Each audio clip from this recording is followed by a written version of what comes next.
Okay, we are back for this time for Marvel Rivals again. Although this is the weekly stream that I will be doing now because I've now returned to having everything set up and ready to go. So what we're gonna do today is try and get out of silver and hopefully we'll get back into silver and maybe go even further than that. So weekly streams of this will be back on Monday.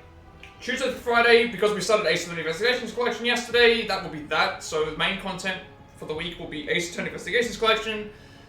Saturday or Sunday will be one of if we do Percent 5 Strikers on Saturday, Sunday will be Ace Attorney Investigations Collection.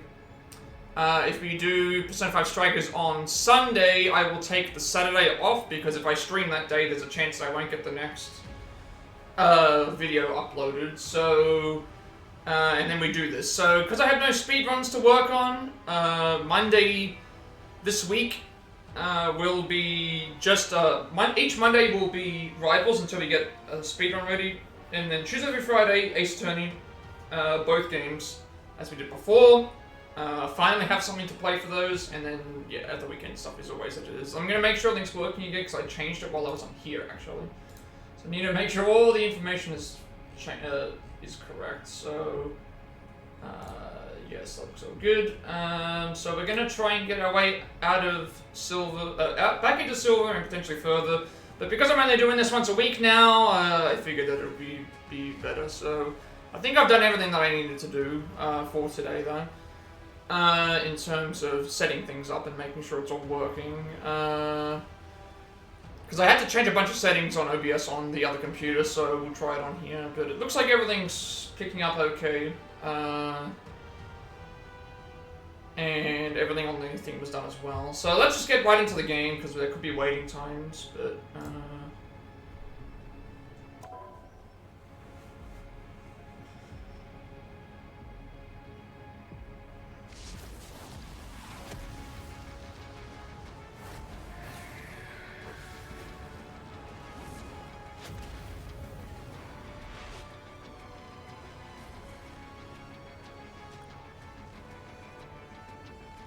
Oh, got a message from something? Oh, just linking Discords. Okay. I'm gonna bother about that. Oh, and the week's reset, so I have now something that I can at least do. Alright. Let's begin. There's not really much else to say, because we're gonna get back into main gaming from the rest of the week, so we will play this weekly, but everything else will be back to the way it used to be. So once I finish Ace Attorney, we're gonna do obviously all the other stuff.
Yeah, I don't think I have anything else to talk about. Everything's set up fine.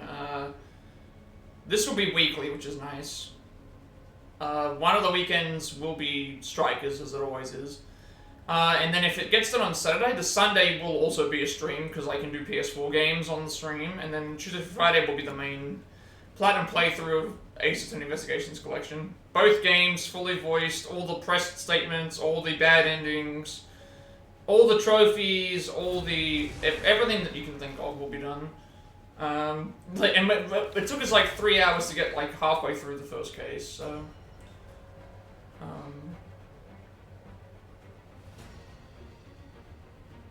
Pick your hero or villain. I'm not judging. I'm not a hero. I'm the Punisher. Let's begin.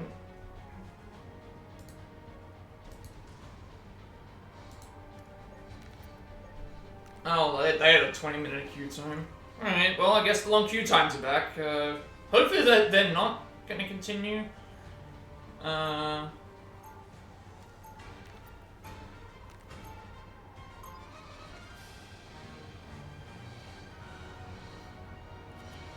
It's really bad. I don't know why, they can't say it's because of the time. 30 seconds before you attack. Get ready. If you need giant robots, it's because you know your soldiers won't fight. That might actually be the real reason. Because it's not like we're playing with a pool of every single player. We're playing a pool with... The battle starts in 5, 4, 3, 2, 1. All you need to do is capture the mission area. Got it? Chest sunk into the abyss. I think it has.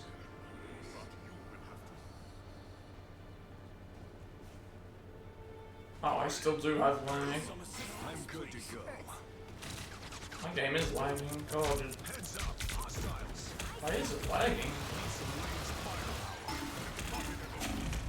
Jeez, actually, this is like the worst that it's been. This is actually quite laggy. This is the worst that I've played this game, actually. Looks like the mission area is yours to capture now. I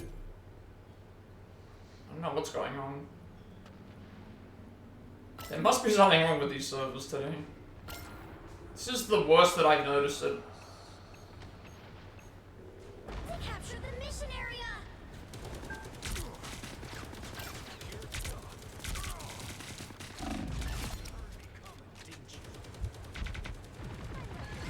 Battlefield ready again.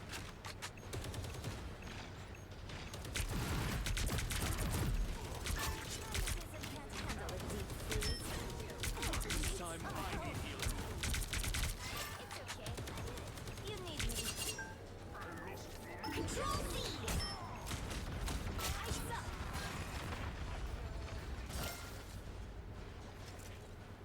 Exit stage left. Heavy weapons. I'm in love.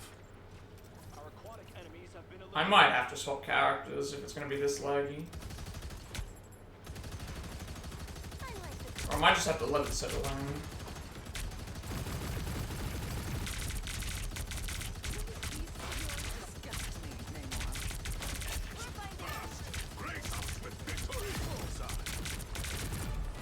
time for my biggest hit. Cosmos heals you.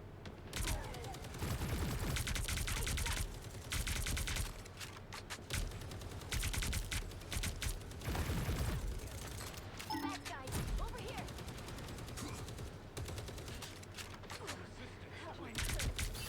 You've captured more than half. There's of no the reason for mission me to, like... area. Going.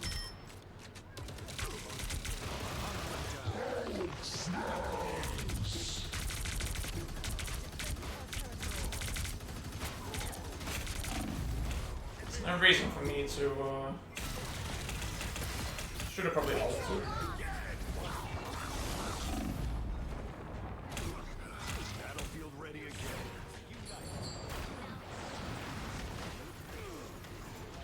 Second.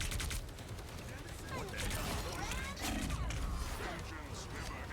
Just trying to figure out where I was. Encountered a real Highlander dealer. But denizens of I am ready to put on a show. I re-upped. Your team's capture progress has passed the Hopefully the game doesn't... I think it's okay. Now. Limbo stands with you.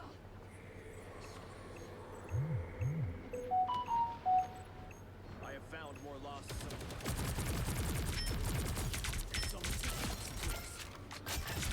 Set the balance of things. Control seized. We got it. Heavy weapons. I'm in love.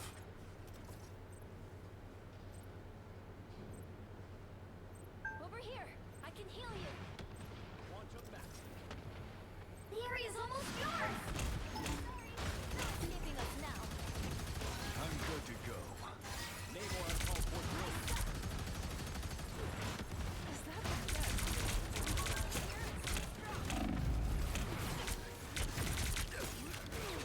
Judge, jury, executioner. Much better. Judge, jury, executioner. Now I'm You'll getting have to keep fighting until we have a winner. enemy inbound. We don't budge an inch.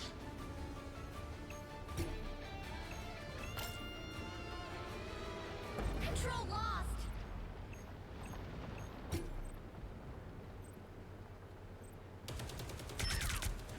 They've almost got it.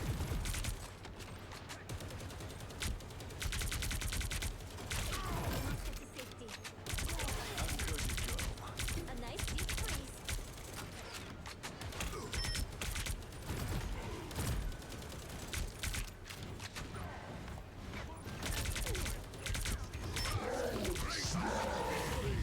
You'll have to keep fighting until we have a winner.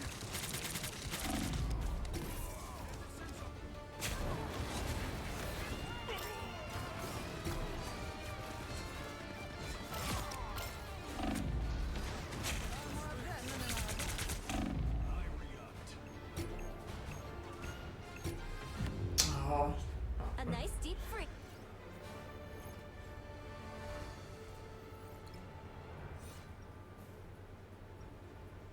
That actually had, like, there was a little lag at the start, now it's okay. Right is right. Which usually never happens, but so I've heard that some things have updated that might do it, but, like, that was a close game.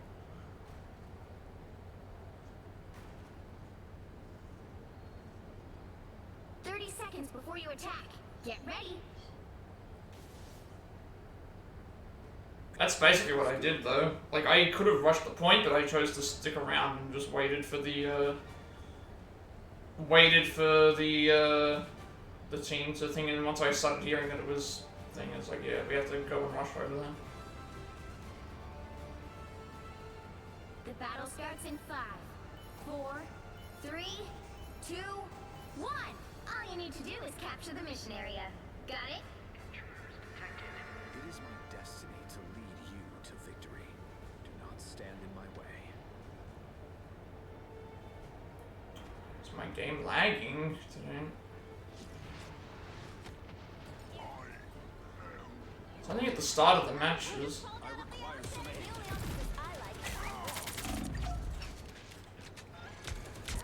I'm good to go. Looks like the mission area is yours to capture now. The mission area is yours.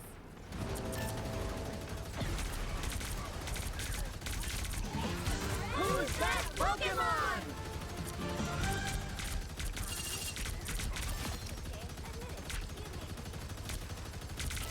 Double KO. War is hell. Right, Barnes?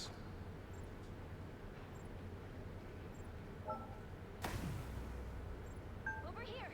I can heal you.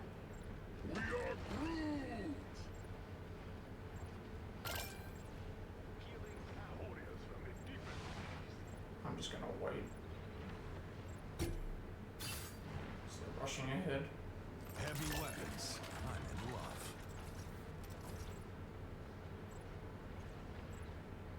I'm camping on the point right now, but I want to make sure that the point doesn't get taken.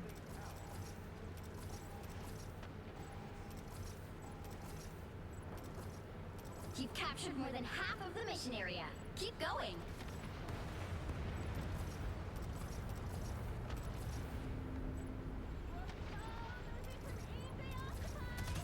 Us against the world. Armed and dangerous!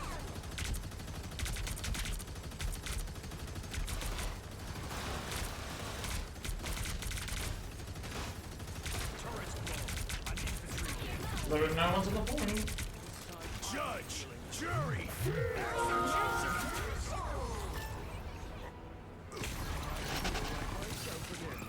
Judge, jury, executioner. The area's almost yours.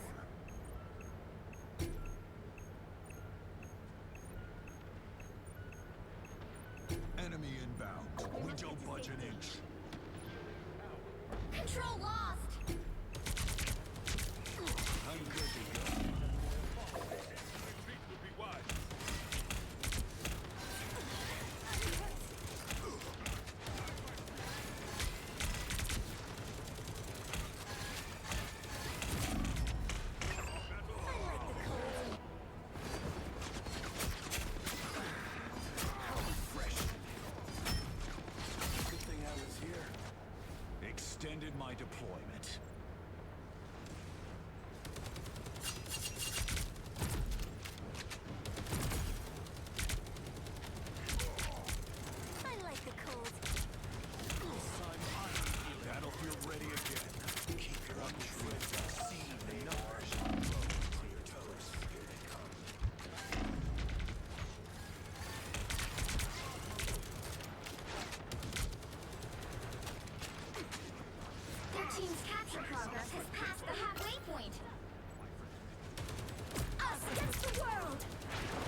2nd chance is over. They've almost got it! I am ready to put on a show! Now my fists are all sweaty. I require some aid.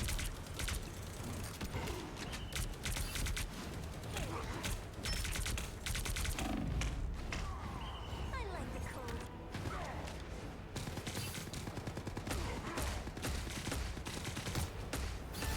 Double KO! They're winning, but you've still got a chance. You'll have to keep fighting until we have a winner. I couldn't ult because Luna. Couldn't ult because Luna had ulted. That's her name. Well, I couldn't ult because Luna had ulted, and it would have just Can't expect to win them all. been a waste.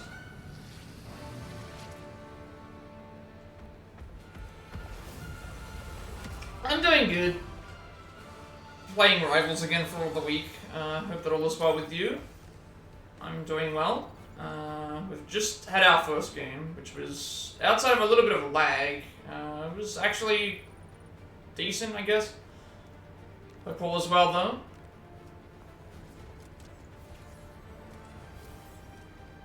I'm doing well, despite the weather. And potentially the long queue times and maybe some lag here and there, but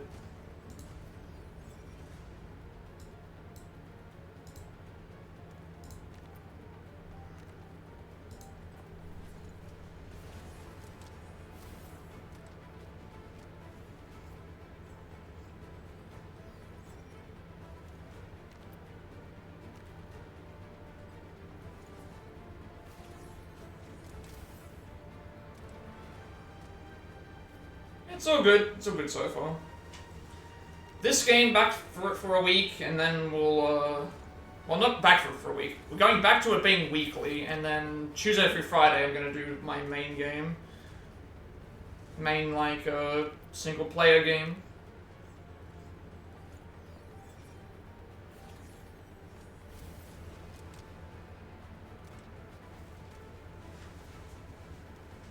It's good that you're doing well.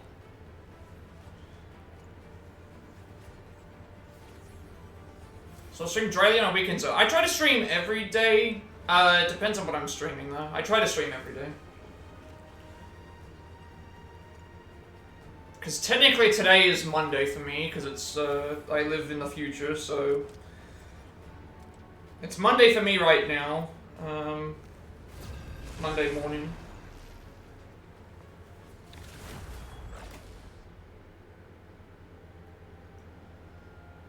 Yeah, I usually try to stream every day. Depends on what I'm playing though. Sometimes I'll take one weekend off, but yeah. You'll need a top-notch team to win this one. I'm not a hero. I'm the Punisher. Do you know what's the first thing viewers see on your stream? What do you mean by that?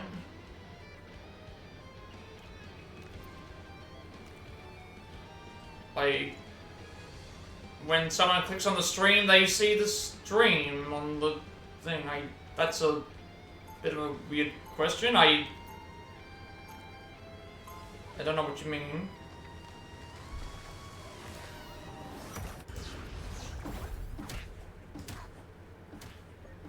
They see profile picture, logo, band. Yeah, I get that. Okay, yeah. 30 seconds before you attack. Get ready. Can't believe I'm fighting alongside the legend, sir. We'll finally end this dirty war. Well, son, if you're anything like the Frank Castle from my timeline, you are the dirty war you're trying to end. You do paid artwork for streamers and banners, logo, profile pictures. I can draw some cool art for your stream too. I already have all of those. All you need to do is I've already got everything like that sorted out, so I don't need that. And I also know people that do that already.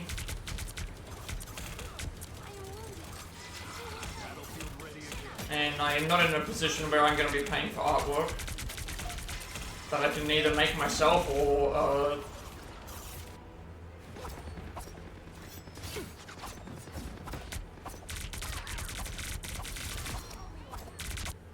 Extended my deployment.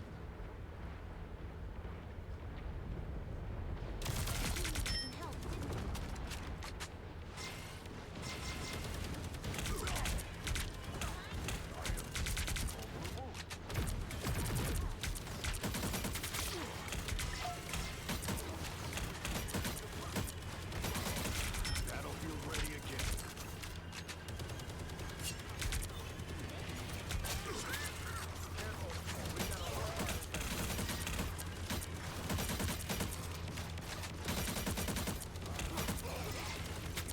Heads up, hostiles.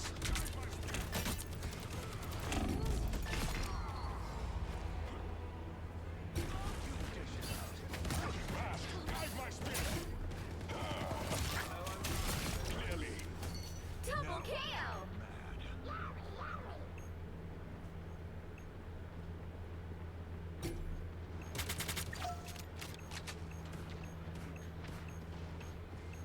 Friends, gather around.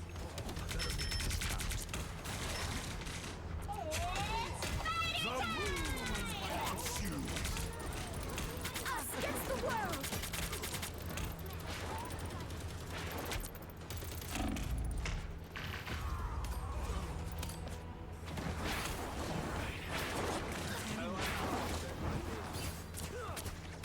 Oh, they're so sparkly. Back for another tour. I'm clocking some bad guys.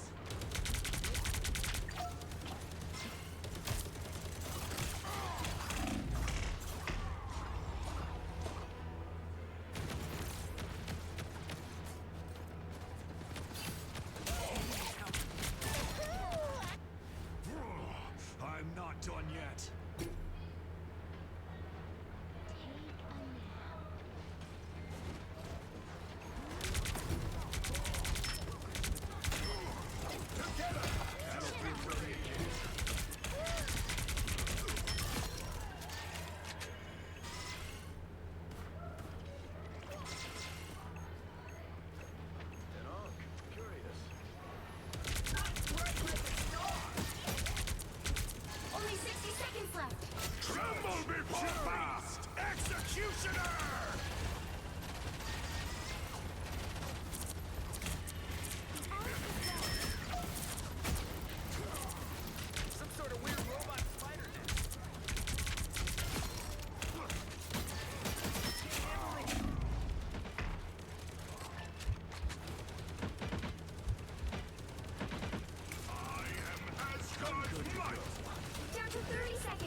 out like that was not even like at the moment. Double KO! You'll have to keep fighting until we have a winner. What's going on there? The current score is 0-0. Time to switch things up, including which side you're on. I'm not a hero. I'm the Punisher. The right heroes could make all the difference.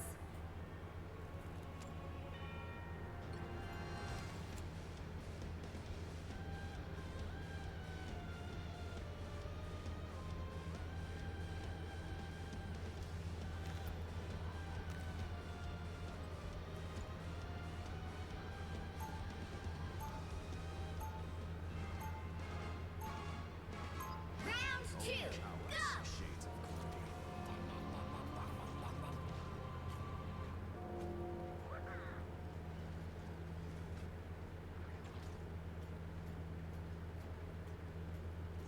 They'll be coming in 30 seconds. Stay strong. You know what to do, Spiders?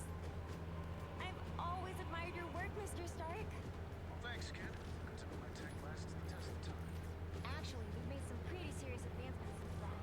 Yeah, okay, you know what? How about we focus on the mission? It's not my legacy. Thanks. The battle starts in 5, 4, 3, 2, 1. You have to stop them from securing the mission area.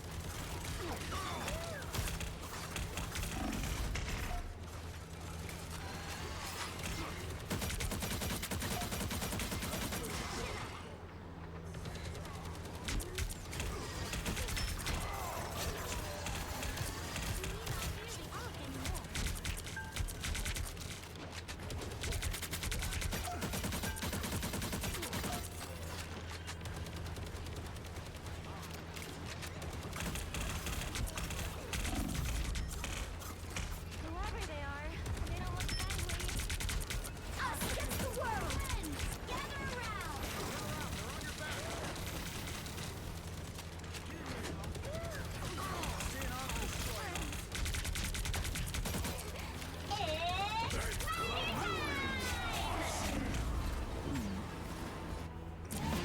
Who's that Pokemon?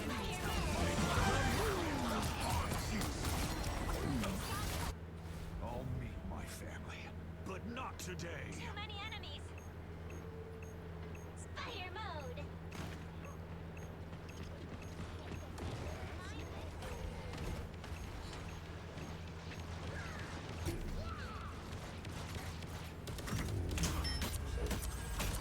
Final score 0-2. Almost got to the always happens to me. I'm like Didn't expect to win them all. one like area away from getting to the point.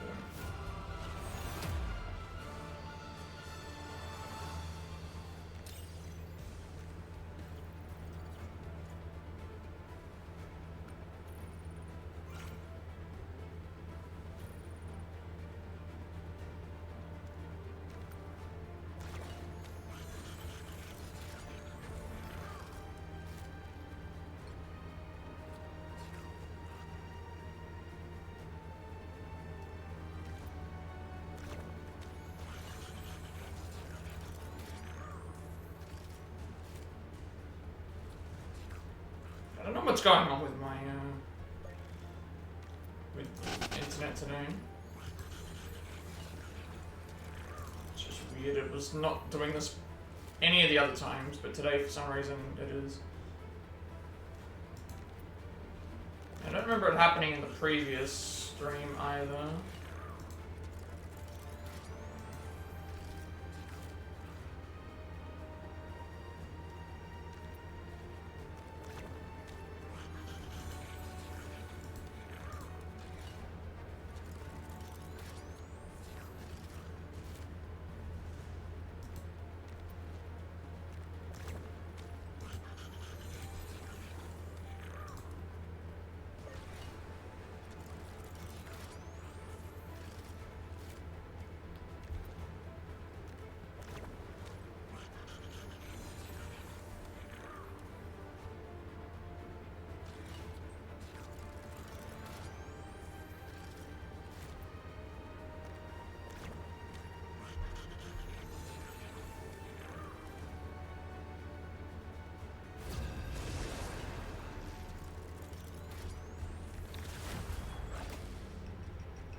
The right heroes could make all the difference. I'm not a hero. I'm the Punisher.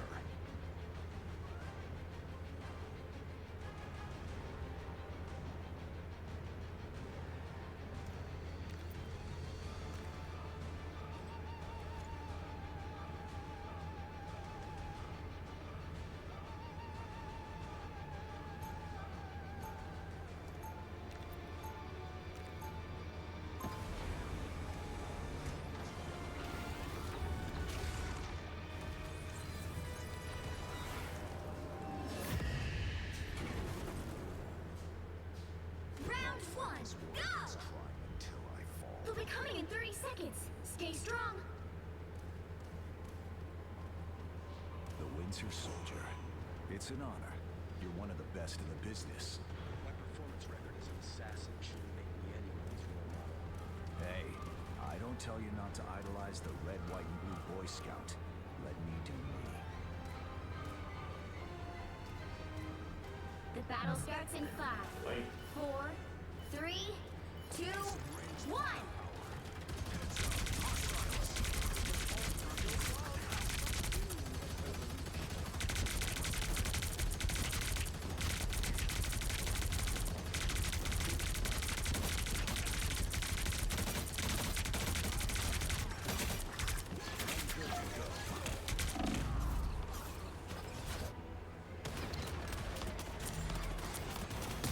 I love a shield. Who will help? I'm a problem. Now I'm getting mad.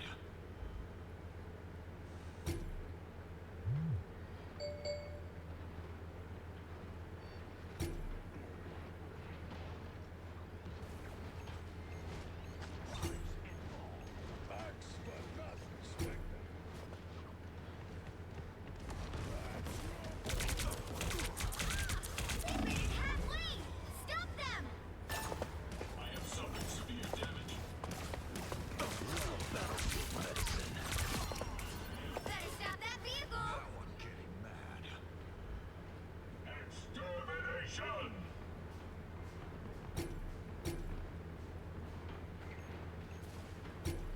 Destroy There's still a chance to stop them!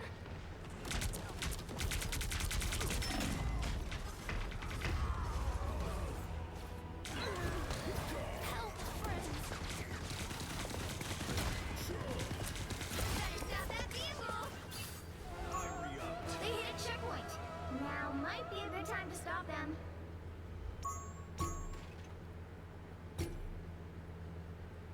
The move! It's closing time! We are undefeatable!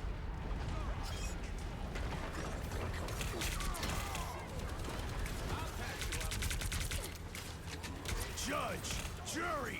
Executioner! Battlefield ready again.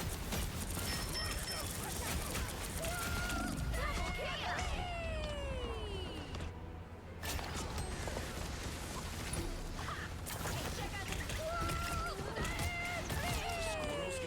They've made it halfway! Stop them! Yet.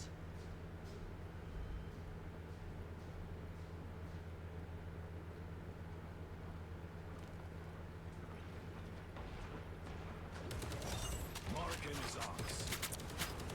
There's still a chance to stop them! My favorite time! I'm just dying. You really Got my should own have known cover. better. Nice. Extermination!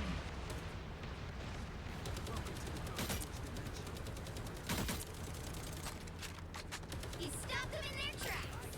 Be ready. Here come the bad guys. Moon Knight. Together to victory! You are nothing! I am Phoenix! I'll patch you up.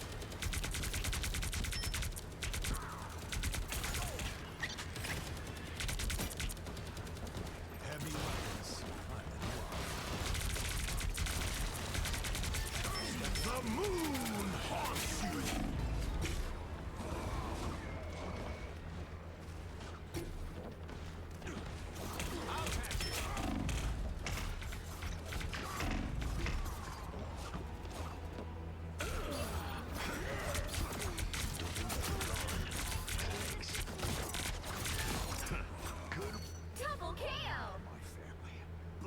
today.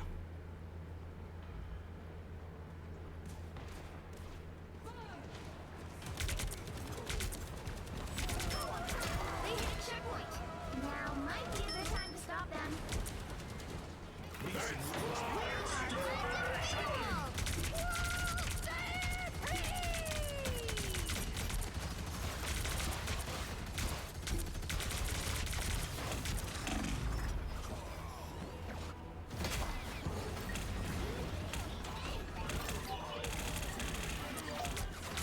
Better stop that vehicle. I re-upped.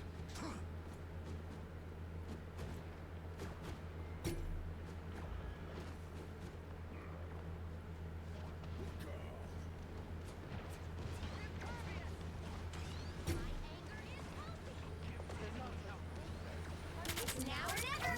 Stop them.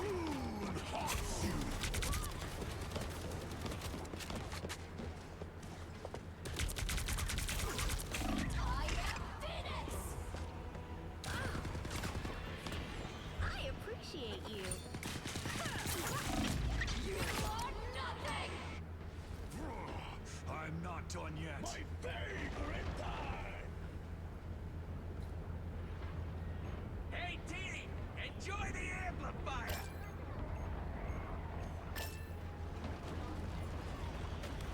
You are nothing.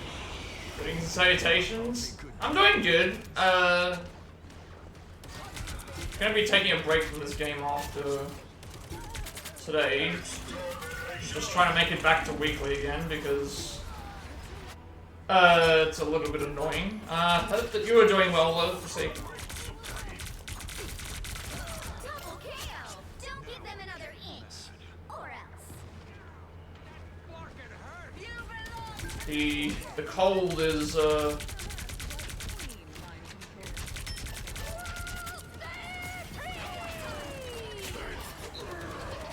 Hell's frozen over is what I like to say. I hope that it's not too bad for you in terms of the weather. Day of housework, I can't complain. I mean, if you can at least make it productive, that at least is better than nothing.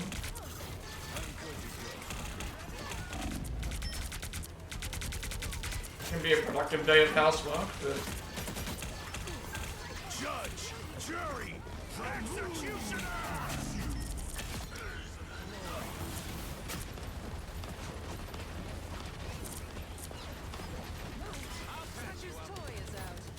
cold snap this week, but hold on. It was like negative, not negative one, it was like 1 degree this morning.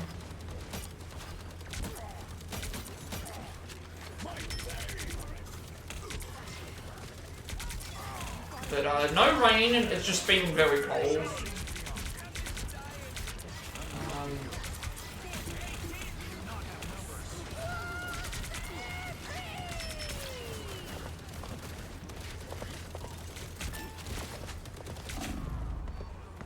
No rain yet, just cold mornings.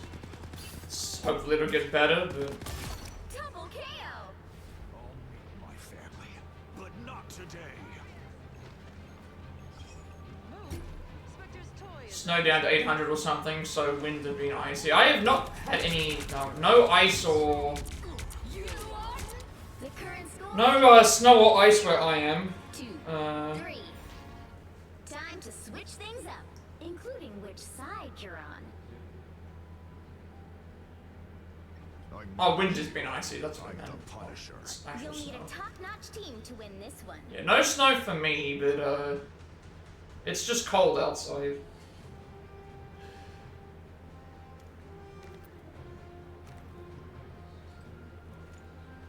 Got one more month of this. One more month of this weather, and then we can get into a new season, and hopefully it's better. Round 2, go! That's how I like it.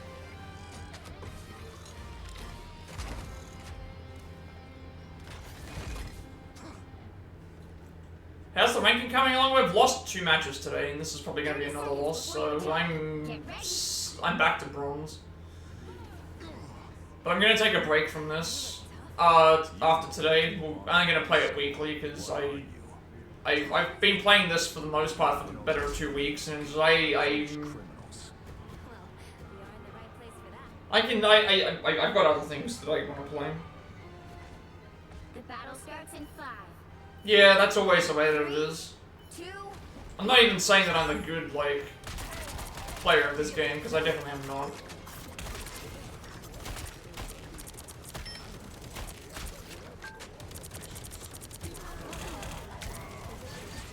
I'm definitely not a good...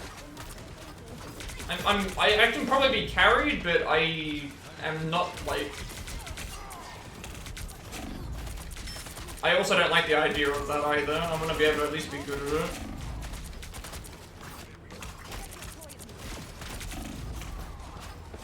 Because then I don't have to worry about being carried. I can just be at least... I think I'm decent enough. Like, I made it to gold 3 myself. By myself, but... Extermination! But not today. I also just don't like the idea of,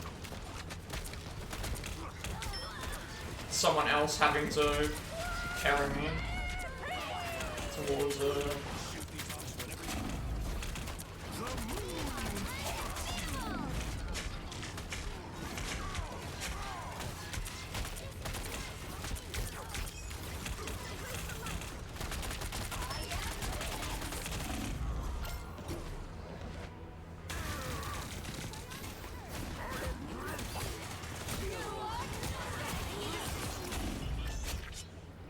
Also, I need a break from like the toxic players because that's also been a problem. Not that I let it get like affect me or anything. I don't really care what people have to say. It's just super annoying that like it doesn't affect me personally. Like I don't care what some random person on the internet says, but it's all just annoying that you want to play the game for fun somewhat, and someone's always gonna make some. This game is the absolute worst for it. I can already tell you that now.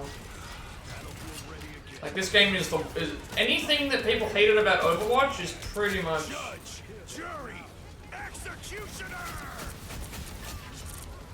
you're halfway there. Keep going.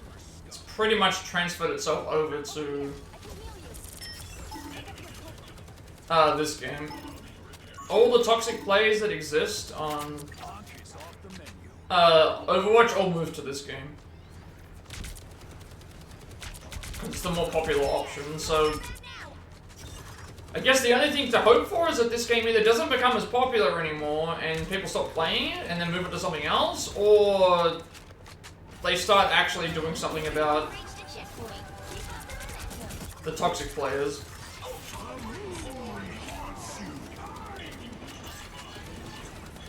Like there was actually there was someone I was not even on their team, and like 3 games in a row, all they did was just constantly. I'm not even joking. All they did was just constantly. It was just trash talk all the time and just insulting, like throwing insults at me, and it's like this person has no. This person has no life. Like they're my biggest fan. They just exist to make comments, and it's like, why? You could just, instead of just winning, you could have just, you could have just won. That's what I was trying to say. You know, they could have just chosen to win, but instead they chose to like do other stuff. It's really, really silly. And the fact that no one does anything about it, like, you can report them all you like, but VPNs exist. Like, VPN exists, and if they don't want to report people and do anything with them, then...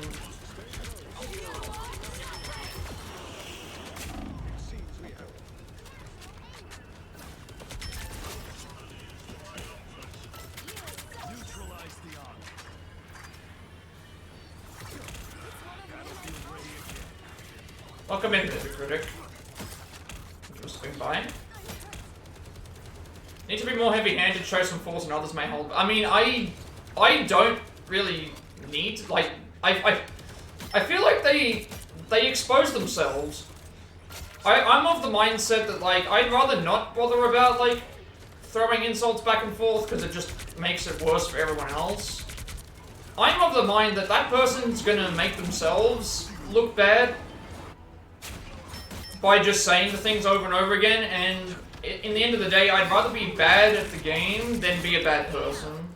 That's the way that I look at it. Like, it's just a video game to me. It always is just a video game to me. And if someone else takes that personally, then that's a problem with them, not a problem with me.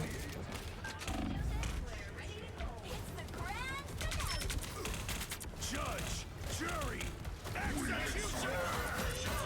What are you doing?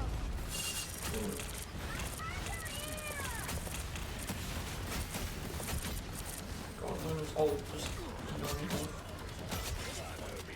so yeah, I could just say whatever I wanted to because think of it, like, I'd rather not stoop to their level, you know.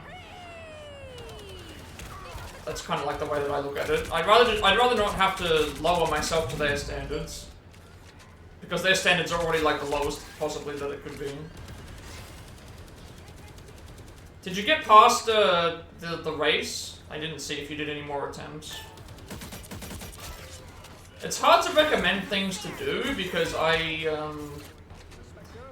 when it comes to racing, it's something that no, you're still stuck. I was surprised that you got past Kalibo.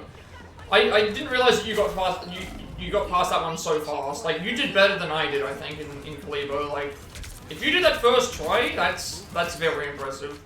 It took me several upon several tries to do that.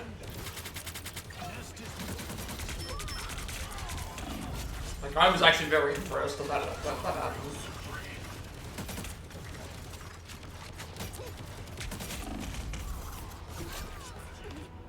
Because I'm trying to think what I did for the Kalibo race. Yeah, on the other planet was first try. It took me a lot longer to do that one than the other one was. Because I'm trying to think what I did for Kalibo. I'm pretty sure. Oh, sorry, Ruga. For the Ruga race, I'm pretty sure all I did was just cut corners. Like, there's certain places that you can just straight up cut corners. Because you came within a second, and that's the thing. You came within a second, and I know that you can get it done. I'm just trying to think about like what it is you can do. You can cut corners in some of the curves. Boosting when you can, obviously. I just don't know why the tricks weren't working, because they give you a little bit of a boost. They give you a little bit of a increase to your.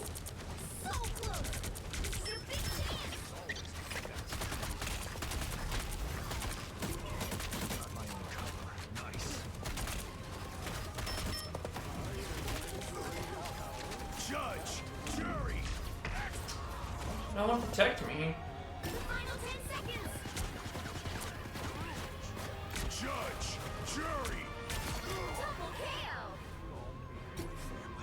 But not today. You'll have to keep fighting until we have a winner.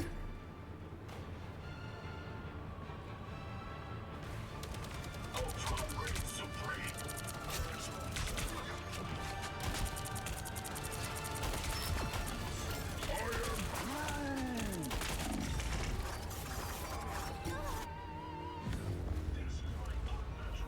Final score 2-3.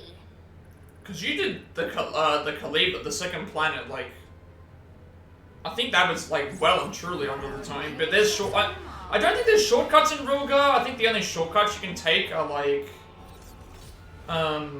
cutting corners.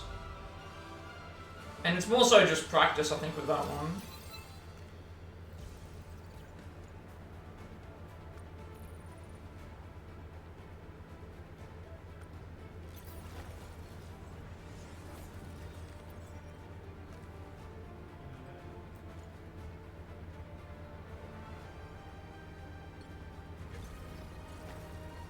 I'm trying to think what else to offer, like cutting corners, boosting. The tricks for some reason aren't working, but I know that they give you a little bit of a tiny boost. The invulnerability thing that you have makes it so that you don't have to worry about hitting the explosives, so you can pretty much act like there's no explosives on the track. And you seem to be landing the You seem to be landing on the right areas, like the, The only thing I could suggest is maybe watching a couple of videos of people that have done it, because sometimes they have really good patterns for where the jumps that you can take are.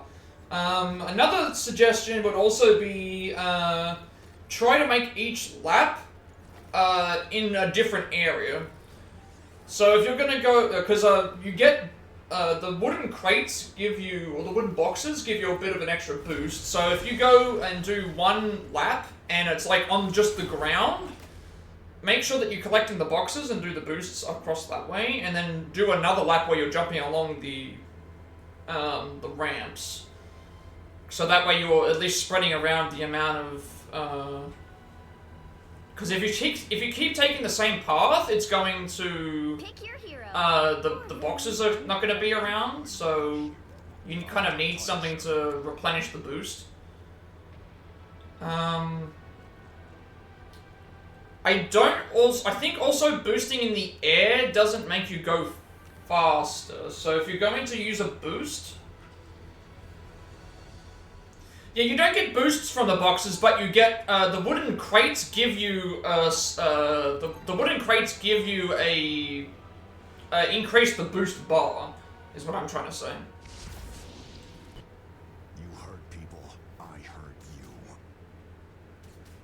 you. The wooden crates give you when you hit them, give you a increase to the boost gauge, so you can gain more boosts.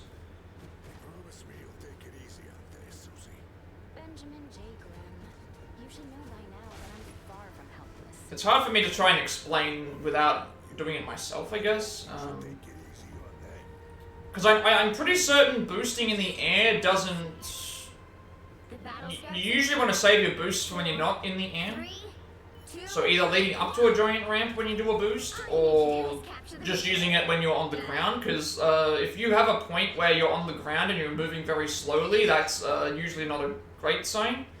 So you usually want to have at least a boost ready to use in that situation. Heads up, hostiles. I'm good to go.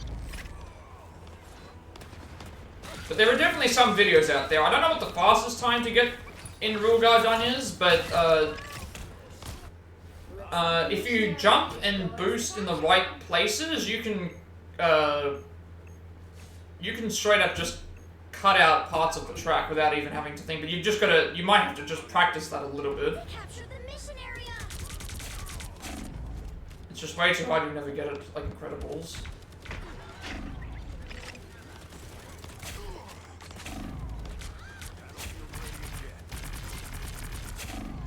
A little help, please.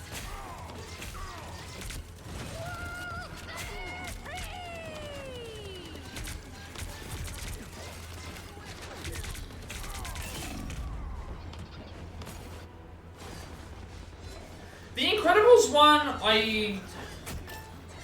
I haven't looked too much into it. I think that I'm not done. I remember you said that you got 2 but missed one of them, so it's. I can't remember if in that one specifically.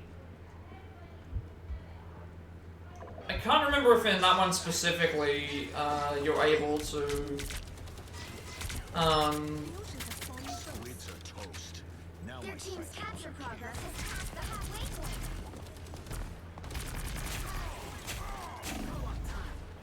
I don't remember if there's. I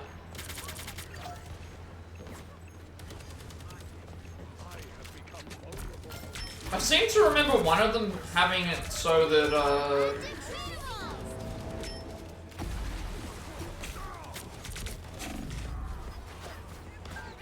I can't remember if they repeat the same input.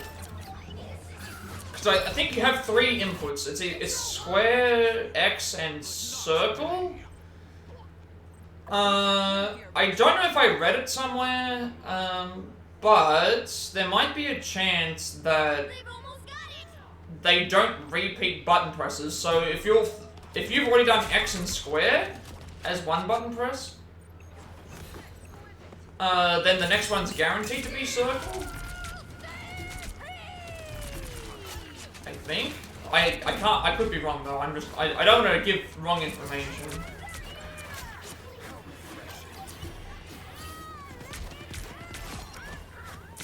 Because I think I remember repeating that multiple times myself. I haven't looked into it. That's the problem. A lot of these things are hard for me to explain without actually doing them, and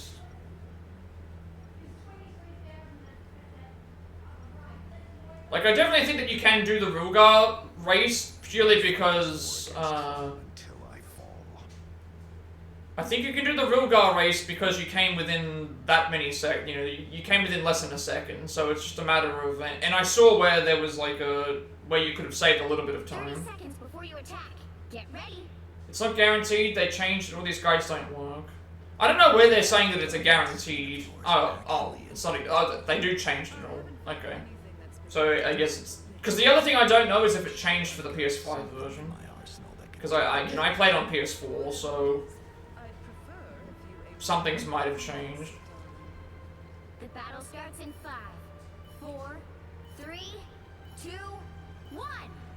Then again, like some of those guides said the Jack power thing was unmissable, and it's like it's not actually missable. That's just actually just incorrect.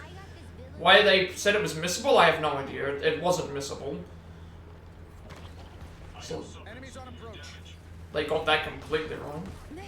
Strange company.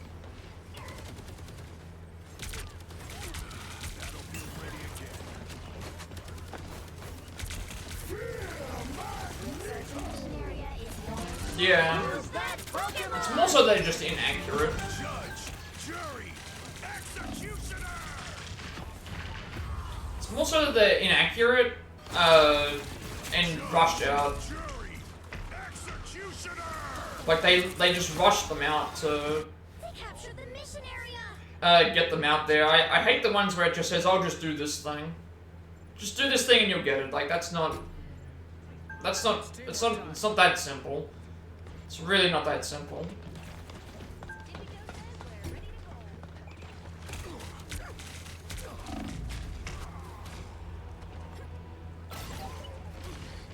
Help, friends. I feel like myself. I re-upped. Ultra Rage Supreme. We are Yeah. You must repair me. Pulse charge. Fire. just another Yeah, the Roadster was time to go nuts. Maximum pulse. the Roadster was bad. Extended. Because like that one at least requires you to have to drift. There's no tricks or whatever to it. It's literally just driving and then drifting and getting around corners, which, you know, again, that's always skill dependent. That's not something that everyone's going to be good at.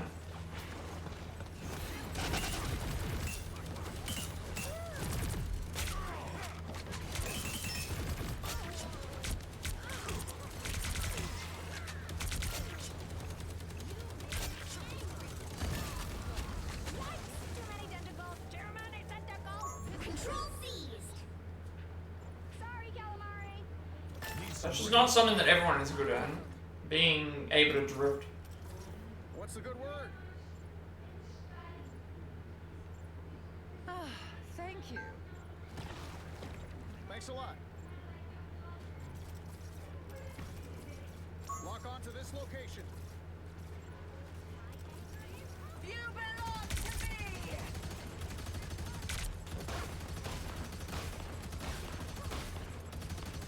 Pulse charge. Fire. Again. I'm good to go. Stand free!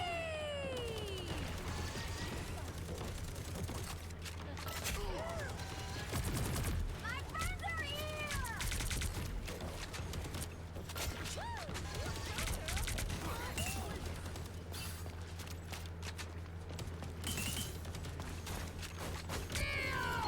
Captured more than half of the mission area. Keep going. We are undefeatable. There's no way to choose next week. The tickets go on sale today. Oh, nice. That is next week.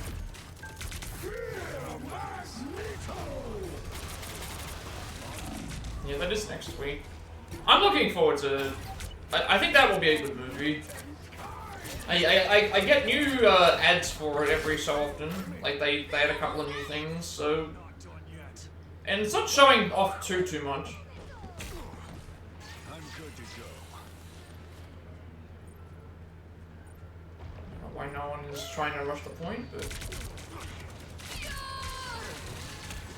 so.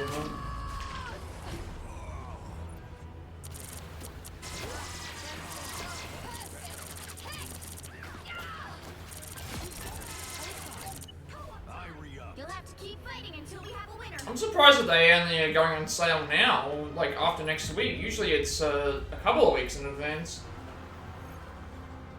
I think the movie will be good. I really like the first one, so. Well, you can't expect to win them all. And then I don't know, has every sequel been good this year? Like when I say sequel, I mean every second movie.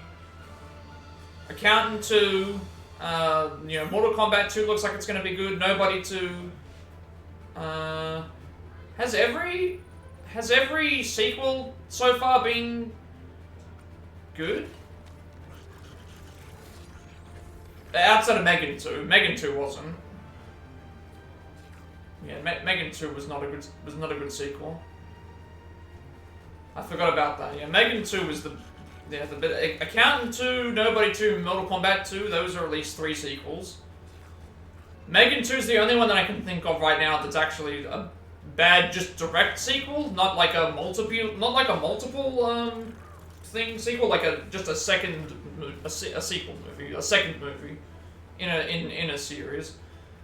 We've got at least 3 that are coming out, and then Gen V Season 2 if you want to count that, Fallout Season 2. So a lot of sequels to shows and movies, and Death Stranding 2. Death Stranding 2 is also a thing. That's a sequel. It's been a lot of just a lot of direct sequels that were all very good.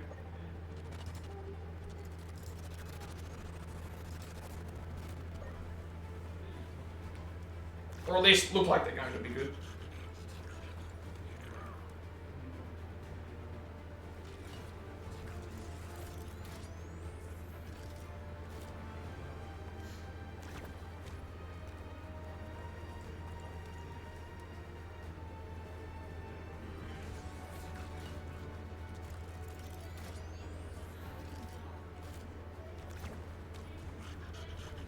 Dying Light the Beast, even though it's a third one. It's more of a spin-off, I guess, but because I don't know if they were gonna make it as a DLC, so I'm thinking that it's like a direct, like a spin-off title, but still, I think that would be good.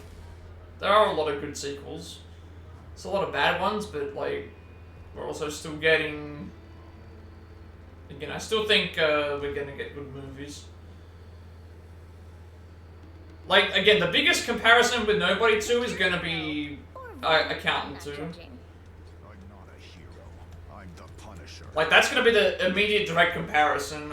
I'm thinking that you're going into Nobody 2 expecting it to be at least as good as Accountant 2, but if not better.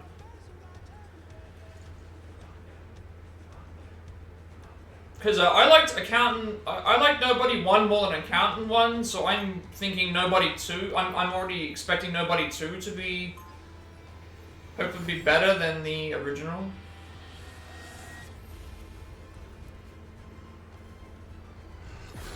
So, the only real comparison we have is Accountant 2, Weapons are tools, and at least right now, 30 which, seconds before you if it's as good as Accountant 2, it's at least in the top 5 movies, but it has the potential to be better. But your soul is so empty. Obviously, you've been speaking to my therapist, but I'm not sure that's right. Terminal This Dark was kind of season 2, they're still making season 2, yeah. Even the toughest surface begins to show its cracks. The battle starts in 5, 4, So I think we're on the 2. ups thing for August. All you need to do is capture the mission area. Got it? Rebuild the space-time continuum in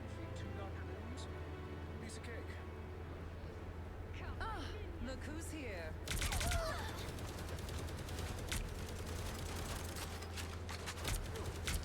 Is this the part where the crowd starts singing? Anyone willing to help? Heavy weapons. I'm in love. Looks like the mission area is yours to capture now. Go have fun. Double KO. That's 3. This is not over. Yeah, just a lot of sequels. Which is a good sign. Because next year's there's... Next year is Like on a lot of,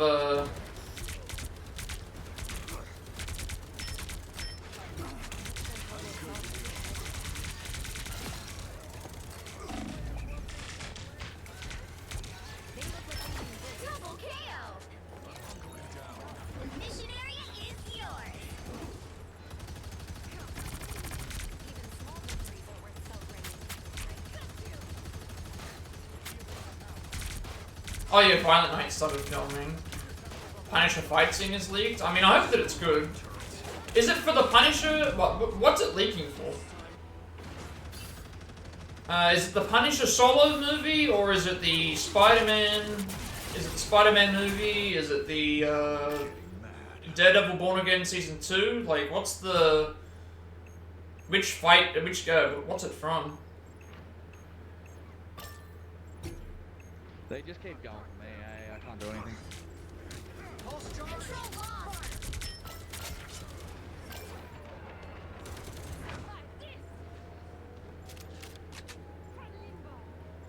It looked good, please don't... oh, for the solo movie. Oh, well in that case I think it'll be, Need some ranged firepower. You've captured more than half of the mission area. Keep going.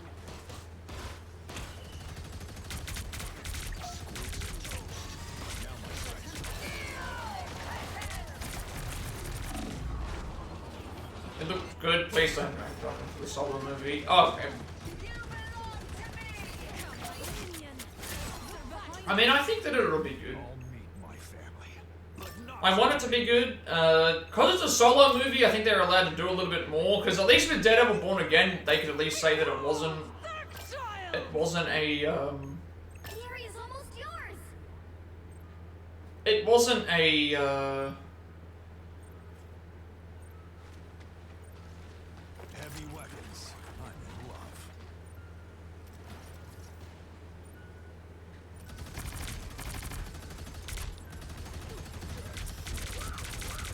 Disappear.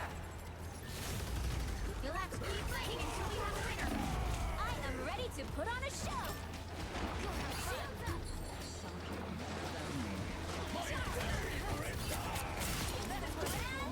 Control lost. so I said, I feel like at this Now I'm getting mad.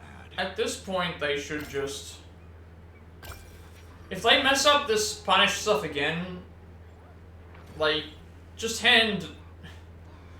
I know they're not going to, but it's like, if they want to take away the Matt Reeves Batman stuff from us, and he leaves and doesn't do that anymore, give him the street level heroes in Marvel and just let him make them, because he can do better than that.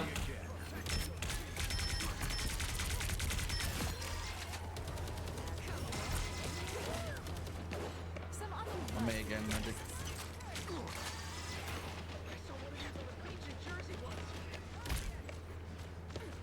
behind you. Your team's capture progress has passed the halfway point. Behold, that child! Double KO. Anyone willing to help? You needed some help.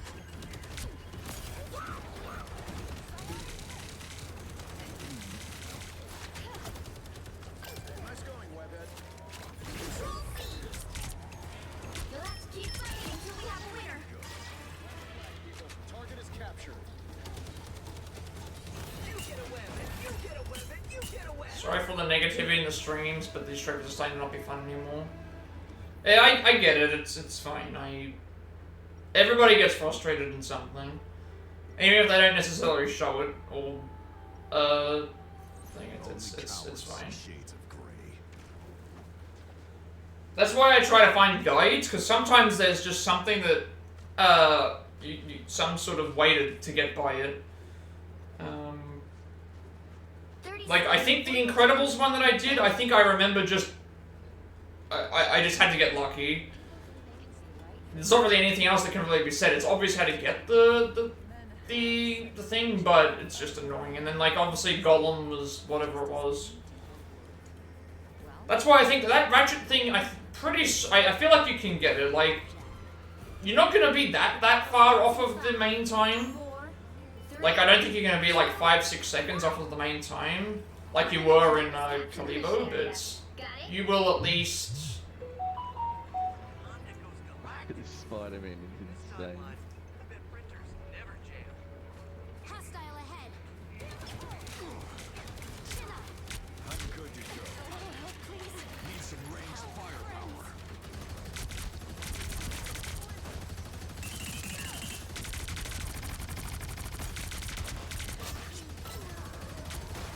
Looks like the mission area is yours to capture now.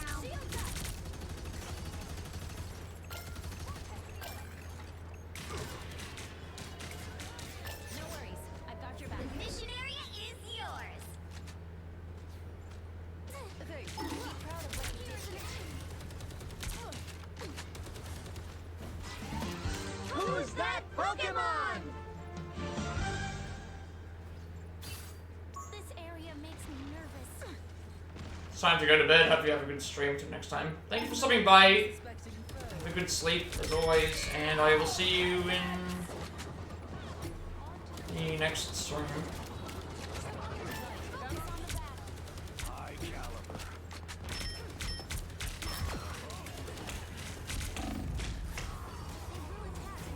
Thank you for stopping by once again.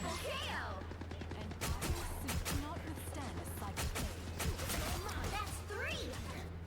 Extended my deployment. Control lost.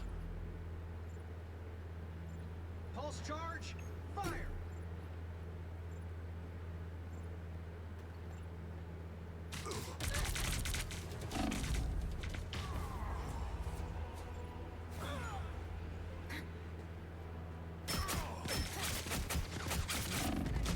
Killed the. 3. Back for another Sucks. tour. You get away! You I am ready to put on a show. child! Get ready. Here come the bad guys. Friends, gather around. Bother doing anything with it. Judge, jury, executioner. Night, Control seized. They wasted their all on me. Never been able to hit me. You've captured more than half of the mission area. Keep going. Control lost. Their team's capture progress has passed the halfway point.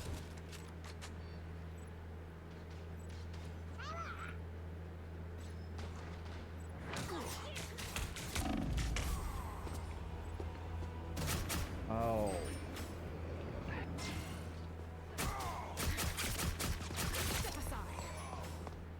they ain't seen nothing. You're in yet. by yourself, Frost. Not the play, Frost.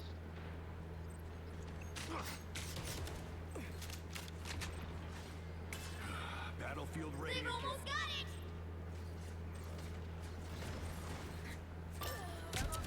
Thanks, friend. I'm hunkering down.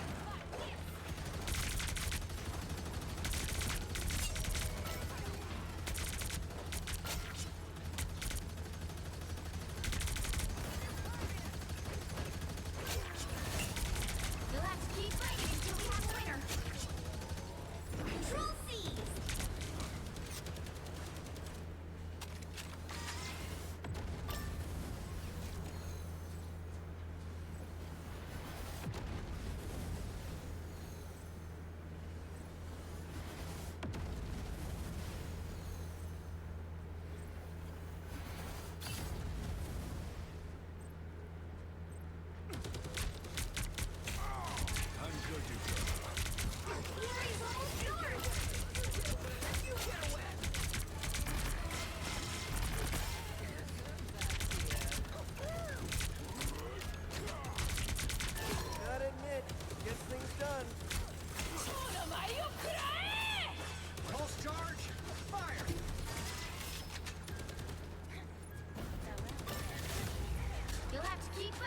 we have a winner.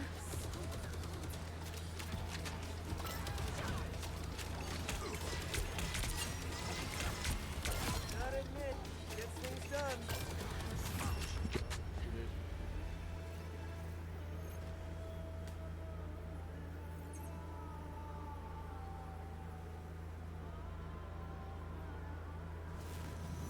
Another epic victory! Big win!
Pick your hero. Or villain. I'm not judging. I'm not a hero. I'm the Oh, we have the Spider-Man from the last game.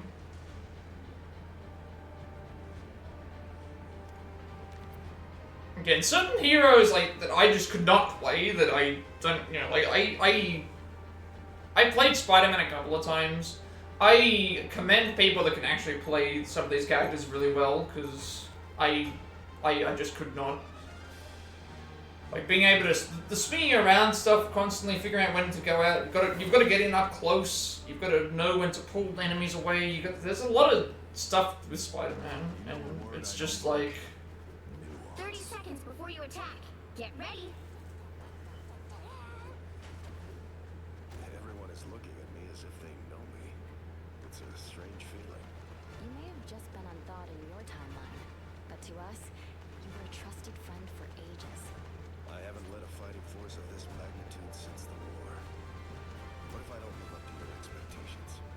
The battle starts in 5, 4, 3, 2, 1. All you need to do is capture the mission area. Got it? Guys, I've been through some amazing stuff. I should enjoy this more. What a curious place. Let's take this area. There's somebody who needs a bullet. Heads up, hostile. Battlefield ready again. Over here. I can heal you. Looks like the mission area is yours to capture now.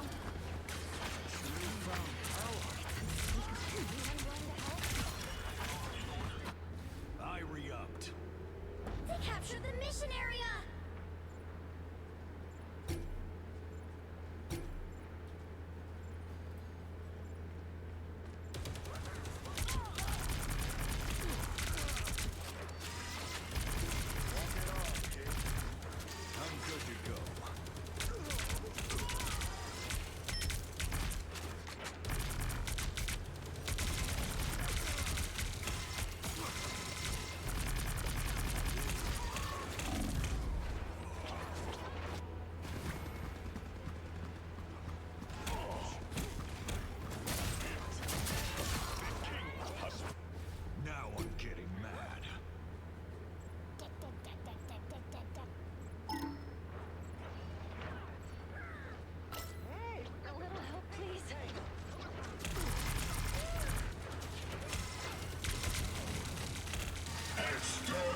Their team's capture progress has passed the halfway point.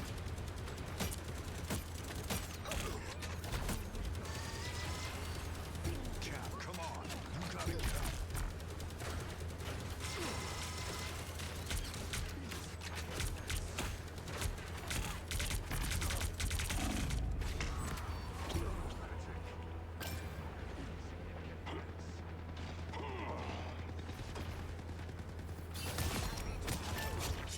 Back for another tour. They've almost got it!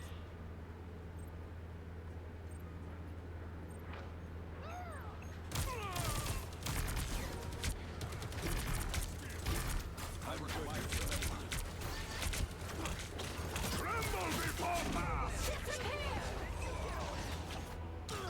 Shielding never hurts.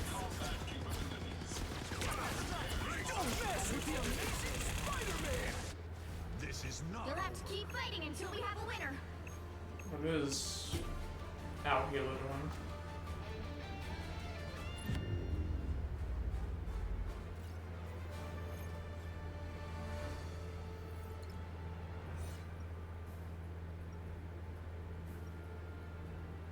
They like spending more time talking than they are actually playing the game.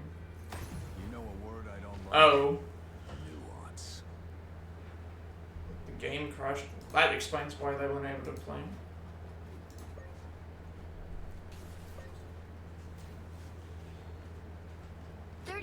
Before you attack. Get ready. Cap! Holy cow! You sure make a guy feel better just by being here. Same here. Come on, you're just kidding me. We're at war. Kidding is for later.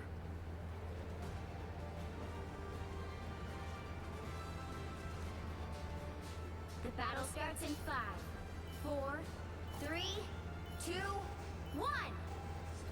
All you need to do is capture the mission area. Got it? Run the tactics again. Everything has to be watertight. He is. Definitely is.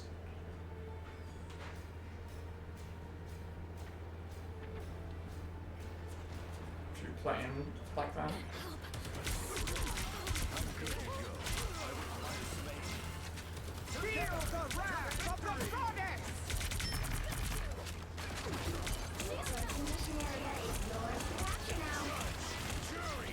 Executioner!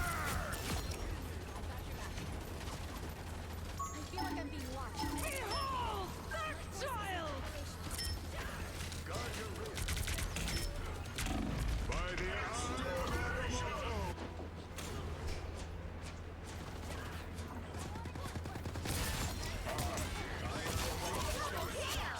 They ain't seen nothing yet. They captured the mission area!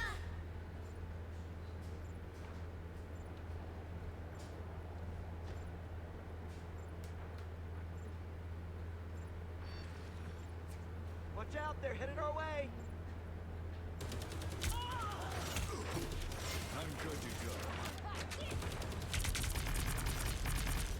Got your back. Anyone willing to help?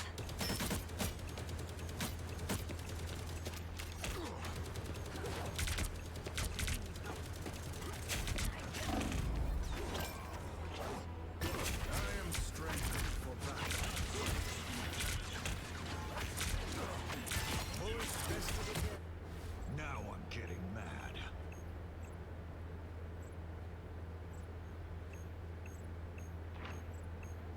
It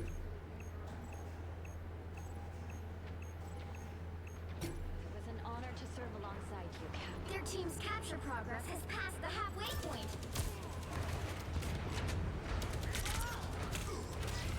Battlefield ready again. I don't fear cold. Better watch your back. Yeah, it's Frank gameplay. It's always Frank gameplay. Well, not always, but 3. Control seized. which way are they coming? I think they're coming this way. Yes. One down. Need some ranged firepower. You owe me one.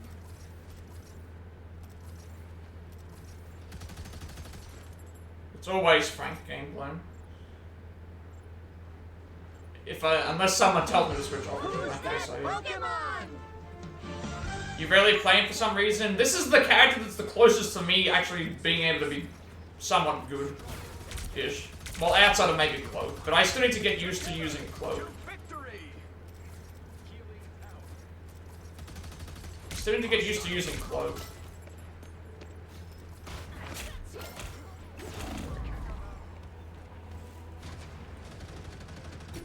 You default to Bucky or Star-Lord for ranged? I mean, I tried Bucky. I'm not a big fan of,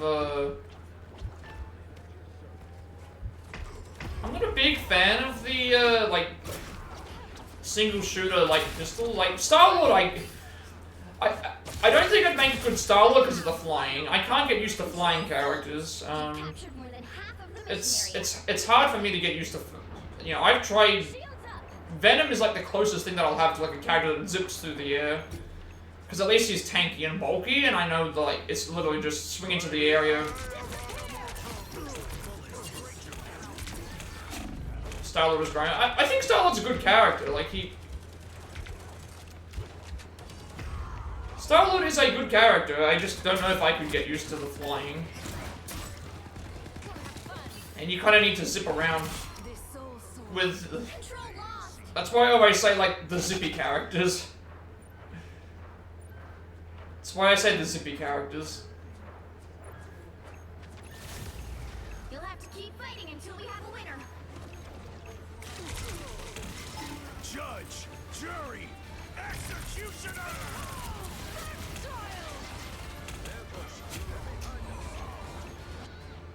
Like, I could never play Black Panther properly. I could never play...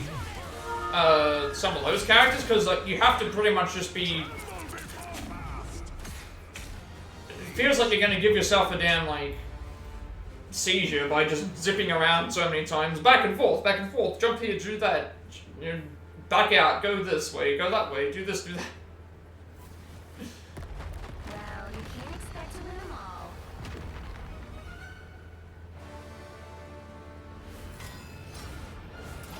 But I think the reason I like Punisher so much is because like I like the turret. I like finding good places for the turret.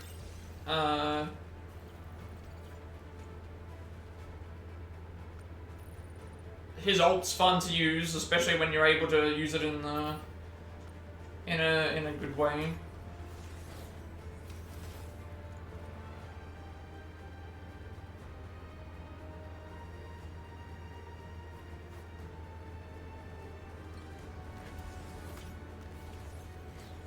I feel like I'm not brave enough to like play like Iron Fist or Magic, where you've got to get up close and personal with everyone, and you've got to like, you know, I feel like I would rush in and not be very good with that.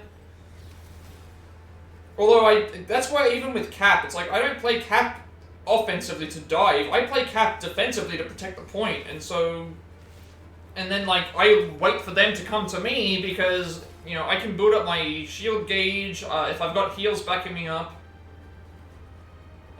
And then his ult is great for stalling point.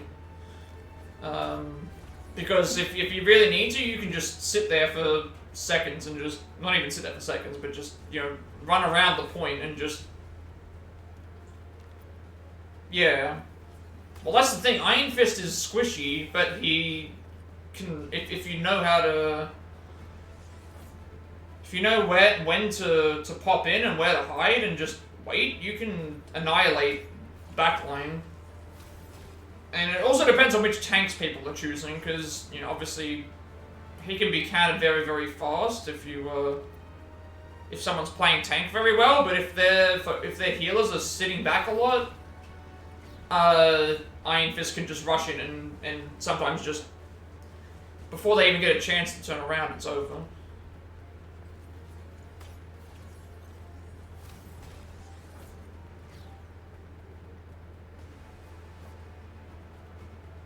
Yeah, I mean, I think Emma's grab is pretty...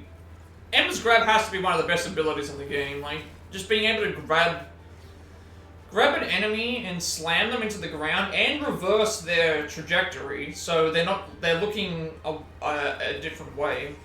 and then you can kick them away into the team themselves. Like she can just Emma is basically like, we want this. I want this this character dead. I want this character dead. I grab them, shoot at them, kick them away, and then shoot them some more. Like the grab is basically just, this character dies. Top-notch team to win this one. I'm not a hero. I'm the Punisher. This character dies is essentially what Emma's grab is. And being able to, you know, in some cases, like, just stop ults. You can stop by. I've deflected Iron Man's ults a couple of times with Cap. I deflected a Magneto ult right back at him.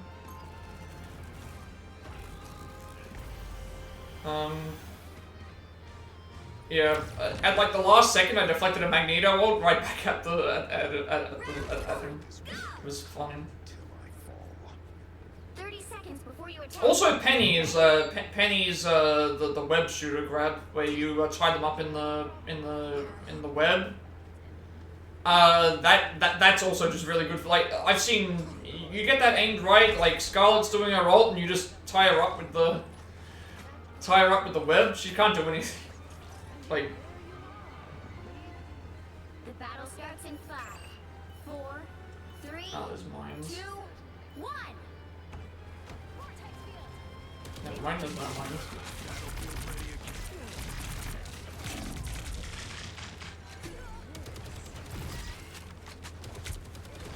Destination Avengers Tower. Move out.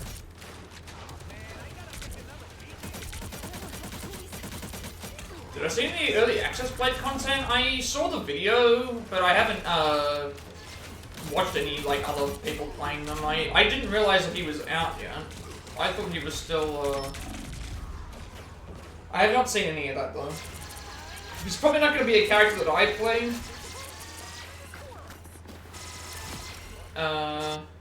This is not over. But we'll see. Get that vehicle moving again. Battlefield ready again. It's next week, yeah.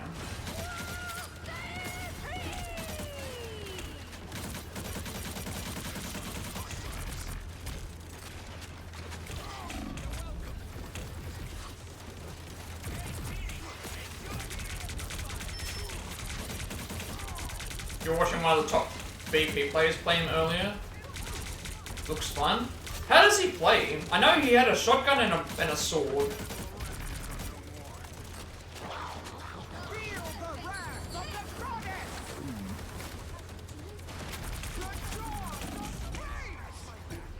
I know that he has a his shotgun is crazy at mid range. So is his shotgun better than Punisher's shotgun? Double KO. 2 shots, 250 HP cat. That is actually very good. Moving again.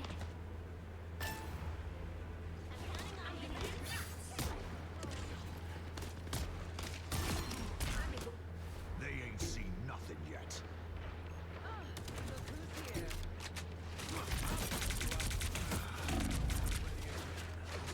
Judge, jury, executioner. Oh, ads.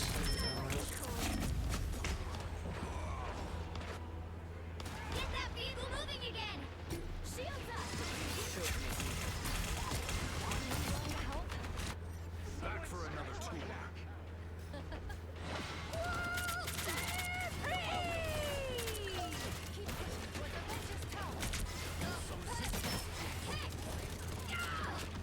Destination Avengers Tower. Move out.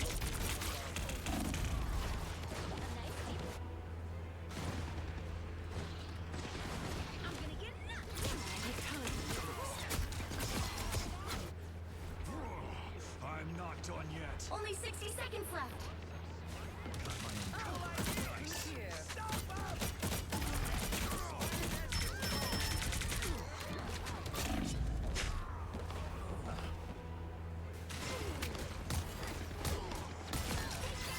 Anyone willing to help? Double KO. You're halfway there. Keep going.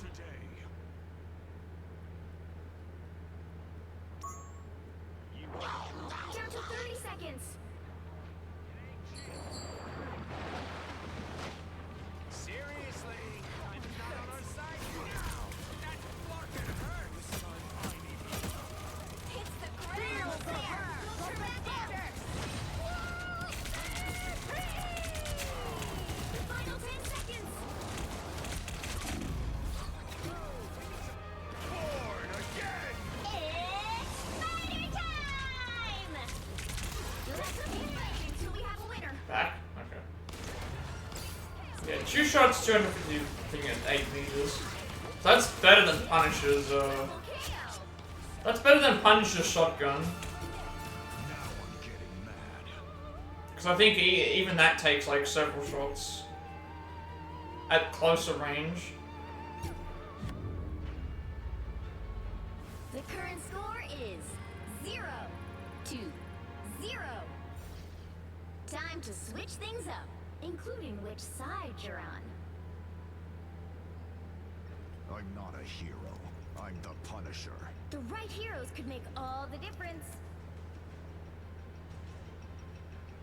It has 3 different ranges? Oh, so he can modify the gun.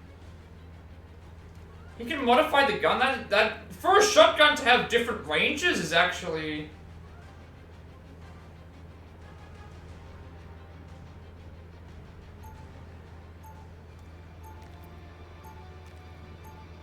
Round 2, go! I'm not a hero. I'm the Punisher.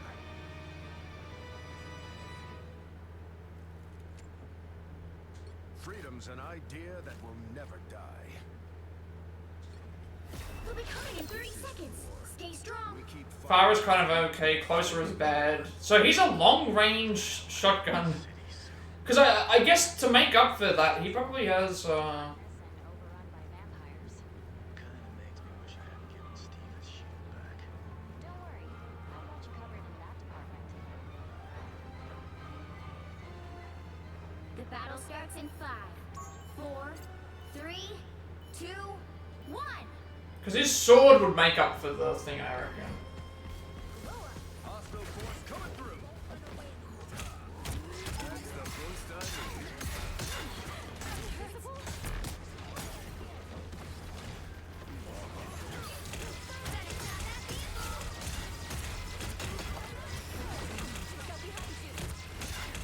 You don't play aggressively here, because they're not that far. His sword combos look nice here. So I think, like, that's probably why his short-range shotgun is bad, is because, like, he already has... His shotgun... His shotgun at short range must be not that great because of, his sword.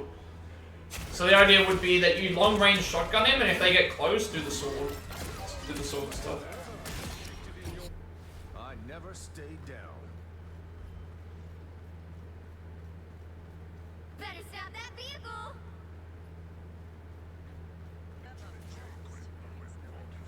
A nice deep freeze.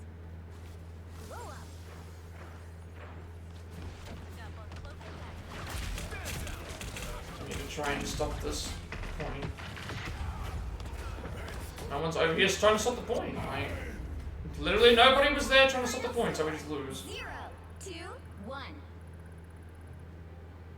Nobody was there. No one decided, hey, we're about to lose the point here, and like you could have at least rushed up and hopped onto the thing to get it to something. No. Gotta retain that KD, you know?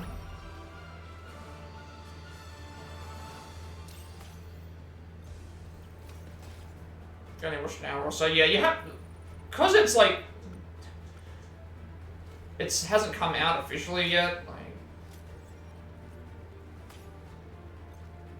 and you gotta see, like... You gotta see a person who's really good at the character play it as well. Like, just because someone's really good at Black Panther doesn't necessarily mean that they're gonna be good at, as Blade, because he doesn't seem like he's a Black Panther-like character.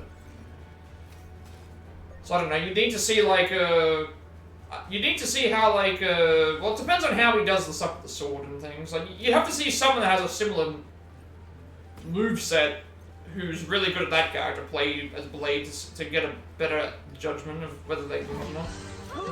Like, regardless, Blade's getting play anyway. Like, it's a DLC character.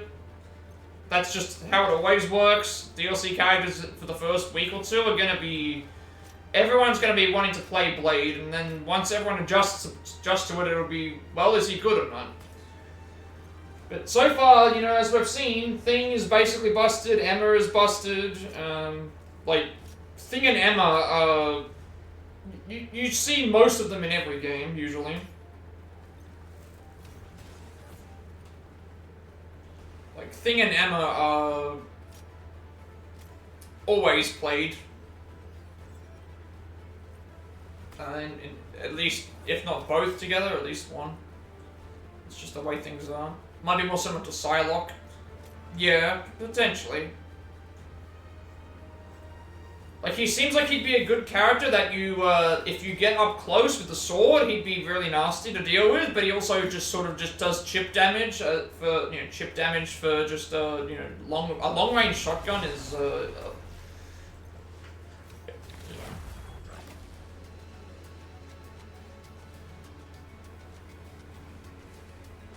because Psylocke is really good at just, like, getting behind the back line and just badgering them until they, you know, if they decide to chase them and stuff. Otherwise, they just, he has anti-heal. Yeah. The right heroes could make all the difference. Oh, me and Serrata were talking about, I wonder if they'll introduce a character that can do what,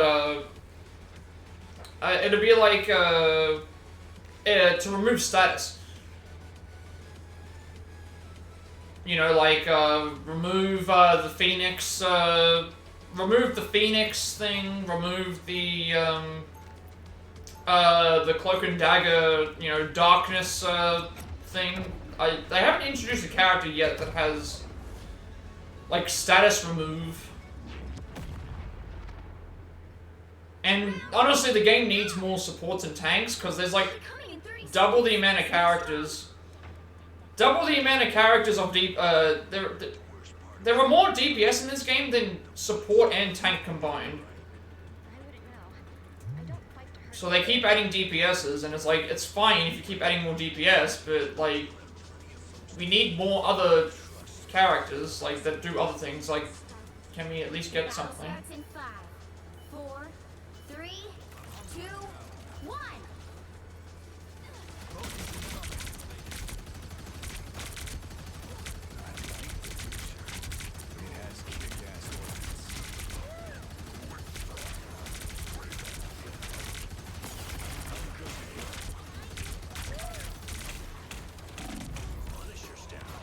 So, because there is a character in Overwatch that has that. It's basically like, I think it's like, they have an ability that allows them to get rid of, statuses, like status effects, I think, from what I remember. So someone's gonna have that. But I'm trying to think of characters that would do that, because they have to be a support, I feel like. And I'm trying to think of, like, comic characters that I know that are, because obviously, I think, if we're gonna do tanks, like, more tanks, I think Juggernaut, absolutely. Colossus, absolutely.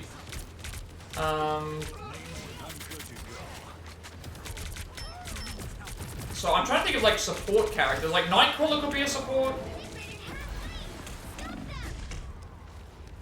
Nightcrawler can be a support, but I'm trying to think of, like, characters that would have that ability.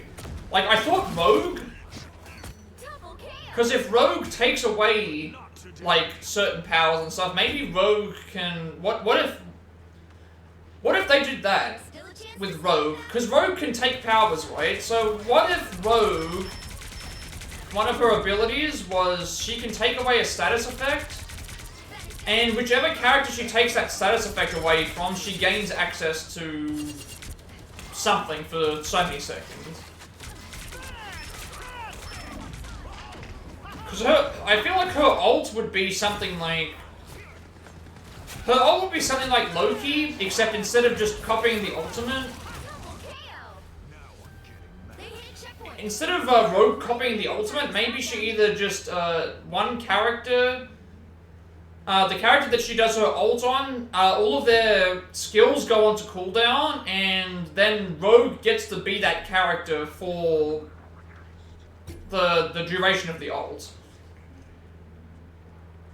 But then she can have, like, a backup ability.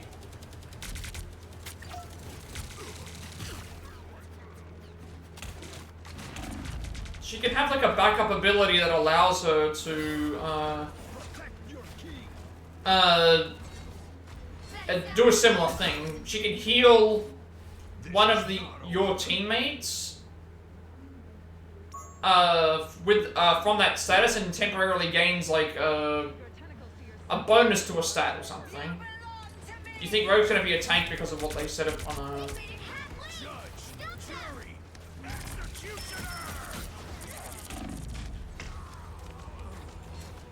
There's a leak of a video. Yeah, I mean, some of the leaks have been credible, but we're getting Deadpool. We know that we're getting Deadpool at some point. I think that was leaked.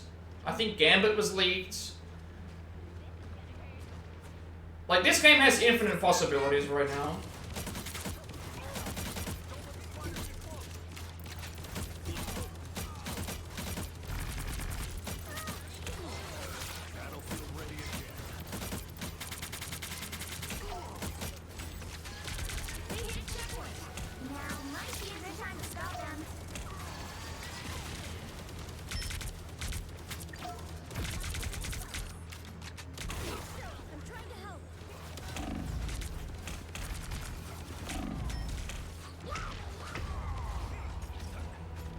Rogue being a tank makes sense though, because the other thing to remember with Rogue is in the comics,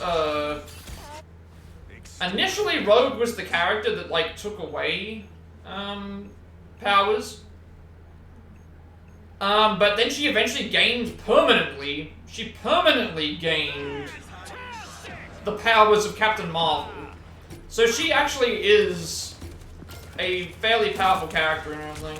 Oh, Supernova, welcome in. What's going on? Something's up. I haven't been watching the pay-per-view, so I don't know what's happened, but hope that you're doing well today. Thank you for stopping by. It's now or never. Stop them. But not today. SummerSlam is up.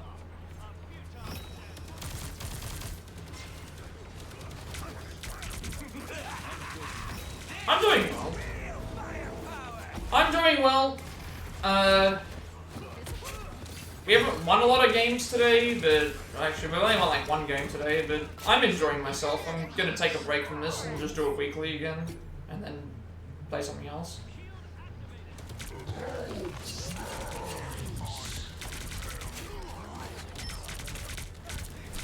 Judge, jury, executioner. Just trying to push that. Judge, jury, executioner. That's 3.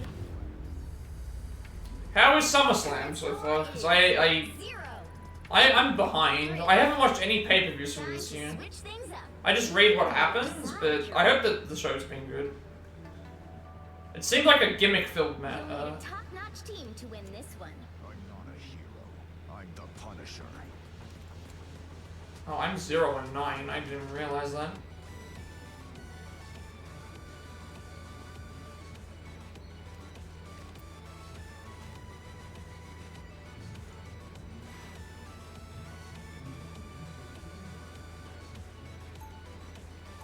Wait, Cody and Cena was great? That's over already? I didn't realize. What? I must know. I must know. I must know what happened. I don't care about spoilers, to be honest, so we're free to talk about it as much as you want. I want to know what happened, because we can talk about it. You kids should stay out of this. It's our world too.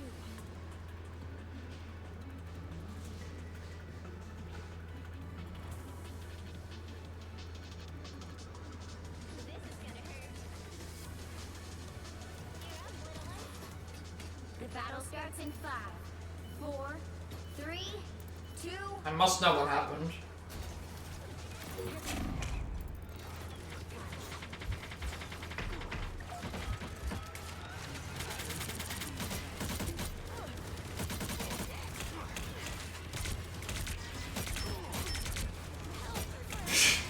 Serrano, welcome in. Hope you're doing well today. Thank you for stopping by.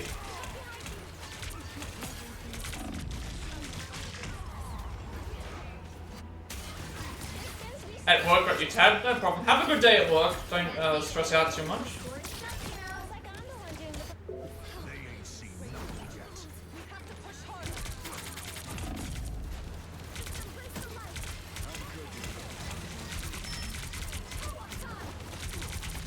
Wait, what? Wait. Hang on. Wait.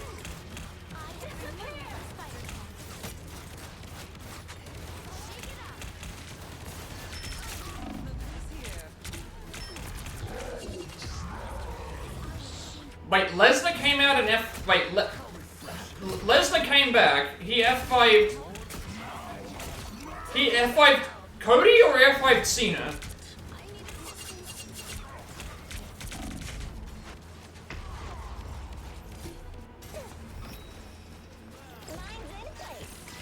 Also, did The Rock appear? I don't think The Rock would have appeared. That sounds like a... I need to read what that says, because it sounds like a crazy...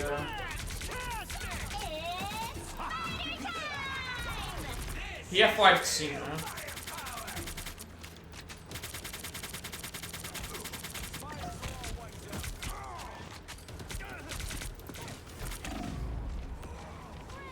Clean street fight, Cena was legit baby. Okay, so it was just a straight up, like, both of them were good guys and no heel turn. The Rock didn't come out. Judge, jury, executioner. The Rock didn't come out. Like, no heel turn from Cody. It was just a straight up clean street fight, like Cody and Cena. Was the match at least good? Because it sounds like it was good. I still think that they fumbled the heel turn, but... Oh my... I just realized this now. I just realized this now. We don't deliver this core, Arago falls. Let's go.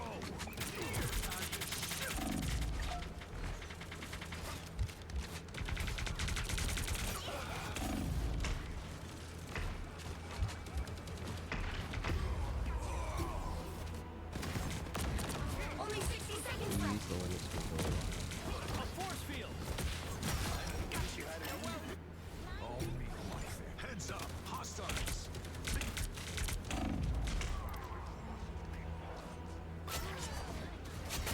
That's 3. Wow. I just realized this now.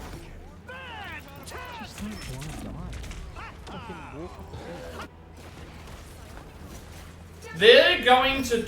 Welcome in Havoc as well. They're going to have Lesnar try and beat him on Ensign's career, aren't they? He beat Undertaker's WrestleMania streak.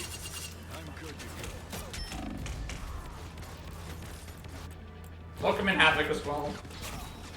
I'm a little bit distracted right now because I've got like multiple chats going on at the moment, but...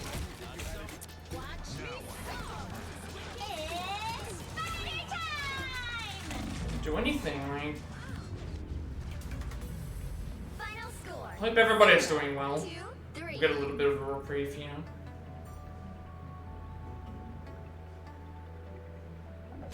Well, we can't expect to win them all. Allison has an IRL cat pic posted now. I'll let her know when she gets home because she's at work at the moment. I will let her know about that.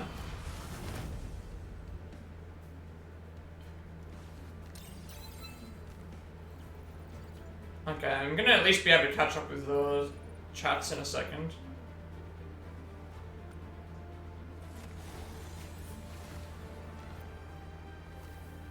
You're not sure where we go from here, to be honest. Cena's retirement thing is kind of weird now. The title was a huge part of it.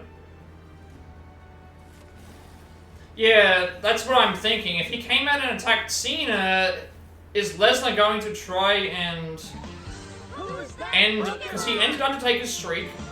And so, is he going to try and end Cena's thing? Because I was surprised that they brought him back.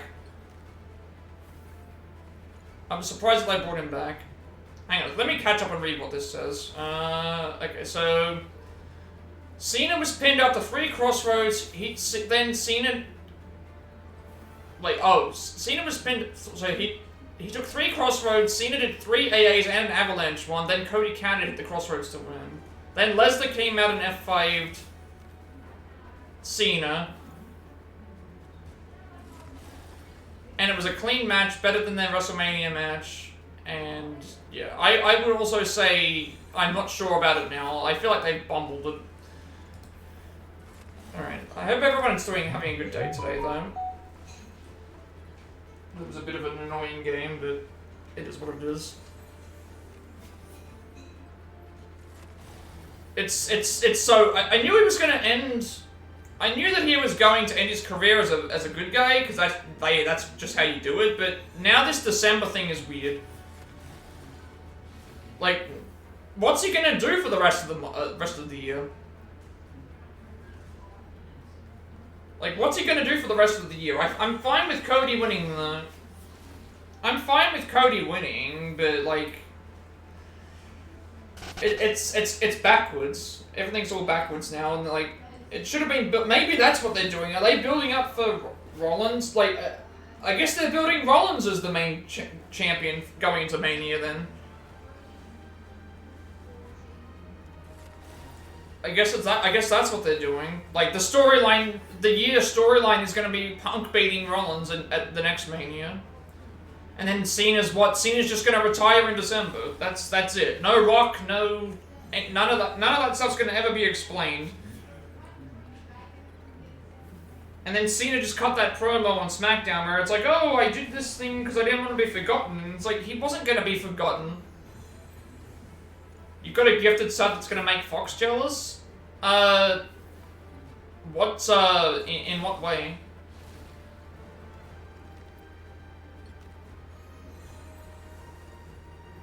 Oh, the steak. Oh, the meat. They turned him face way too early. I mean, again, this is WWE. They hotshot everything. It should have been a year-long storyline, but I guess Cena was gung-ho about,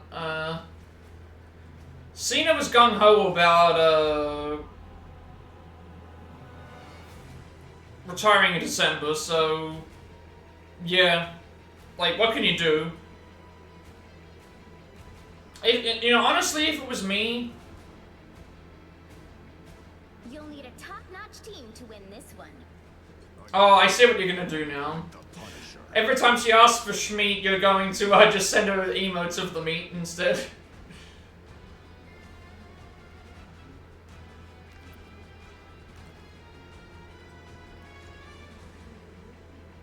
Yeah, they turned him way too early, but again, I'm not WWE. Like, if I was WWE, I would have, like, probably paid him more money and said, hey, I know you want to retire in December and all, but do you think you can carry this thing a whole year? Like, I would have said, like, we will pay more money to allow for you to do this. We know that you have movie commitments and stuff, but we're more than willing to shell out a couple more months' pay just to have you retire at WrestleMania.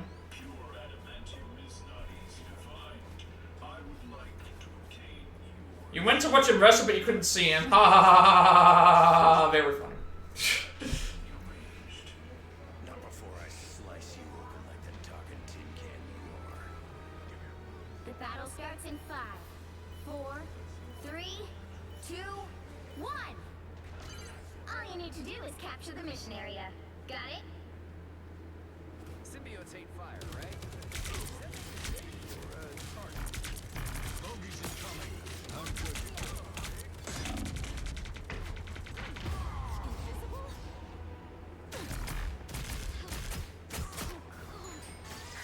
That's better. I don't know. I feel like. Now I'm getting mad. I feel like wait for the Adam Lampede video to be like, oh, this is how I would have booked the Cena heel turn. Like that's coming. That's gonna be an incoming thing. The Cena heel turn's over. Like that's it. That's it. Like honestly, that's what we're stuck with. It's over. Like this is the Cena heel turn that we've been waiting years for. It's over. Double KO.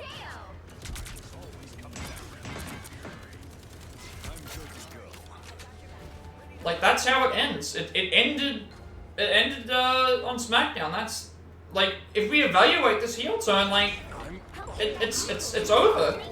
That's it. That's the heel run. Like he can't turn heel again. It's over.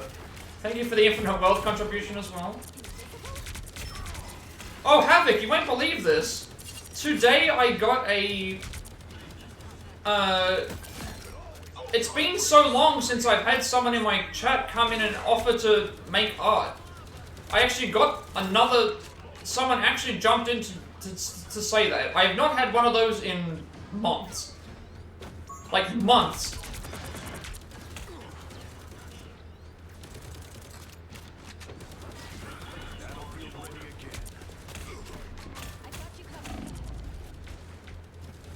Okay, why is no one on the point?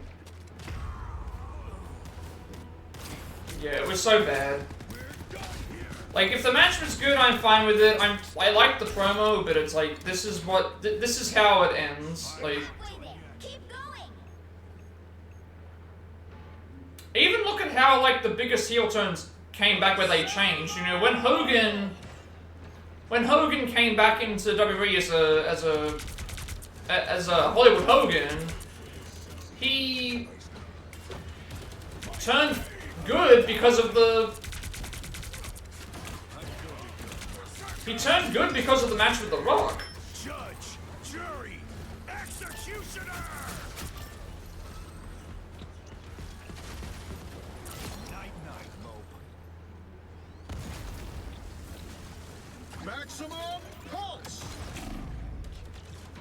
He turned face because of the match with The Rock, and then, you know, Austin's thing, like... Oh, did you see the thing, Supernova? I'm not sure if you saw it. Did you see the interview with The Rock, where he said the final boss character is the greatest heel in wrestling? Did you see that? I'm not sure if you saw it, but if you didn't, that's what was said. The Rock said that the final boss character is the best heel in the history of wrestling.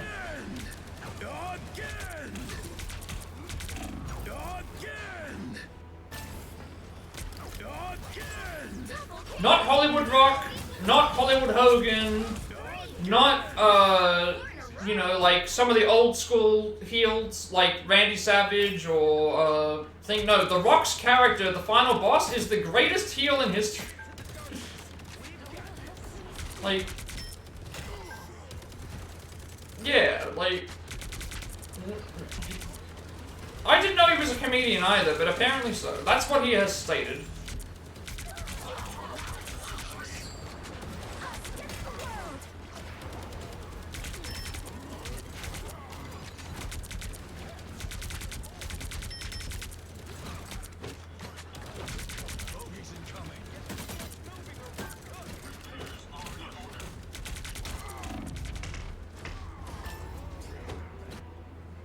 I don't know where people come at with this, like, I get being fans of things, but like, you really think that that is the best like, you're saying that like a not even 2-month run with that character, because I only consider the time that he was feuding with Cody last year as that actual character. I don't count this stuff that happened a year later, like, when he did literally nothing. Like, the Cody Soul promos were bad. Like, those were actually just bad promos.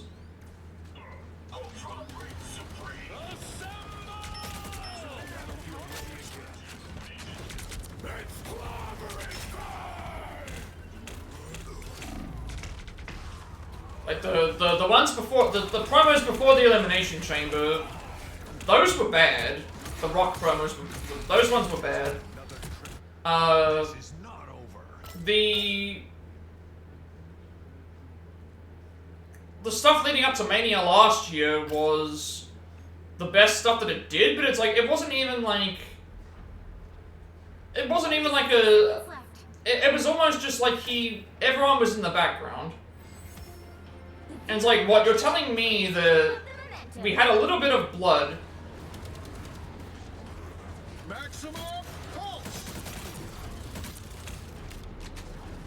You're telling me that we had a little bit of blood and a couple of Mama Rhodes. You're telling me that we had a couple of Mama Rhodes promos and some blood and whipping with a belt, and this is the greatest heel character in the history of wrestling. I don't care if anyone's a casual or a thing, like, there's no way that anyone would say this.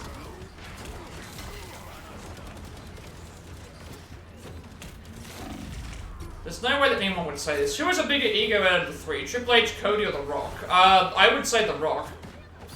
Because you can at least say that if Triple H and Cody have a big ego, it's only in the world of wrestling. I think The Rock has a bigger ego because he takes that outside of wrestling. Like, keep in mind, The Rock is the same person who wanted to fight Superman as Black Adam. He didn't want to have Shazam in his movie, even though Shazam is a...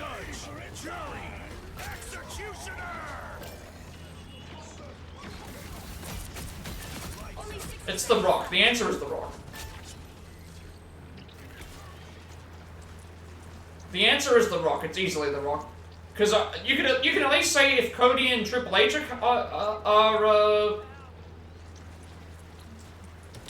if Cody and Triple H are cocky, it's because it's in wrestling. The Rock does it outside of wrestling. Like, especially with the way that he talks about like how his movies and stuff are. Like, the answer is 100% The Rock.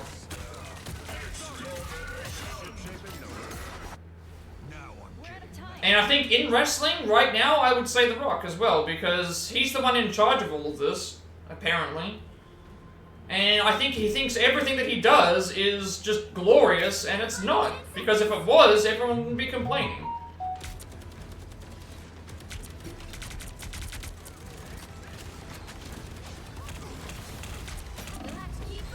So that's my answer.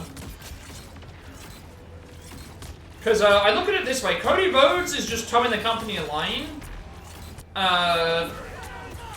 So he's probably just saying stuff in the sense of like, he's just saying it to be good for publicity. Triple H is in charge of the company, and he's just saying it because, oh well, everything we do here is great. The current score is 2-0. Why Cody do... Time to switch things up, including... Cody Crybaby to a WrestleMania victory ended or inside. Yeah, that's exactly what I was saying. I'm the Punisher. The right heroes could make all the difference. Hang on, why can't I move? Hang on.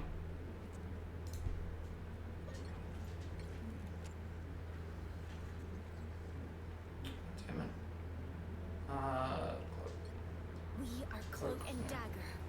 We are hope and fear. Round 2, go! We had each other. That bond is unbreakable. Just like get this over the way. I agree with Triple H being a close second. Cody did, however, create a company out of a bit of disdain for WWE. Yeah, but did you also see, like, his comments about that as well? But you're safe inside a metal shell. How naive. Spider's plating is made from carbon nanofibers and ceramics.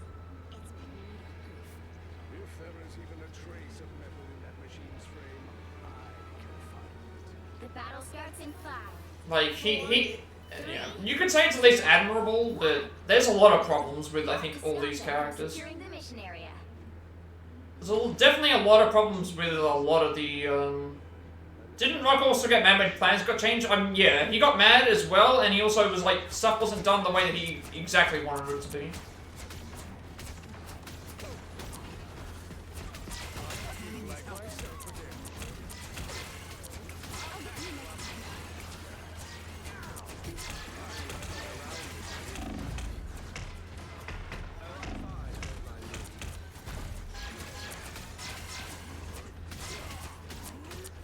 When does The Rock not get mad? If anything doesn't go his way, if anything, it's The Rock who's the crybaby. As well, like... And he's also just blatantly, like, ignorant in terms of, like, what works and what doesn't. But again, he's the one making millions of dollars. Like, his passion for wrestling is gone. He only literally comes back for a thing. Like, he'll tell you that his passion is, like, as high as Cena's is. It's definitely not.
Rocky Sob Stories, Cody Crybabies, and Triple H Falls, yeah.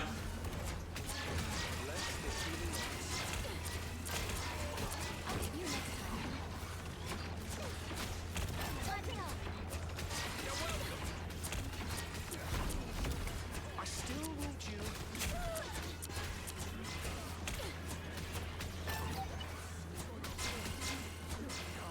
It's just the way things are, you know. Like, I think we're just getting to the point where it's like everyone thinks that they just know what to do.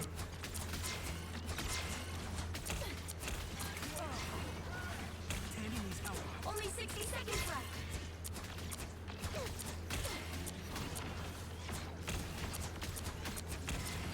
No one's gonna try and deal with it.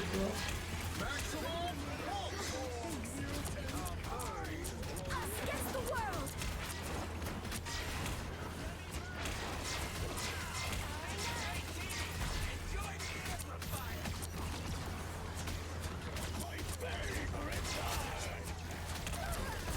Down to 30 seconds. Us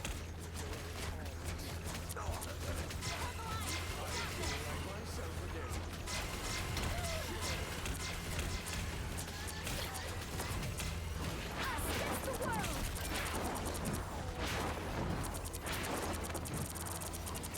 The final 10 seconds. Have I seen Superman or Fantastic Four? I have not seen them personally, yet. Whoever they are, they don't look friendly.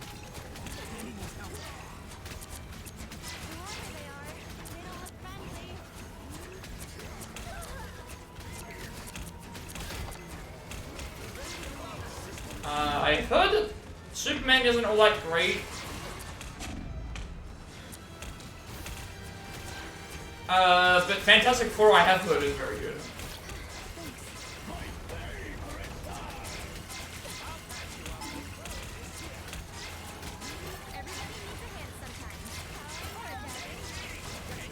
hand sometimes.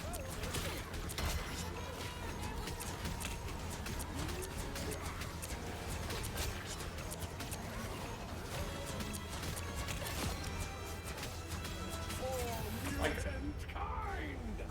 get back to talking, like, Two. get back to talking about wrestling again. Sorry about that, I was kind of locked in with that. Another epic victory. So I don't know, I like talking about wrestling just because there's just some... I don't know what's going on with the company. Like, this seems like it's a turning point again. I'm surprised that they brought Lesnar back, considering the allegations, but I guess they don't really care about those, because I don't think it was proven, so... I don't know, we'll see what happens.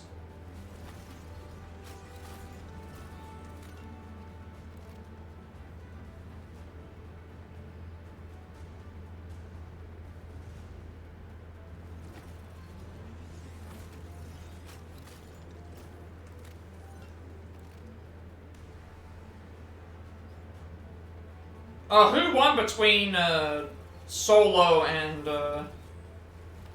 Jacob in the cage match? I hope that Jacob won, because...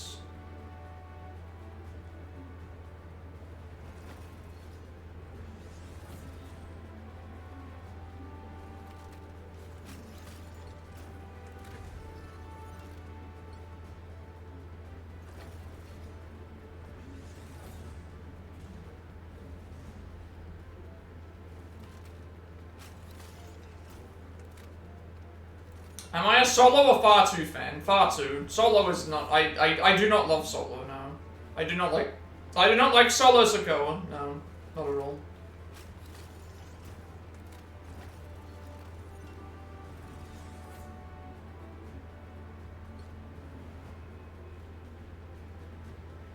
He is not my. He is not my. Thing. You switch it to reload it, so it's no problem.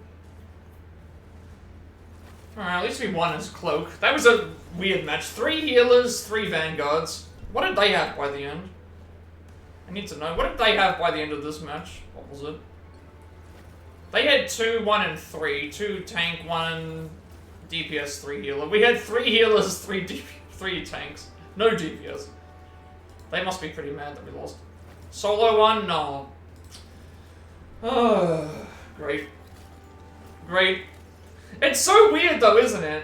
Last year, Reigns came back at SummerSlam, and this year, Reigns is in a tag match at the start of the show. Look at how backwards this... Look at how backwards this company is! Roman Reigns came back to save the day at the end of SummerSlam last year, and now this time he is in the tag match with Yeet Man. Him and, you know, Yeet Man and Roman tag team. Everyone's back together again. The bloodline is back together.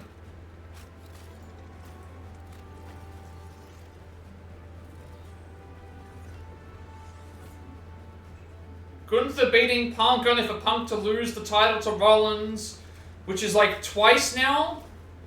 It was twice now that that's twice that Punk has lost a championship match to a Money in the Bank cash-in at the same pay-per-view. Because remember, Del Rio cashed in on him at SummerSlam.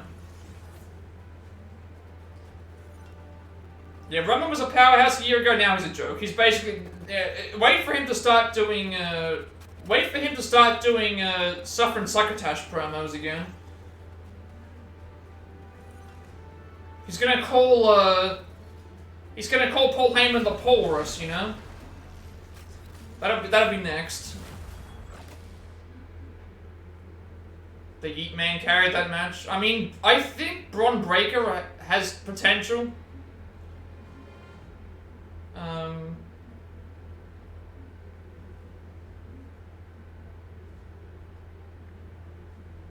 I think he has potential, but I'm getting sick of seeing... Are you getting sick of seeing the... you know how people complain about super kicks? And things being overused? Don't you think it's a bit overused now that we're seeing the spear through the barricade? Like, remember when the Shield were doing it and it was like a surprise? Like, all of a sudden it would come out of nowhere and you would see the barricade spot, like... Now it's almost like, it's a Reigns match, it's a thing, like, I'm expecting someone to get speared through the barricade. Remember when it was like a surprise? That someone would get speared through the barricade? Now it happens like all the time.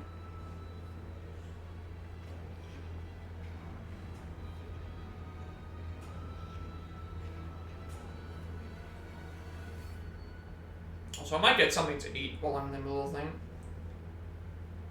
You had to do it 1,000 times to get a 5-star in 2K2, now we see it in reality. Yeah. That's what I'm worried about. This might get sent back, right? Yeah, it probably is going to. I can probably take a break now and grab something to eat. Do that right now.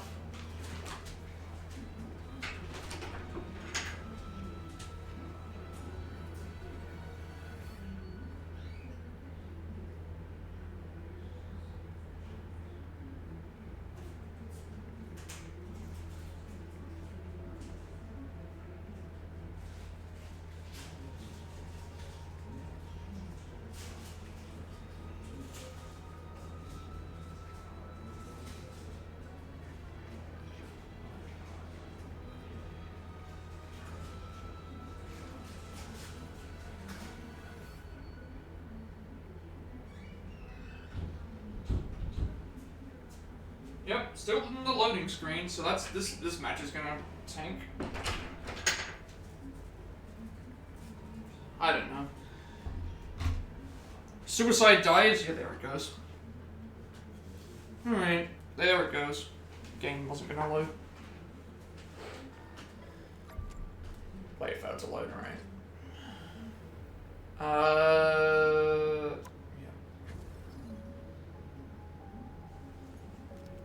Yeah, I don't know, there's a lot of overused things. Suicide dives, I would agree. Either that or maybe the dog pile spot, as people would call it. If you get what I mean, where it's like, oh, one person does a dive, and then the next person does a dive, and then they get up, and then that person does a dive. and then they get up, and then that person does a dive, and then they get up, and then that person does a dive, and then you have like 12 people all gathered in a damn, you know, it's like they're in a mosh pit at a rock concert, and it's like, my question is, why don't they just move out of the way? Why don't they just move out of the way?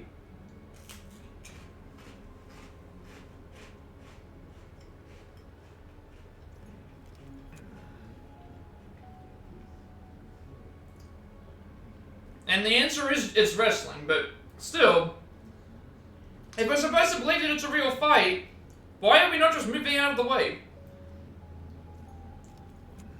That's why I like Samoa Joe's walk-off that he does. When someone goes and does like a springboard move and he just turns away. Because it's like, why am I, he's got the mindset of like, why am I going to stay there to catch you? I'll just move to the side and let you, hurt yourself, you know?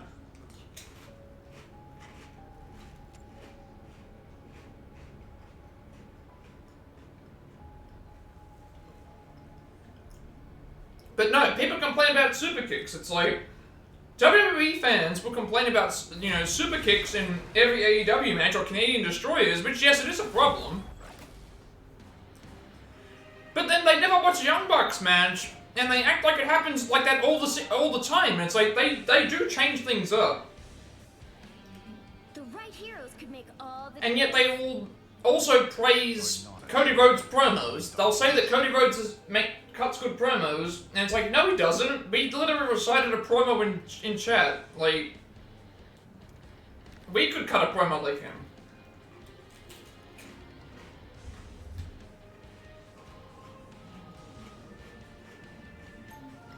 You know, say what you will about Ultimate Warrior, but like, look at the energy and passion that he had in his promos. Even if he was rambling about stuff, no one could come up with that. You know, Hogan, you know, the inspirational, like, Hogan promos. They'll be coming in 30 seconds. Where, you know, even his promos were really wacky. That was what the 80s was like, though, with wrestling. It was literally just over-the-top characters that you wouldn't ever meet outside of wrestling. Never figured I'd have Who yell a lot and, you know, fight. The battle starts in 5, 4, 3, 2, 1. You need to stop that vehicle in its tracks. My favorite one, like, I know you're saying about certain promos, my favorite one is the I am foreigner, hate me. Like, anybody who isn't from the United States is basically it's like, oh, I'm a foreigner, hate me. That's literally the character's gimmick. The gimmick is just, I am from another country, hate me. You shouldn't like me for this reason. Rude. You're tired of the promo check? Yeah, it's the checklist. I honestly think that when they get taught to cut promos, because that's the other problem as well, like, they're teaching people how to cut promos. Back then, you weren't really getting taught how to cut promos, you were kind of just like, here is your character, here is the baseline of what you need to say, and then here's maybe a few dot points you need to mention. Otherwise, do what you think works, naturally.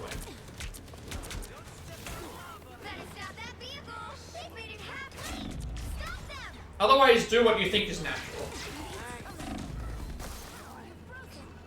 So, The Rock might be like, you know, The Rock, if when he was in the thing, his character is, you know, cocky. We're building up a pay-per-view, so mention the title, mention your opponent, make a few jokes here and there, do this other thing, and then that's it. Like, that's a checklist as well, but they weren't being dictated every single line. Like, I need you to say this exactly, and I need you to repeat it to me 50 times before we go ahead and...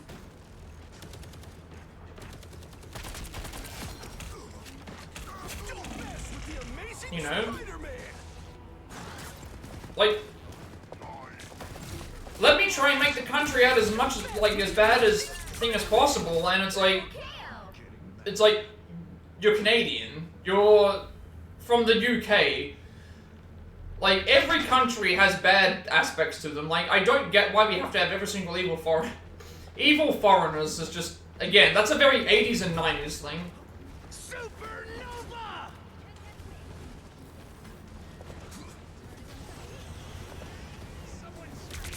Like, there is a checklist. There's always a checklist. I will say that, absolutely. There's absolutely a checklist.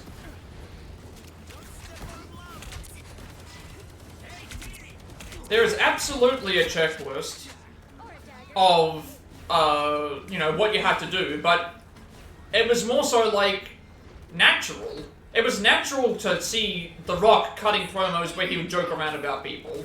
It was natural for Austin to come out and say that he wanted to, like, I am ready to put on a show. you know, beat up someone.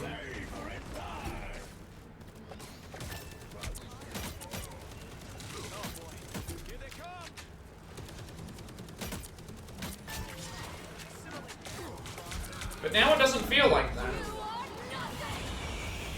Even Reigns, it's like, again, modern day promos, like, it's like what we said, Cody Rhodes' promos are the exact same thing.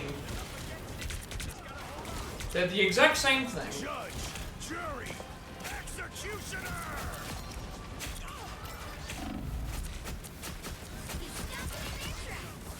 Double KO. The final 10 seconds.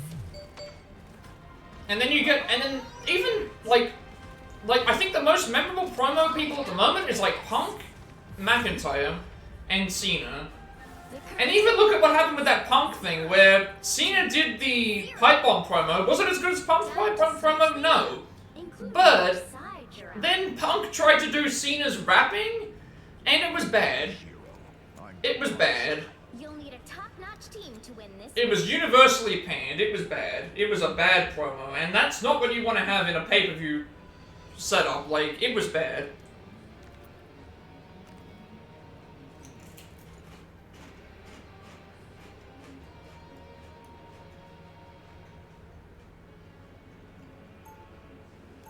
And people tried to defend that as well.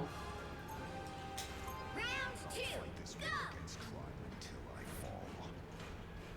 You cannot save Yggdrasil, nor can you save yourselves. And Cena held back as well. Cena held back as well. Imagine if he brought up on television. Attack. Get ready. Imagine if he brought up on television to Punk. You couldn't even you couldn't cut it in the WWE. You couldn't cut it in that other company that you went to. Yeah, well, I plan to make a delivery of my own. And you say that you're like the best. Not the most eloquent of solutions, Ben. The battle starts in 5, 4, 3, 2, 1. And I like the hypocrite thing as well. To its destination. I like the hypocrite thing that it did too. Where Cena basically made him out like, I gave him the title shot because and that throws that storyline out of the way as well. I just realized that. Remember the promo that he cut on Punk, where he said, I've been planning this. He basically said, I've been planning this heel turn for the entire year. And then he's like, I looked into what people were going to like. It was like, you know, he played into Punk's, you know, past with the Saudi Arabia stuff. He took advantage of R-Truth with the other thing, like, he did the stuff with Orton, like, so now you're saying that he's just immediately changed his mind with that as well. That's the one other part that doesn't make any sense. Like, I would have loved to have seen a year-long plan where they actually stuck to it. Wait, isn't he the guy who's...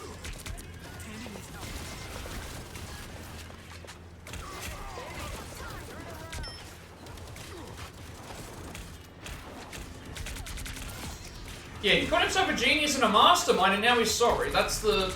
yeah. Absolutely. Absolutely. Final score 1-2. And that's why I thought if this was planned thoroughly, he would have had a year-long title reign, and then his plan would have been thwarted, because his plan would have been, if I was doing this, his plan would have been, he has the title, Logan Paul takes the title from Jay. I know that you don't like Logan Paul, but hear me out. Rollins wins the briefcase and basically holds it hostage. Braun and Brunson are there to be the heavy. Heyman's there to be the political advocate for the entire group. And essentially you put them you put the entire WWE on lockdown. You put the entire WWE on lockdown, and you make it so that the only possible way for somebody to get a title shot is by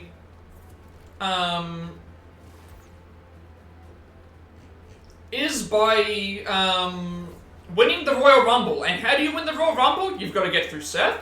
You've got to get through Braun Breaker. You've got to get through Bronson Reed. And then you know what? If you have someone that you really want to win the thing, have it be like, you know what? You want the biggest threat to Cena's title reign? You put them at number 1. Like, yes, we've seen it before in the past, but you put every single possible obstacle in them.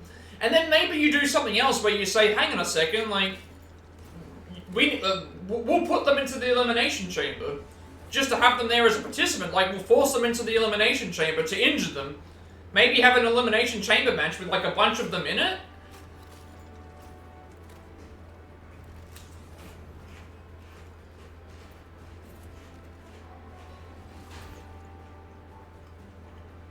Like, I don't know.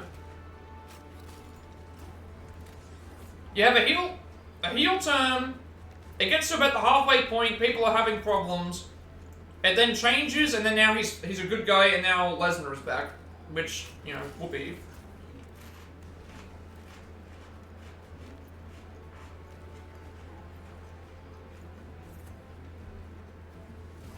Now, if we get a Lesnar-Cena match, like the Extreme Rules one that they had back, in 2012, I would not complain.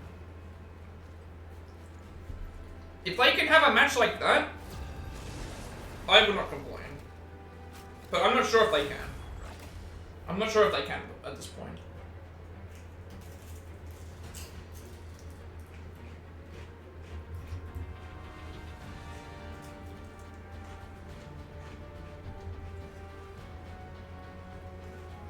Pick your hero. Or villain. I'm not judging. I'm not a hero. I'm the Punisher.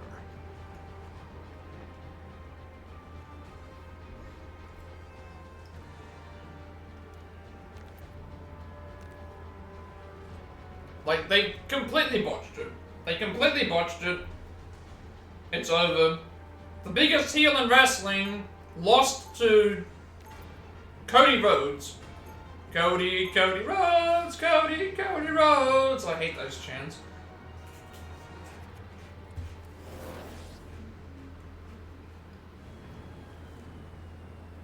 Remember when the crowds would cheer at the wrestlers and interact with what was going on? Now it's just like, let's go international and then let's just chant soccer chants. Let's just do soccer chants the entire time. Just do soccer chants. That's all that matters. What the?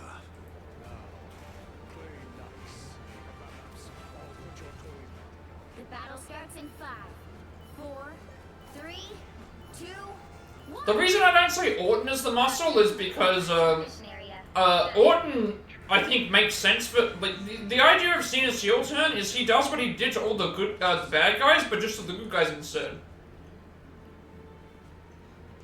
So remember when people were complaining about him beating Umaga and beating Khali and beating Kurt Angle and beating everyone else?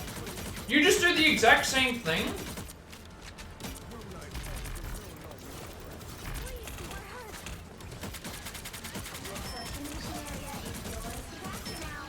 You just do the exact same thing, but you do it with, yeah. So I would still just be like Seth, Breaker, Reed, Logan, Cena, and Heyman, and then have Rock as the final boss and just stack the entire deck. No Money in the Bank briefcase. You've got Bronson and Breaker just annihilating everyone that's in the path. The Rock's pulling the strings behind the thing. Cena is like your figurehead. Heyman is the promo guy.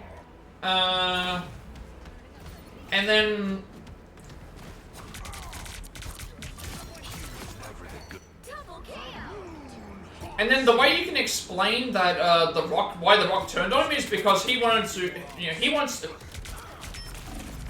do something where the Rock says like, the reason he turned on them is because, yes, he wants the present of WWE to be great, but he wants the future to be great as well.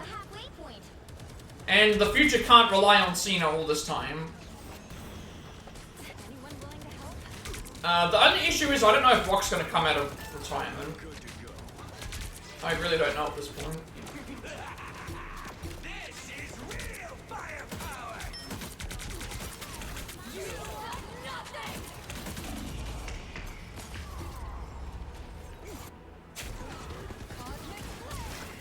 He wanted to weaken the present and future, so not only does he can't beat up Kobe beat Cena. Yeah, that's what I'm saying. It's like, I hate those chants.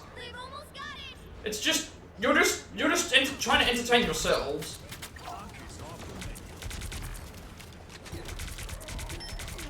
That was some bad mojo.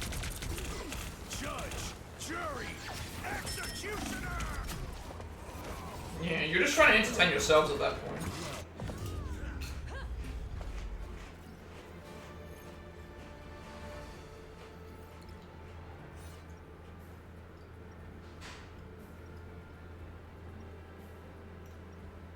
Make it so the only way to qualify for a title shot would be to win the Rumble. And just stack the deck.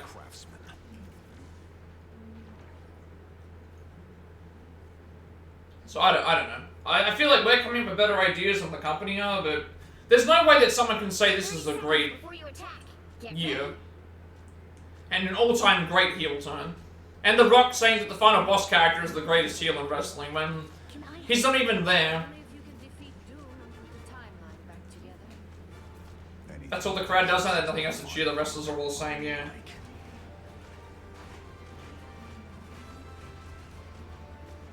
The battle starts in 5, 4, 3, 2, 1.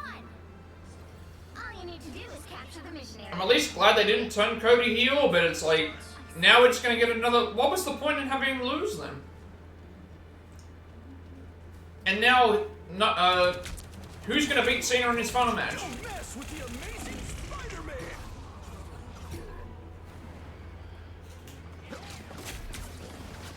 Don't mess with the amazing Spider-Man. Double KO! I'm getting mad. Looks like the mission area is yours to capture now. Who's that Pokemon?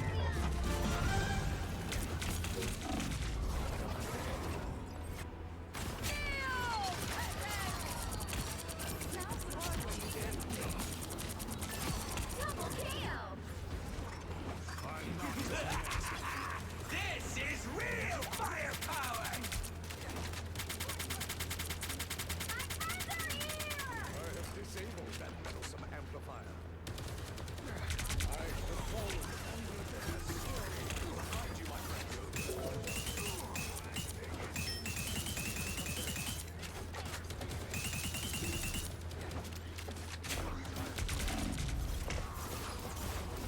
Yeah, nothing makes sense with Rock and Cody. It's getting too convoluted. Like, this Rock storyline this year, it feels like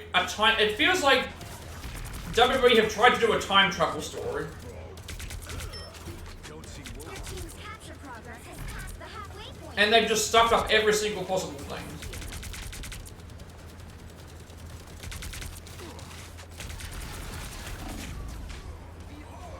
It's almost like they've tried to do a time travel story, and every step of the way is just them failing at every turn, not understanding what to do.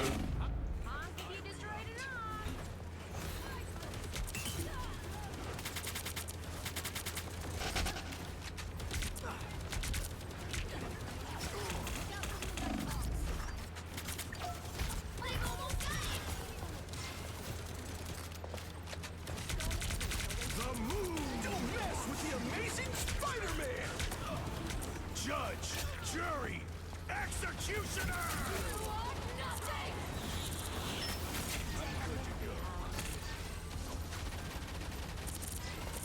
Blaze of glory.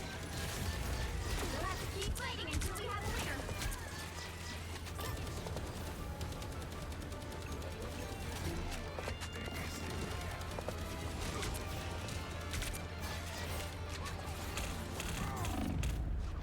So I guess we'll see what happens, but still, the Rock's not there.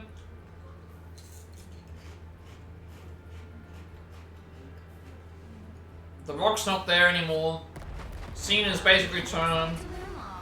Cody is just gonna do another babyface run again. Lesnar's come back.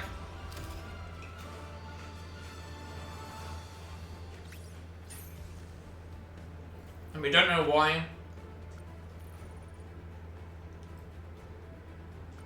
Like, we don't have a good reason as to why he came back.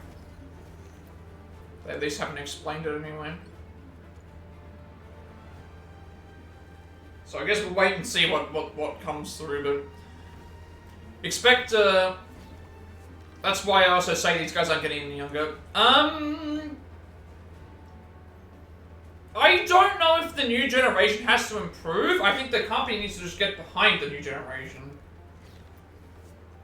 Like, they have plenty of young wrestlers that are there. They just need to give them the push. They have plenty of younger wrestlers. They just need to give them that push to get there. They either spend too long in NXT, or they're stuck in tag teams, or they're injured, or they're doing stupid storylines.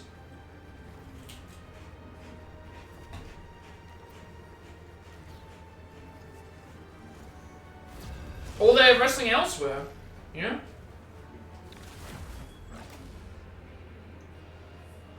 Like, I'm not sure if you're watching AEW, but Kyle Fletcher, he's in his 20s. I think he's around, and people are comparing him to Orton when he was in his, like, youth.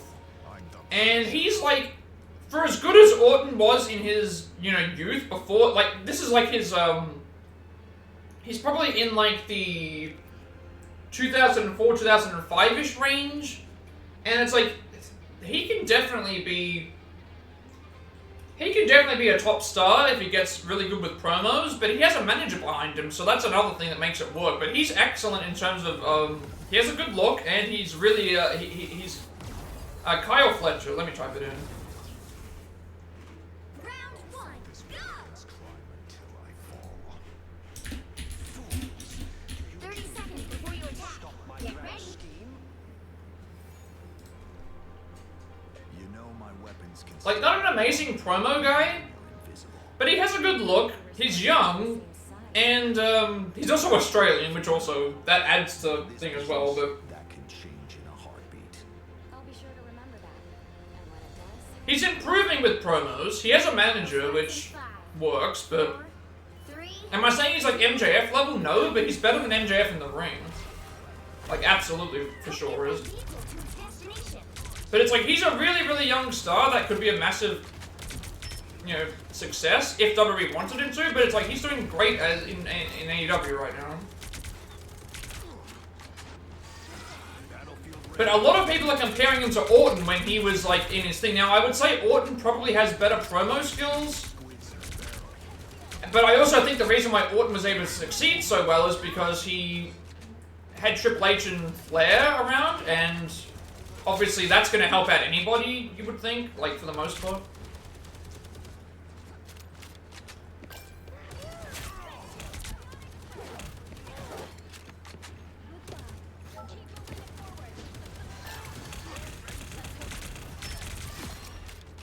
So he has an Orton-like look, but I'd say he's better in ring than Orton. Maybe not as good at promo-wise, but he's definitely better in ring. Because I don't know how old he is right now, but people were comparing him to Orton in terms of, like, I know he's in his 20s right now. Enemy located.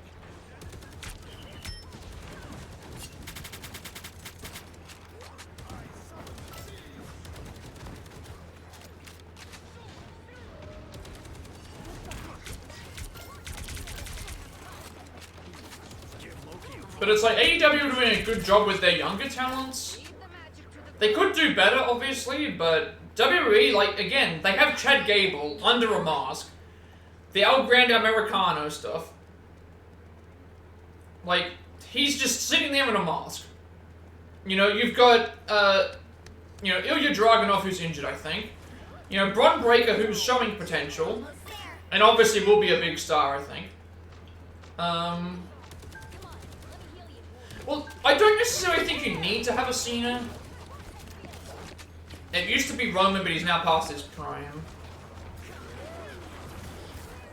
Us against the world. Battlefield ready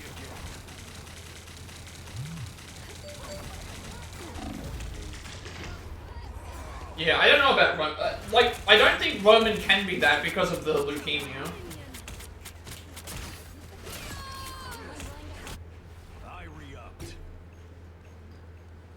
Also, he has like 5 kids, and I think he wants to settle down and not be around as much because he has a big family, and also, Over here, I can heal you. he pretty much carried the company through the pandemic, which was a big ask for someone who was, you know, who could have died. Get that vehicle moving again. And then, like, you know, Gunther is there. I would like for Gunther to be, you know, better recognized. Jury, executioner.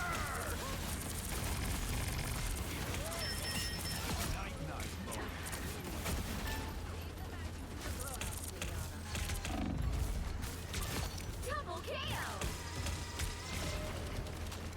He is going Hollywood, don't blame him. I mean, they all do eventually. At this point, you know, again, Cody Rhodes is going Hollywood. Cody Rhodes is going to be in the next Street Fighter movie. Both Cody and Roman Reigns are in the next Street Fighter. Reached a checkpoint. Keep up the momentum. Like, they're both in the next Street Fighter. And Reigns has already been in, was in Hobbs and Shaw, the Fast and the Furious movie. Like, good for him. Do movies, don't have to stress on your body anymore. Like, you've done your job. Like, he's absolutely done his job. Hitting here could cause massive destruction.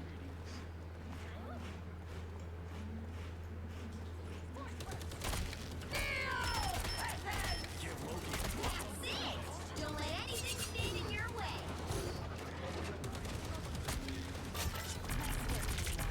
Don't let it go to your head. Like, I do not blame him at all. That's why it's like,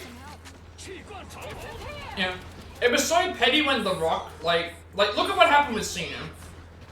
Us against the world.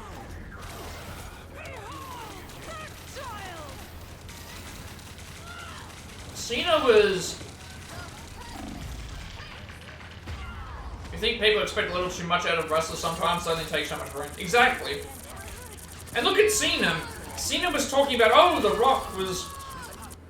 I re-upped. The Rock was never here, he left for Hollywood, yada yada yada, and it's like, Cena did the exact same thing because, well, he did his time. Look at how much work Cena did. The current Like- score is 3, 2, 0. He was learning Mandarin. Time to switch things up. In between flights, like in flight time and stuff, he was learning Mandarin, but not because the company told him to. The Punisher. The right heroes could make all the difference. Not because the company told him to, but because he thought that the Chinese market had untapped potential to be good for WWE. He was thinking about the company, and the guy was learning Mandarin in between flights. He could have been resting, he could have been doing anything else. No, he was like, I want to help this company. Like, I know people complain about him being a WWE guy, and I do have my complaints about that, where it's like, if he went elsewhere, he would basically be considered probably one of the greatest of all time, because we didn't get to see what he would be like in AEW or somewhere else. So that is one thing that you could say They'll be coming in 30 is seconds. against him, Stay strong. is that he's always been a WWE guy. My dear sweet Susan Storm. It's rituals. Like, that's the biggest thing, but he's put so much dedication to that company. Like, learning different languages without asking, like, Wow. Are your motives it's no one else is doing that.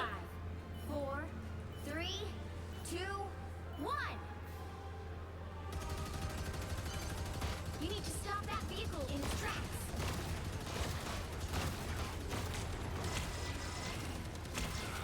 Guerrero and Owen died for the business. Cena and Roman were bullied.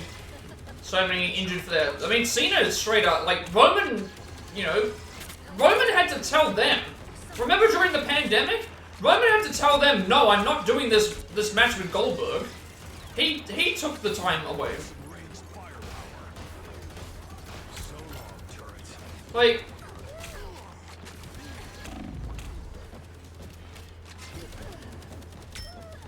We shall not be your targets any longer.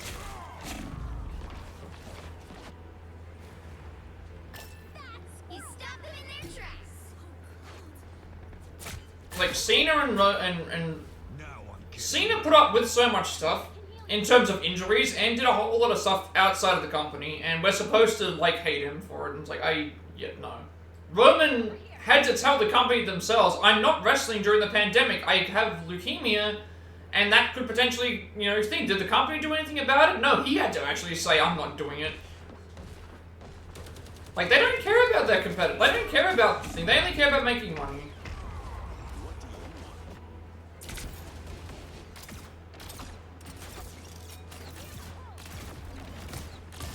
Yeah. They're not coming out.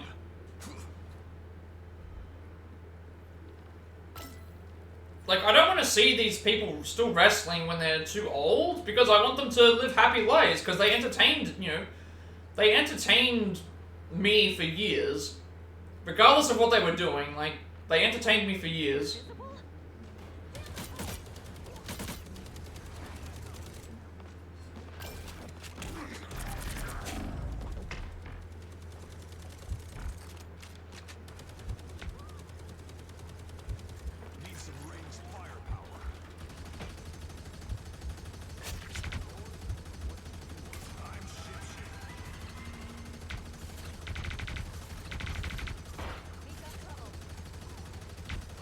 Literally not getting healed.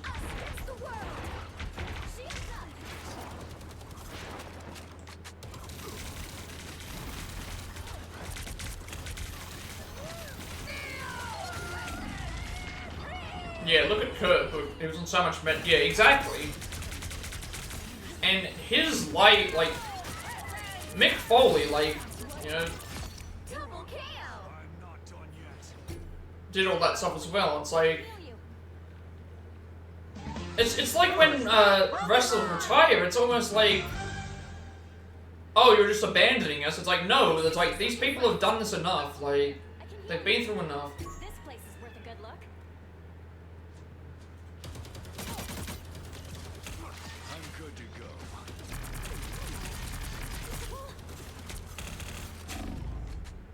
Better stop that vehicle. So it begins.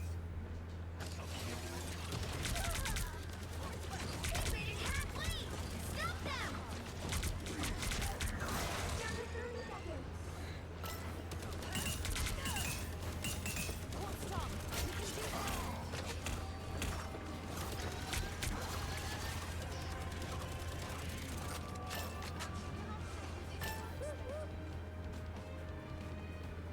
Yeah. The final 10 seconds. Like, and that's why the Vince comments were really bad. Like, those Vince comments were really bad, because he was like, it came out that Vince, 4, 3, 2. like, when Vince hears that wrestlers want to retire, that Vince's mindset with that is like, he straight up just says, it's almost like when someone wants to retire, his reaction is just die already. Like, that's what he considers the wrestlers, like, expendable, to the point where it's like, oh, if you're gonna retire and you're not gonna be around, like, then just die. A lot of people say Mox is boring, but you respect him for how much he does for the fans. I mean, he's... Say what you will about the current reign that he was having recently. he still cuts great promos. His promos are fantastic. Like, his promos are still fantastic. He's my favorite as well.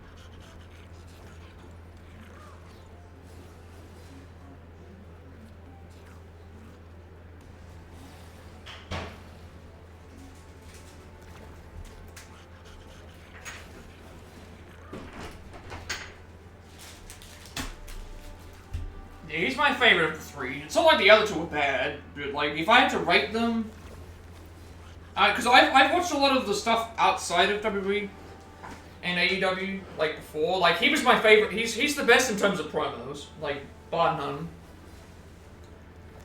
And I've watched a lot of Rollins stuff before he was in WWE. Like I honestly, I feel like Reigns is the weakest because he had the. I don't know. Can I really say that though? Can I really say he's the weakest? He's my least favorite. He's not necessarily weak.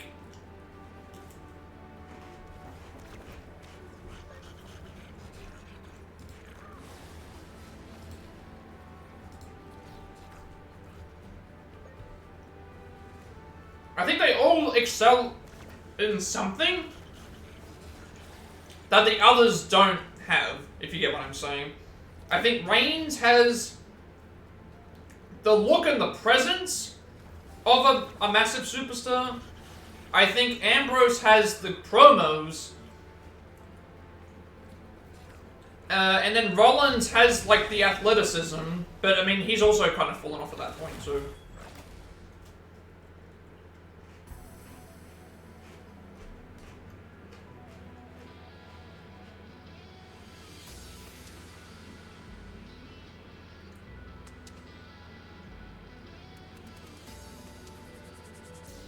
Reigns, spectacle, big fight feel, yeah. Rollins, devious heel, mastermind. I think athleticism, or at least when he was in his prime, athleticism.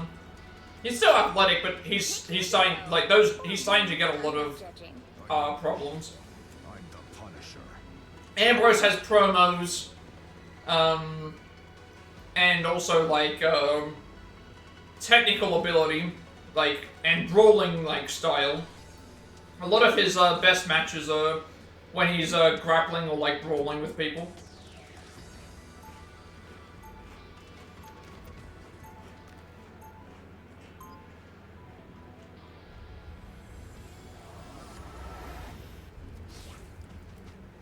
And he's willing to put his own body on the line. I'm a blunt instrument. That's how. 30 seconds before you attack. Get ready. Think you're fast enough to stop a But Reigns has gotten better at promos, but like again, if you look at who had like the worst part, like who was the worst the longest, I think it was Reigns.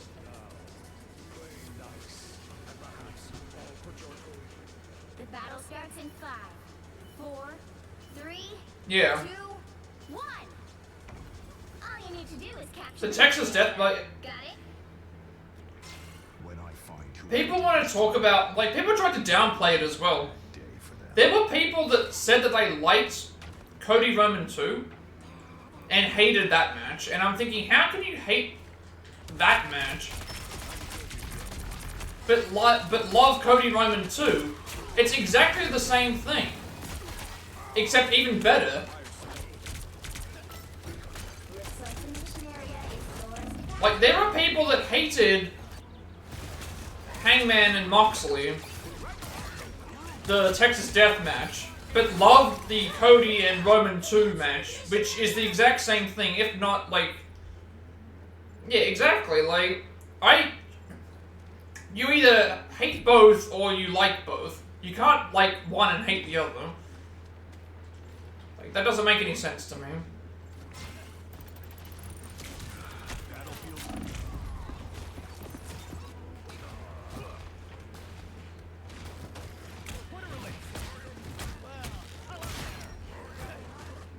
Back for another tour.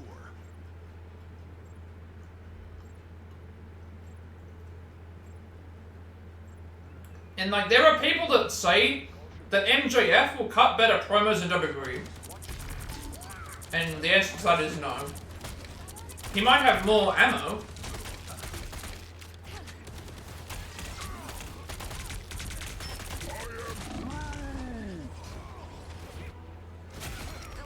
Yeah, I mean, I never wrote. I was a WCW Double KO. Their team's enjoyer. progress has passed the halfway point.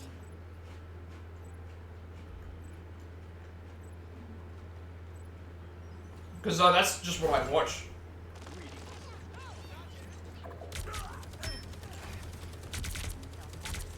Because when I was a kid, my dad would work night shift, and so WCW was on.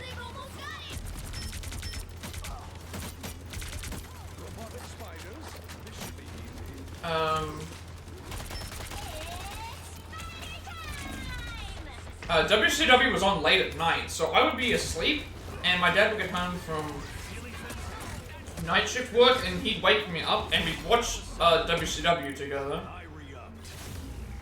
He's an AEW guy, and the reason Cody is treated good is he's not a former WWE guy. He is a... Oh, you haven't had.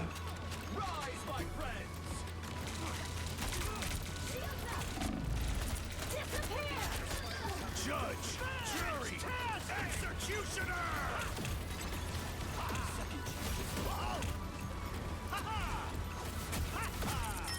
Lights out for stuff. Control seized.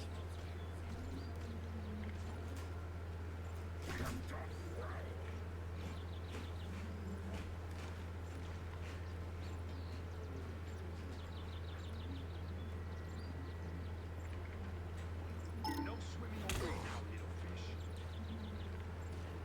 Heavy weapons. I'm rough. This could be treacherous territory.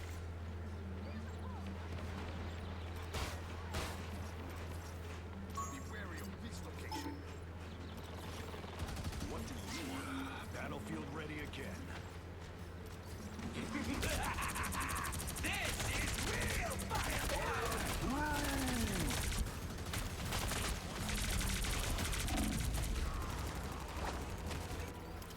Alright, let me know when you get back from the ads.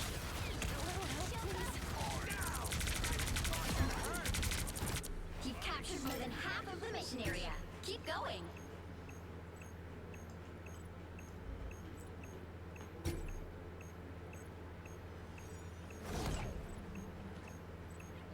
Alright, so as I was saying, I was a WCW. You'll have to keep fighting until we have a winner.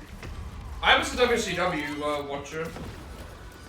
Because to watch wrestling here, we would have had to have had pay TV, which my grandmother had, but not us. So we would only be able to watch free TV stuff. So my dad worked night shift, and I'd be asleep, and when he got home, it would be on, so, See shades of gray. I would get up, and, we would watch it together. So that's why I said I have 3 favorite wrestlers.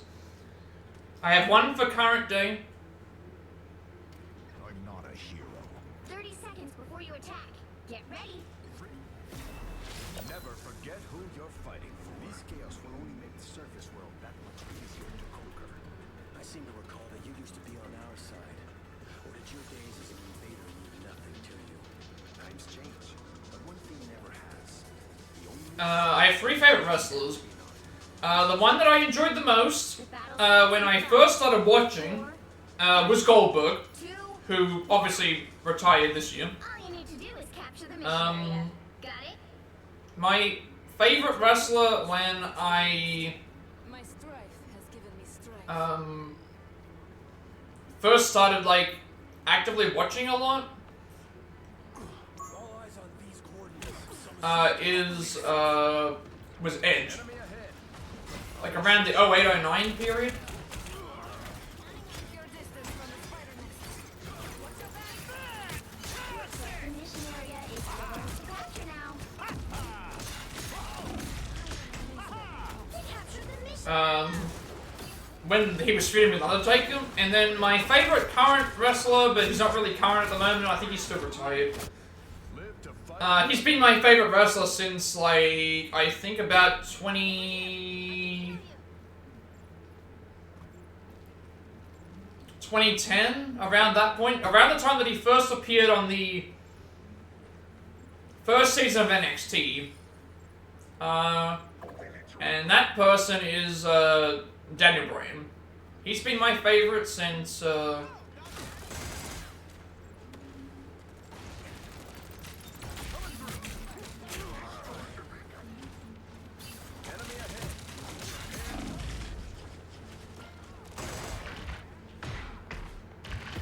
he's been my favorite since 2010.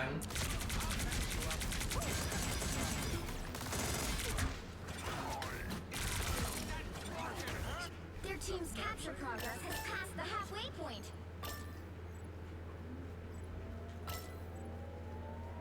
Control seized. So now I'm curious what yours would be. What would your... If you had to pick a wrestler for each... Yeah, he does. He has the Bryan Danielson Award for Best Technical Wrestler. Now it's showtime. Because he won it so many times in a row. Like, from, like, 20... not from each era, but, like, from...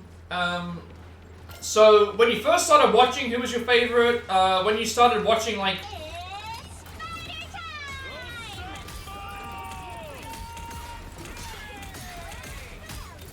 You can always count on me, partner.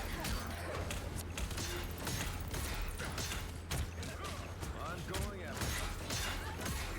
when you first started watching, when you watched, like, a lot more, and then who's your current favorite?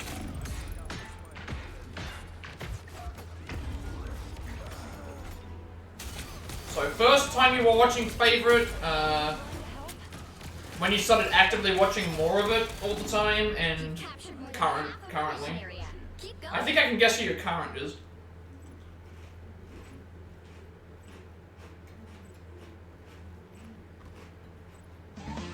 Who's that Pokemon? So Stone Cold and Angle as a kid. Okay. Teen years was Eddie and Cena. This is real firepower. And now it's Moxley and MJF.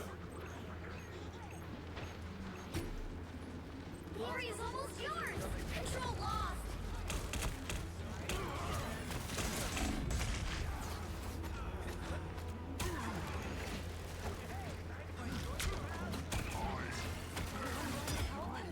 Okay, so now I want to know, Angle.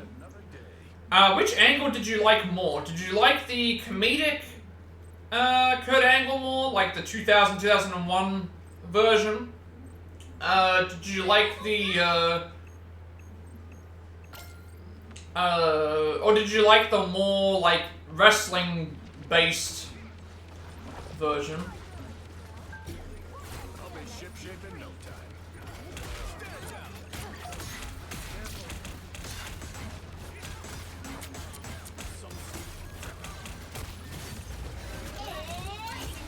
Winner.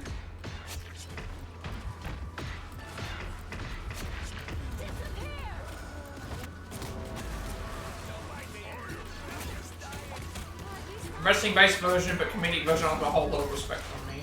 Nice. Now, my favorite version of Angle was, Don't rush it. the, his stuff in TNA was great. I quite liked that.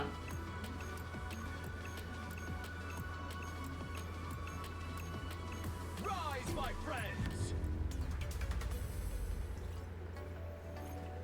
Eddie was, always a really good one as well.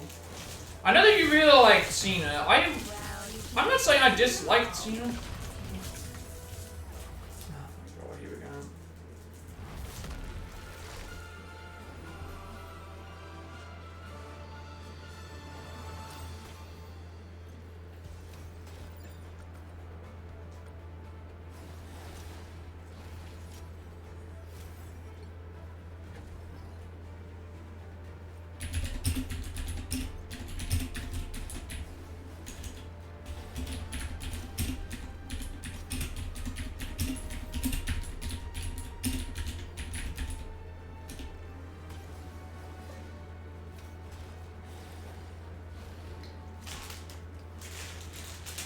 Underrated, Jericho, Miz, and McIntyre. Miz, I would say I liked him during the... He has bursts of... Miz has bursts of greatness, I guess you would say. His run as the... when he was not doing main event stuff...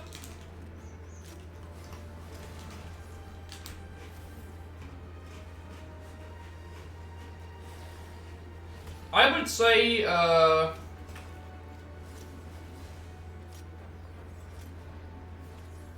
when he was the champion, but he wasn't doing it in the main event. So he had matches with Morrison, he had matches with Bryan. That era, I liked that, the 2010, 2011 era. Then I liked the Intercontinental Champion run that he had. You know, the, was it 2016, 2017? When he was the Intercontinental Champion? I liked that run.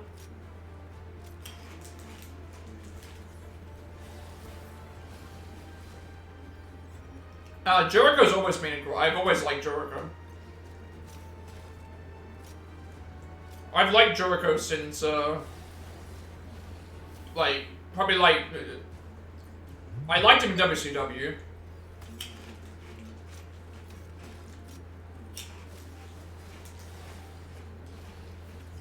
McIntyre is great. Yeah, I remember.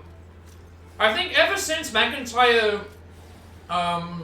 did his stuff in TNA and did stuff on the Indies and then came back, I've always liked McIntyre.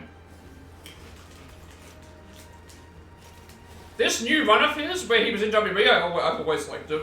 Good guy, bad guy, whatever he does, I've liked all of it.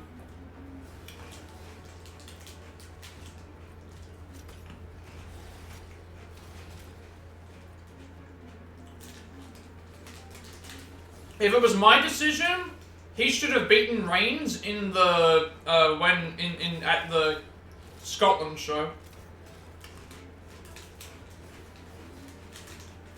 I would have had him beat. I would have had McIntyre win there.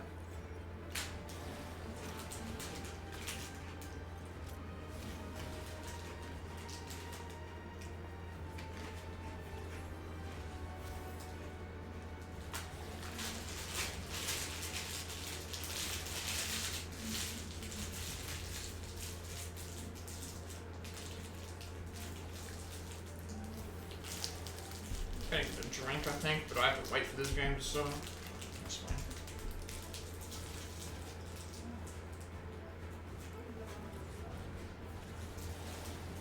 Yeah, you should have won at Clash of the Castle.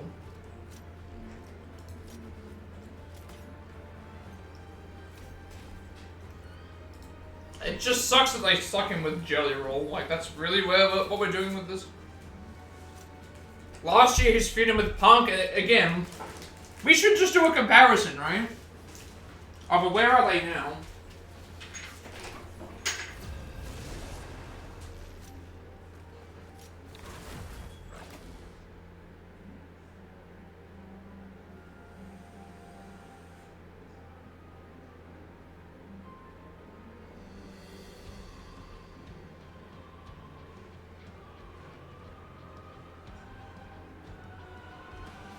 You'll need a top-notch team to win this one. We should do a comparison of where are they now. I feel like this is a good thing to do. Right?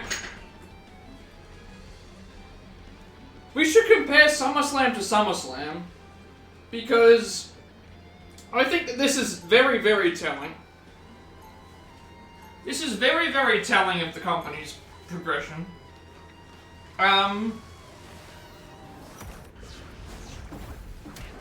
You know,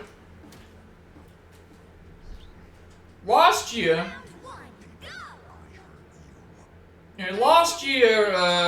Reigns came back to save Cody Rhodes. Cody Rhodes. And then this year he is the... What do you got in your trash can? This year he is, War journal entry. This year he is, the opening match. You know, McIntyre last year was feuding with CM Punk, and where they were probably the best thing that was happening in the company that year. This year, he's tagging up with Logan Paul to fight Jelly Roll. You know, Punk last year was in that match, you know, and then this year, Cody last year was in that bad main event, like, that SummerSlam main event was bad.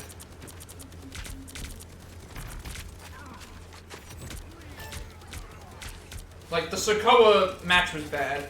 The only thing memorable about that was the interference near the end.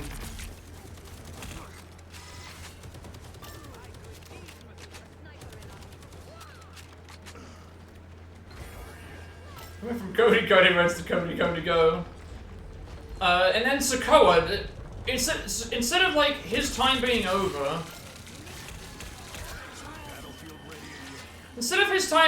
he beats Fatu a second time in a cage match where there's supposed to be no interference. There's supposed to be no interference in a cage match, and yet we had an interference in the cage match. I hate it. I hate when they ruin match things like this.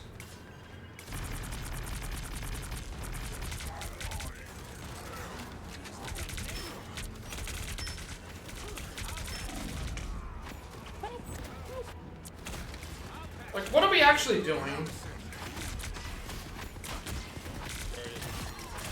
It's extremely telling. It's an extremely telling thing, going from SummerSlam to SummerSlam.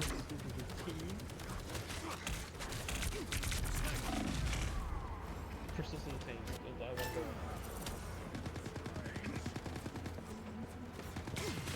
The tank. I am straight. I'm not done yet. Plasma burst!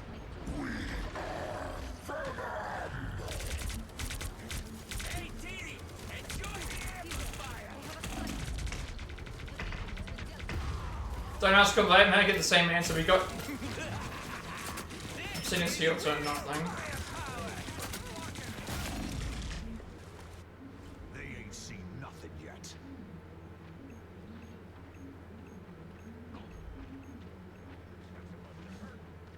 No, I don't know. I think...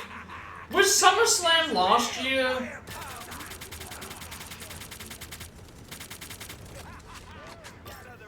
You're halfway there. Keep going. Was SummerSlam last year the first pay-per-view that... Was it last year?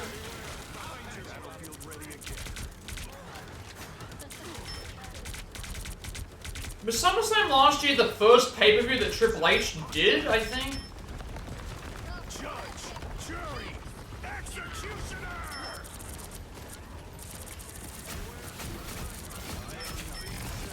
Double kill! That's 3! Almost there. Don't turn back now. They all blended. Yeah, so that's a telling thing. So, last year...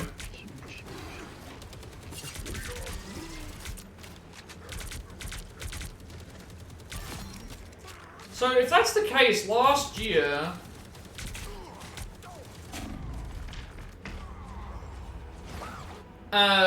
That's a good comparison point, actually. If SummerSlam last year was the first pay-per-view that Triple H took over from, we can compare the year of Triple H, right? The vehicle reached a checkpoint. So this is the year of Triple H. We can compare both SummerSlam shows. And they went from a 2-night event as well, so that's another thing.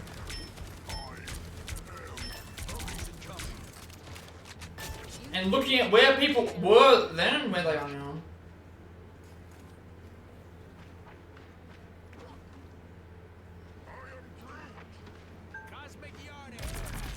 You want to stay safe, Squirrel? Stick with me. See if we can get back line again. That's it! Don't let anything Let's stand get in back. your way. By the eye of Agamotto!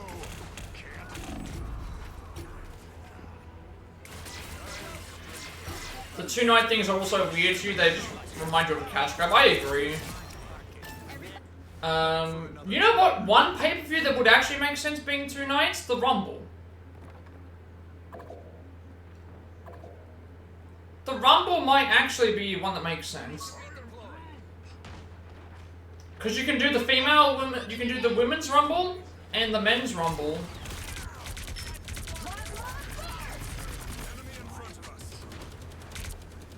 As the main events for each night.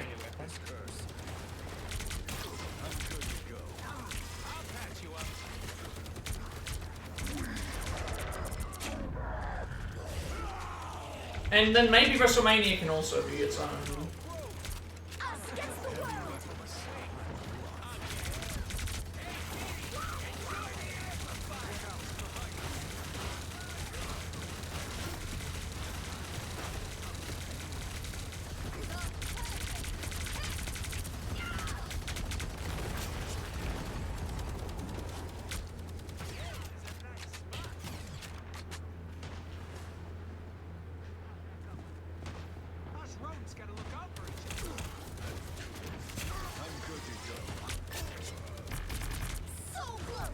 The way Becky actually got 2 belts in 2 days.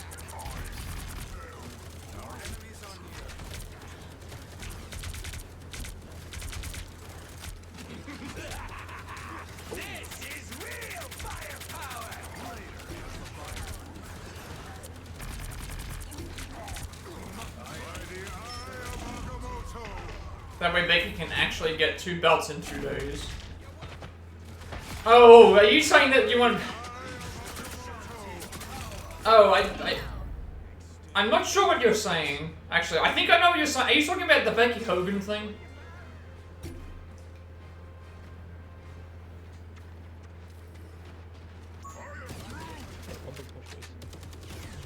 Get that vehicle moving again! Oh. Only 60 seconds left. Judge, jury, executioners against the world.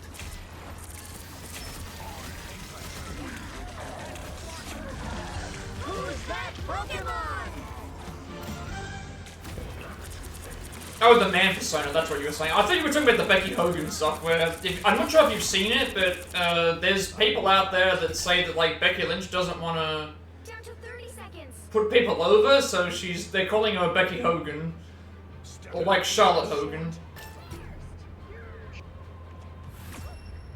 They're calling her like Becky Hogan, Charlotte Hogan, like anyone who doesn't want to put anyone over, they're just saying like, oh, it's Time to switch things up, including which side you're on. Healing or tank? The right heroes could make all the difference. I'm not a hero. I'm the Punisher.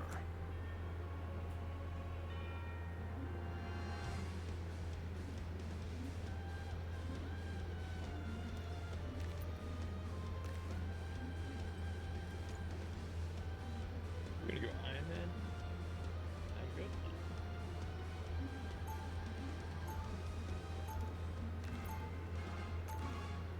Round 2, go! Pop it. I'll go kill him.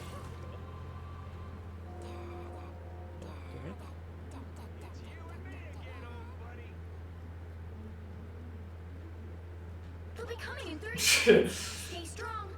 yeah, that's the thing. It I got a plan, but it's gonna take expert timing and perfect precision. No, I'm just messing with you. All you gotta do is swallow everybody whole. Got it?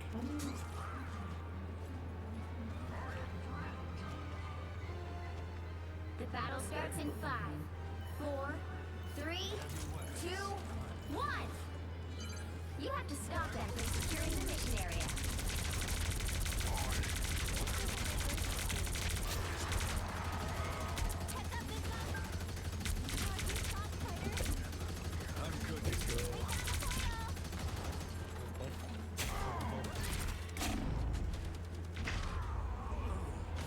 They've all got egos, but like it's so stupid. Like I think Charlotte's was. Like that Charlotte Tiffany stuff was bad. Like those promos were bad. And then there was like, I don't know if you saw the Charlotte Tiffany match at Mania, but you could just tell. You could tell that Charlotte was sandbagging.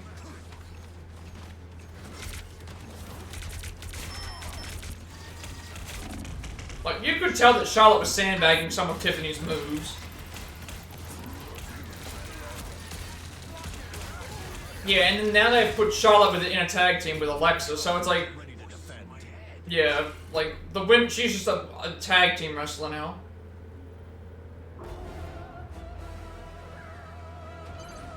You need to stop that vehicle in its tracks.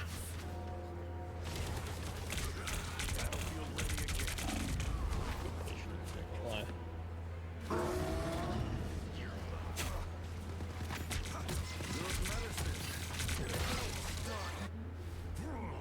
I'm not done yet. Better stop that vehicle. Bet you all the women in the locker room complained.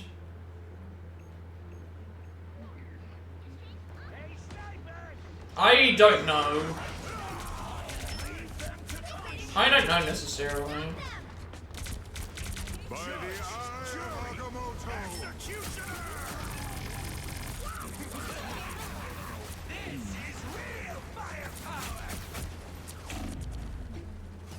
Heads up, hostiles.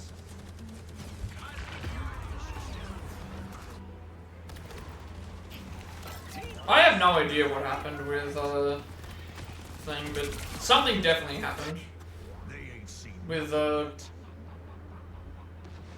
thing. It could be a thing like that, but it's like, Stop them in their tracks. you know, one of the four horsemen's not even there. Bailey is done. Bailey is just done, I think.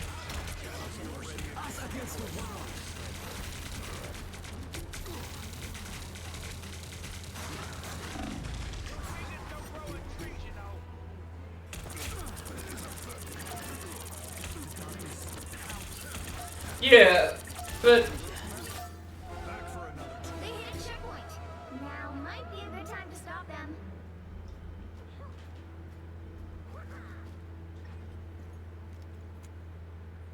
So we gotta hold us for 5 minutes. Before we had powers, we had each other. Better stop that vehicle. Bond is unbreakable. yeah, see the thing is, Orton has a famous dad, but like.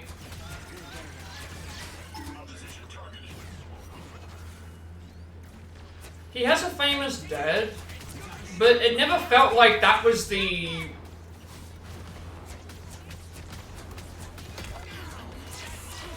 How do I put it this way? I don't think of...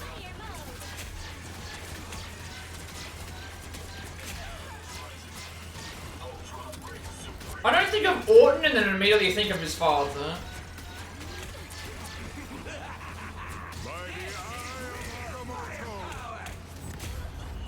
If you get what I'm saying, like, Orton was able to almost immediately, like, the Legend Killer gimmick.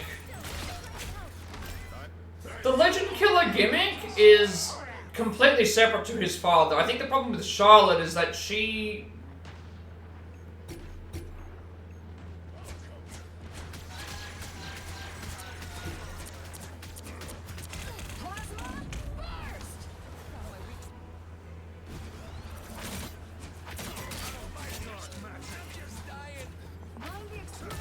Double chaos against the world.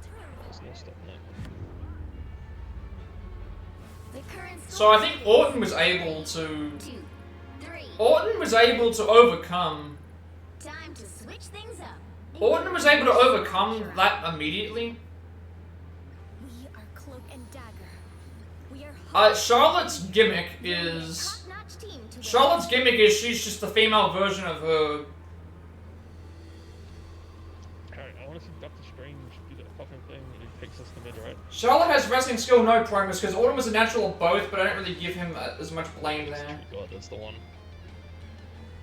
Like, Charlotte has wrestling skill, but her promos are lacking, and also she's just Ric Flair, the female version. Round 3, go! Orton has a better look. I think Orton... Wait for Stranger's portal to take us straight down.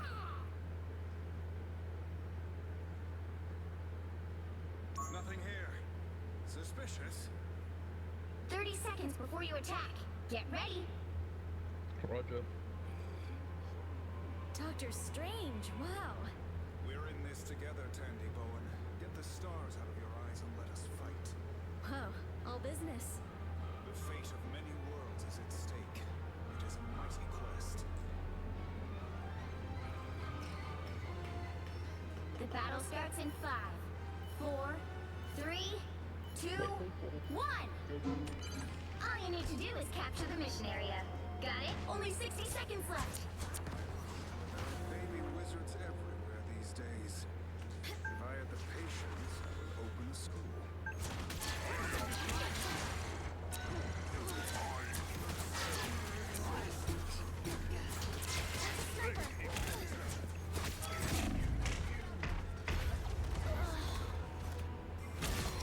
So I don't know. I don't know if Charlotte's necessarily doing something wrong. 30 seconds. Like, That was one final push. We can take them.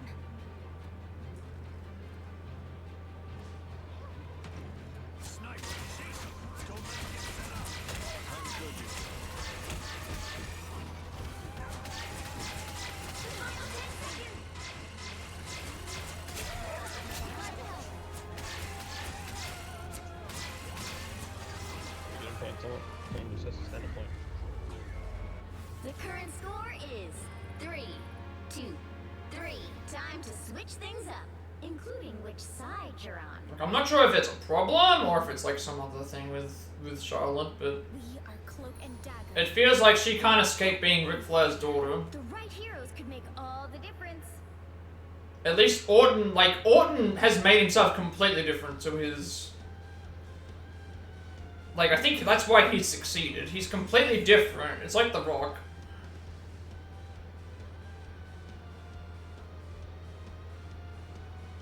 The Rock is a completely different character to his... Round 4, go! They just don't know him.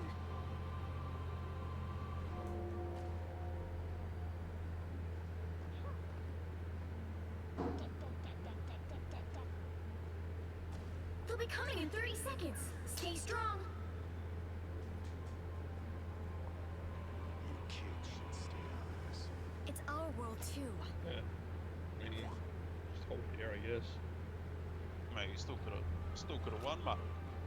Oh, I don't think we can. I don't think we can. I mean, The If we battle just have to starts in hold 5, like it is. 4, 3, 2, 1. You just secure your mission area. I'll pick a copy of Flash over fighting vampires any day. Enemies on approach. On the move again. Battlefield ready again. You owe me one. You think I'm afraid? That's much better. Bogey here.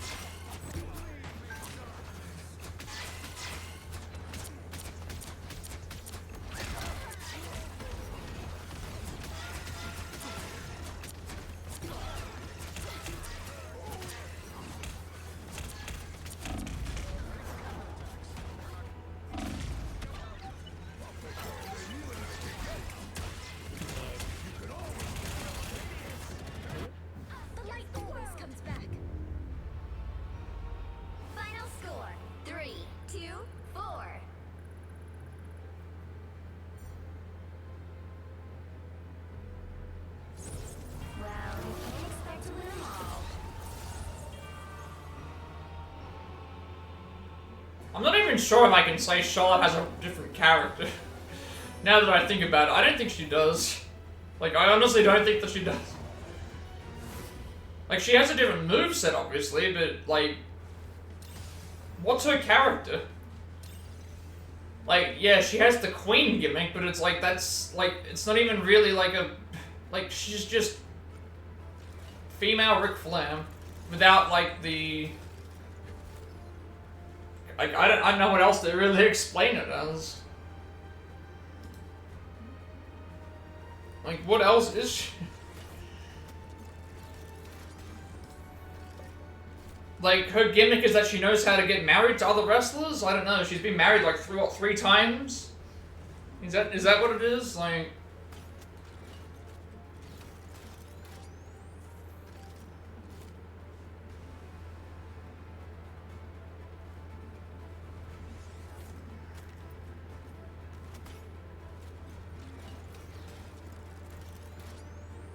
That's the problem with a lot of, like, the generational talents, is, like, they are stuck in the one company. Like, Charlotte Flair's gonna be in WWE for the rest of her career. She's trying to collect them Infinity Stones. Like, Orton's gonna be stuck in WWE for his entire career. Cena's gonna be stuck in his thing for the entire... Like, some of these people are just WWE for lifers, you know? It's like how, you know, Undertaker...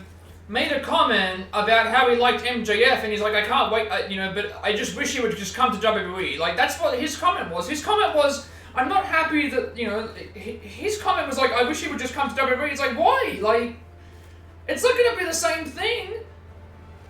It's not going to be the same thing.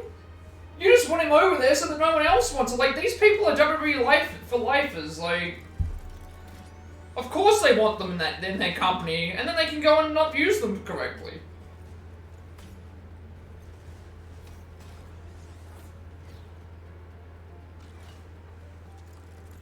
Could you imagine if, like, MJF at a press conference, like, at the WWE press conference, just, like, cut an actual, like...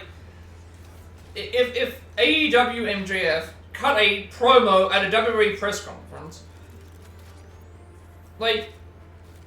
It would be like instant, like, there'd be so many people complaining. They would have to apologize every single... Yeah, that's the thing, they don't like competition. They don't like competition. They want to be the only game in town. The right heroes could make all the difference. They want to be the only game in town. Why is it not letting me select again?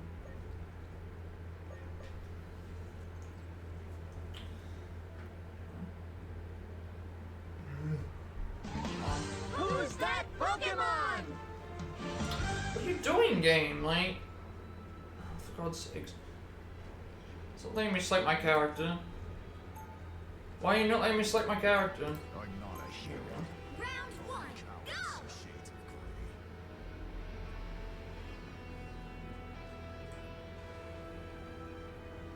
Like, I want competition because competition makes both companies better.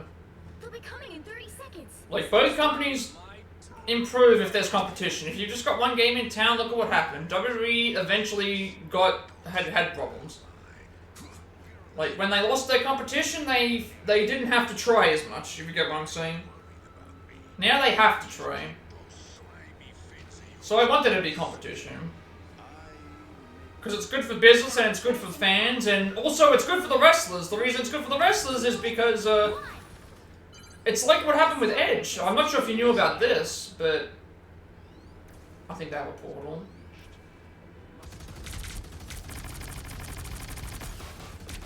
I'm not sure if you know the story about Edge.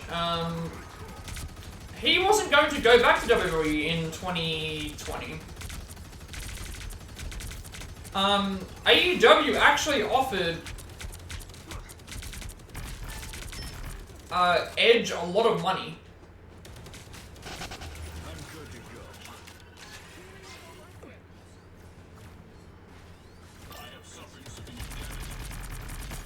They offered Edge a lot of money to go over there, and then WWE heard about it and offered him, I think they paid him like $20 million, and he went over to WWE, and he actually thanked AEW for that.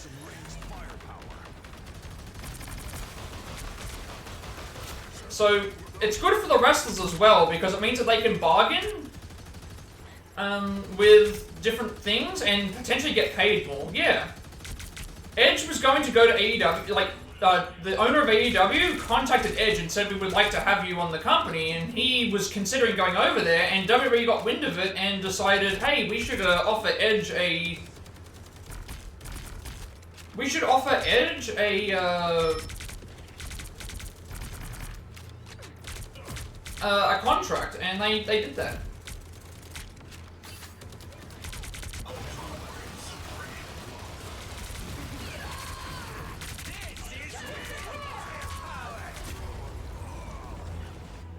So, he was like, because of AEW, they paid me a ton of money just to go over there, and then he had those few years where he was really, really good, and then he ended up leaving anyway, so he got a good payout, and he got to still wrestle, so...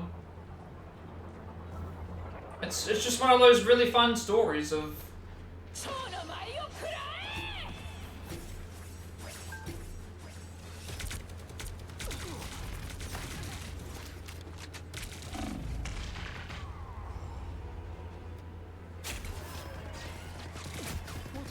That's one way that competition is good.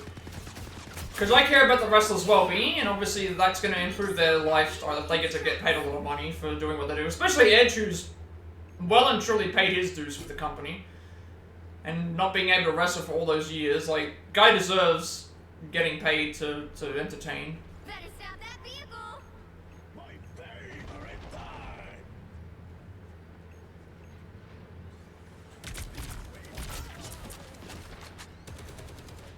Consider yourself. I'm good to go.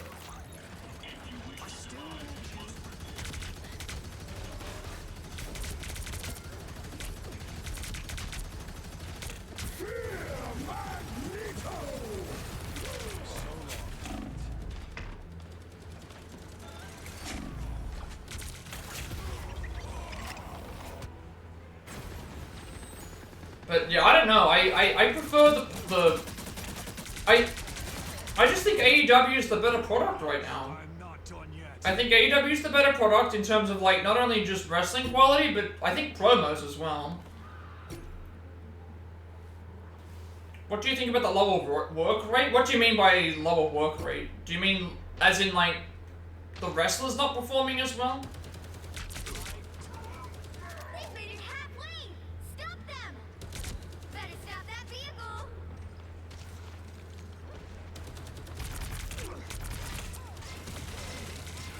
Battlefield ready again. Like, I'm not sure I remember lower work rate. Do you mean the, Judge, jury, executioner.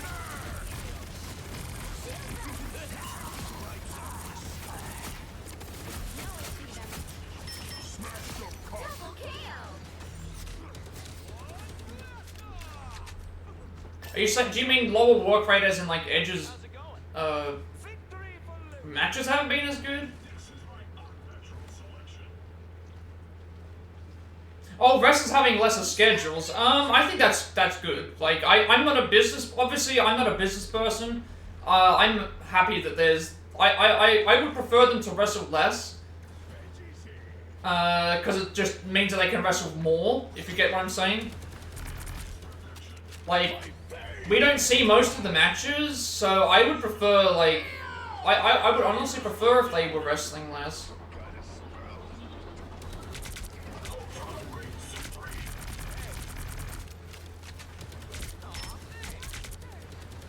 I think them wrestling less might actually be better. Because AEW has a reduced schedule.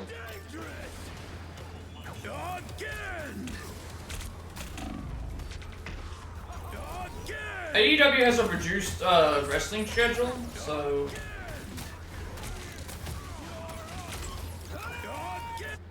Back for another tour. I think it's a good thing. Being able to wrestle less means that they can wrestle more for the future, and it also means that they can be around longer, and it also means that it's more of a special occasion to be able to see them wrestle, if you get what I'm saying. Like, you know, if we see someone every week, that's why it worked in the 80s. In the 80s, you wouldn't see Hogan wrestling every show.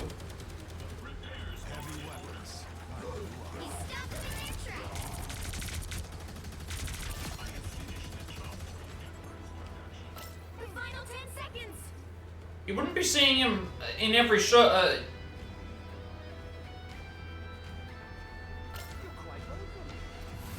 You wouldn't see him wrestling all the time. The only times that you would see Hogan wrestle would be pay-per-views, and like if there was television matches, it would be a bunch of like enhancer matches where they would just wrestle jobbers basically.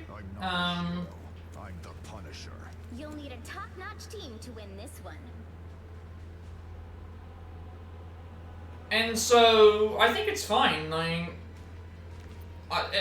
it's good for them. Like, if they only have to wrestle television and they get paid good money, and then they can wrestle much longer, and their characters can stay fresh. Because that's another thing as well. You got to remember is like it's not just gonna mean they're wrestling less. It means that they can help develop their character a little bit more.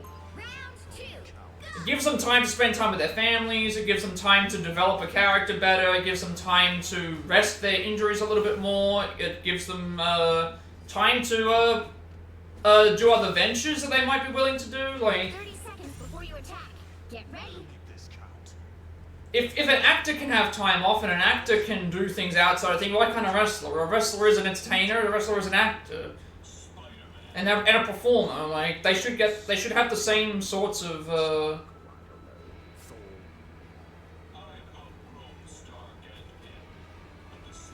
WWE fans will get less repetitive matches. Exactly, unless it's Cody Rhodes, which in that case you get the same promo over and over again. Adrenaline in my soul. When I'm cutting a promo, gonna put the fans into deep sleep. The crowd is gone, I'm all alone, I'm still just cutting generic promos. After all the fans have left and gone. Oh no, I make references to my father, the American Dream, Dusty Rhodes. I'm not John Cena, I'm not Roman Reigns. I can't cut promos. I'm not Ric Flair or Triple H. I can't cut promos. Rock, Austin, Hulk Hogan. Can't cut them better than them. You will fall asleep by the time it ends, cause I can't cut promos. Battlefield ready again. You owe me now. I have suffered severe damage. We will soon be under attack.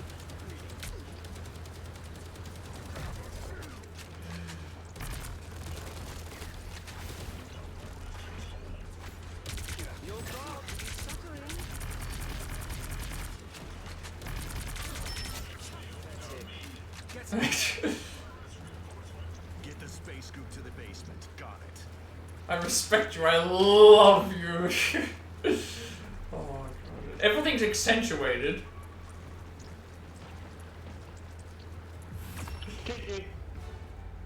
Final score: 2-2-1. Everyone should probably report their wonder. He's a no-thrower and he's just an absolute cunt. I need you as my tag team partner. That happens every pay-per-view, big name wrestlers and celebrities.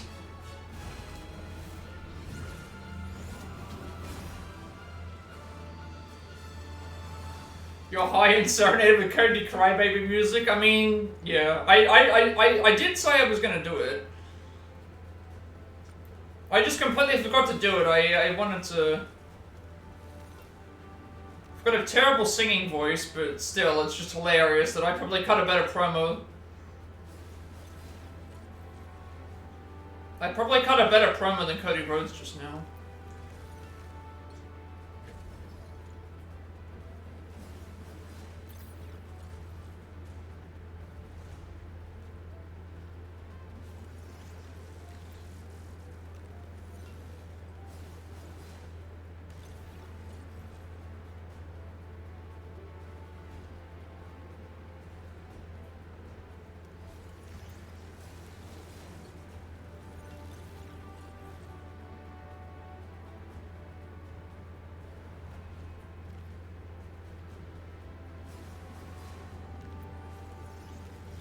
Oh, just wait for tomorrow. Is it tomorrow? No, it's not tomorrow. No, it is tomorrow, isn't it?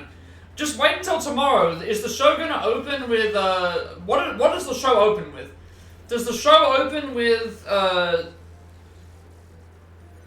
Does the show open with Cody Rhodes cutting a promo? Does the show open with Cena cutting a promo? Does the show open with what do they open with?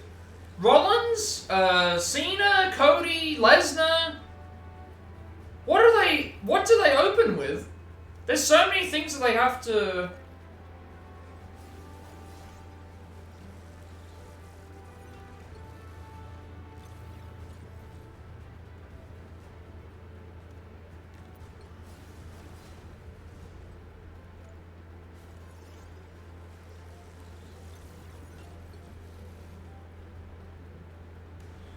What are they going to open with on Raw? Because there's a lot of talking points that came out of the pay-per-view.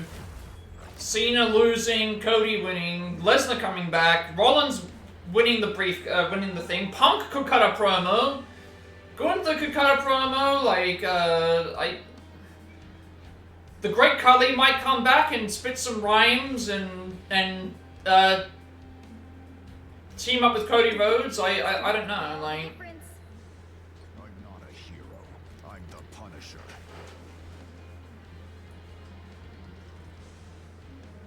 All we know is that if Cody Rhodes comes out, it's gonna be like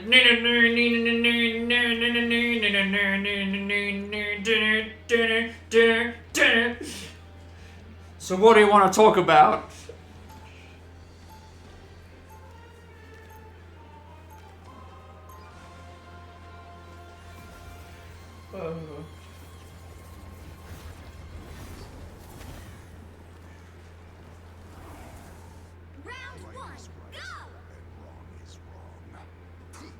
They'll be coming in 30 seconds.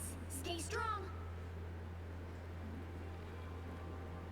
You kids should stay out of this. It's our world too.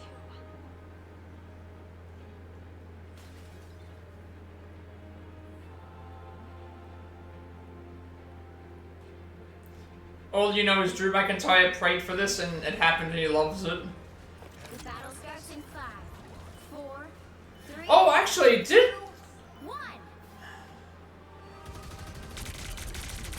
you think we get McIntyre and Cena?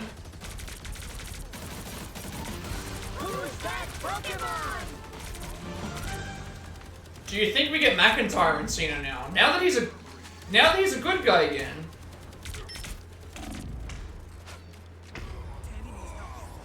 Now that he's a good guy again, do we get McIntyre versus Cena?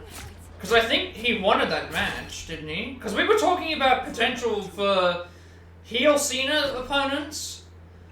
But then now that Cena is a good guy again, could he potentially wrestle other... Like, now we've got to think about what heels he's going to wrestle, because he's now a good guy. He might... Just do something to get...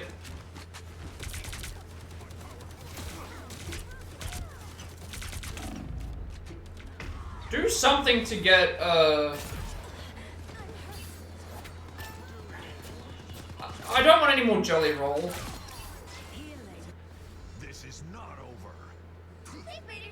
I know, I love McIntyre's character in the thing. So now we've got to think about heel opponents, because it's just... It's over, like...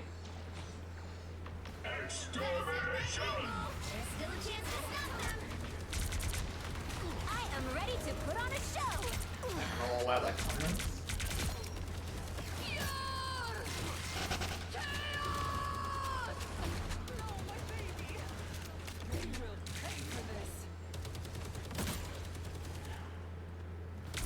Behold the god of thunder! My vigor returns. Behold the god of thunder! He must be nothing to Punk's demise too. I think it'd be a great matchup. The former thought to be chosen one versus the actual one. Do you think they would bring up the oh, could you imagine the Cena promo if he brings up the thing and he's like, could you imagine if he, could you imagine if they did Drew as a face versus heel Cena, and Cena was just like his Judge, jury, executioner.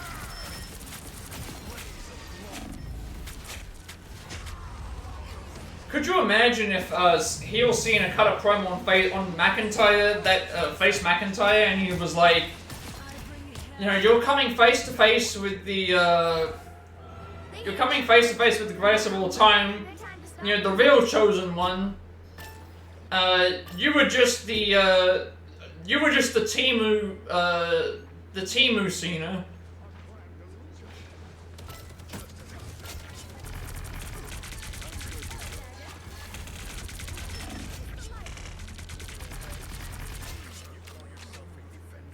Cena got a new if mentions that Vince shows him.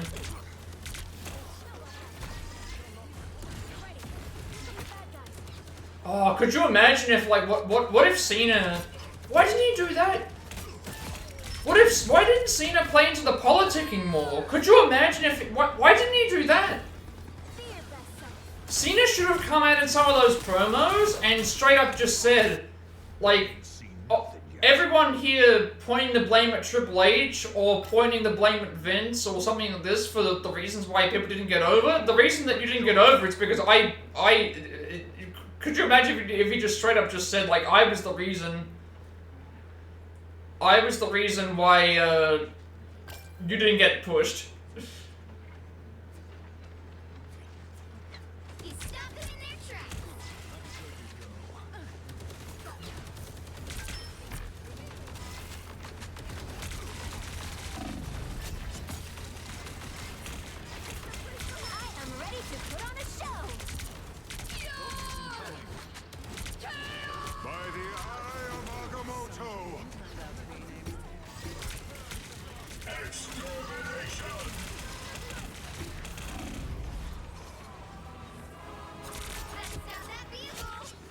Like, I would have loved that if it was like Cena saying, like, oh, the reason why you don't see such and such here anymore isn't because of Vince or Triple H, it was because I told them to. I told them that you weren't good enough. They've made it halfway! Stop them! I'm good to go. I'm hunkering down. Turret's blown. I'm infantry again.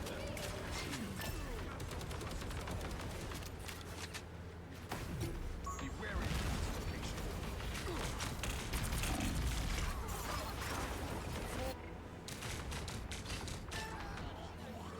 You would tell him he is the reason he isn't great, meaning he made him work his career. Basically, it's like... Only 60 seconds left.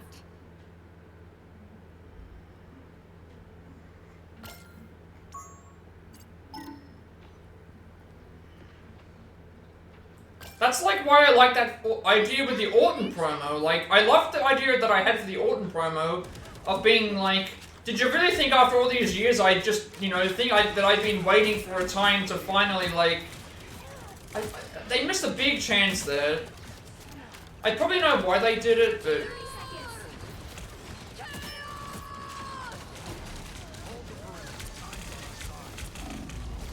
It's like, I would have loved if he just beat up Orton's father, bloodied him up, and then like put him in the SDF and cut a... That would have been an amazing promo. He went to Orton's father's house, blooded him up, put him in the STF, and cut a promo while he was in the STF, like while he was still in the STF.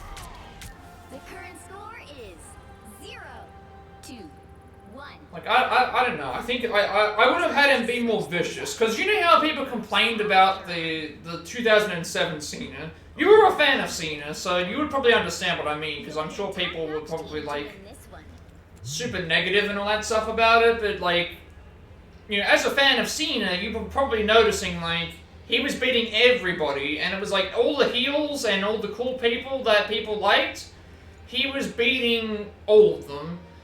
And so this heel turn should have just been the opposite. He's just beating all of the baby faces that people like and burying the baby faces. It's the exact same thing. The only problem that you could say is that he probably turned heel at the wrong point of his life. Like, if this happened 10 years ago, when he was like 2015 to 2017 Cena, when he was wrestling AJ and Kevin Owens and stuff, his body was in much better shape and he was able to do a lot more stuff. And Cesaro and stuff. So the 2015 to 2017, with the promos that he was cutting and the storylines and stuff, like, do stuff where it's like, you know, he beats all the indie darlings, he beats all your favorite people, and then he builds up a new star, and then have Reigns be the new star. Help get that vehicle to its destination. It has kick-ass ordnance. Heads up, hostiles. To me.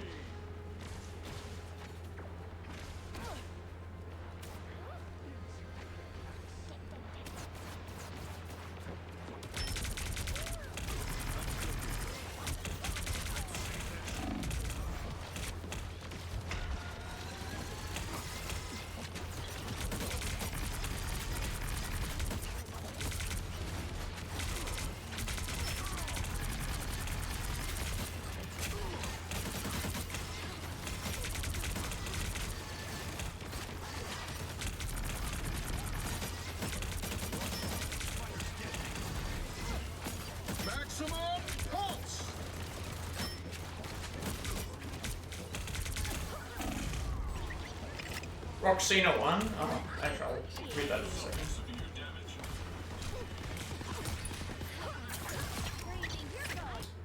They ain't seen nothing yet. Yeah, I'll have a look at that message in a second, because I only saw part of it.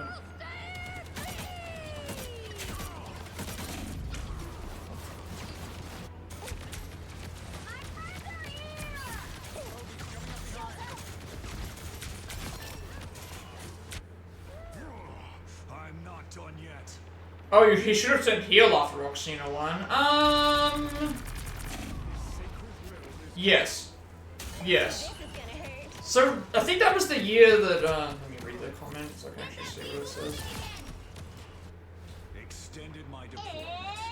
Why didn't it let me, like, scroll up? By the eye of Agamotto. I'll fix it up in a second. That was, I think, was that the year where...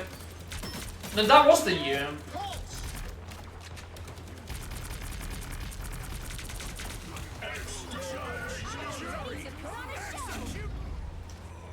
That was the year where, Cena, like, they tried to say it was, like, the worst... It was, like, the worst year of Cena's career, and it's like, why was that not the time to... Hey, that would have been a good way to set up Roxina too. I just realized this now. That would have been a great way. So people complain about Roxina 2 feeling like it just didn't need to happen. If Cena turned heel during the year, and then one of his things that he wanted to do was make up for the Rock stuff, that would have been a good way to do it.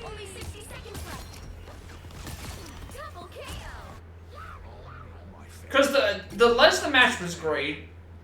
After Mania, I loved that match. That's a fantastic match.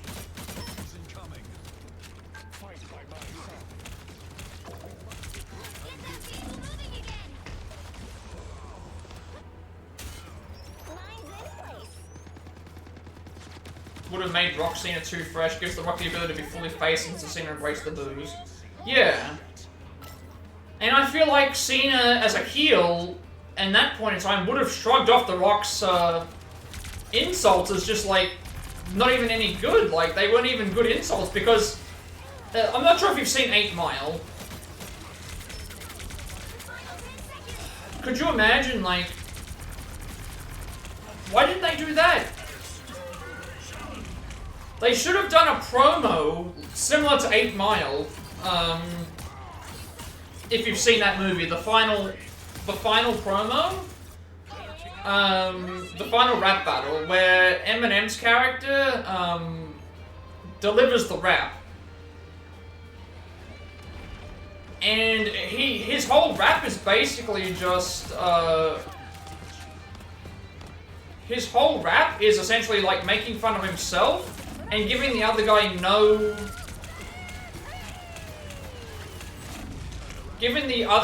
ammo. So could you imagine if Cena came out as a heel and The Rock's ready to do his promo and Cena just cuts him off? Cena just cuts him off and just basically like just goes into full like burial mode, not burial mode, but like, yeah, I know this is, I'm basically gonna cut the promo for you sort of thing. I think that could have worked in some ways.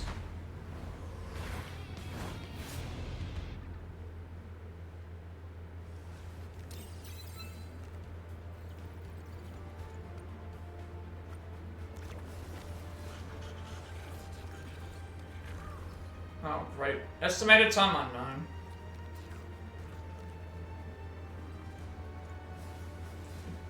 Yeah, B-Rabbit turned into Eminem in that one. Rule number 1, if you reveal your secrets, then theirs, how can they hurt you, yeah. Oh, no. We're now in the point where I might have to wait. Oh, well. We'll see what happens. Nothing I can do there.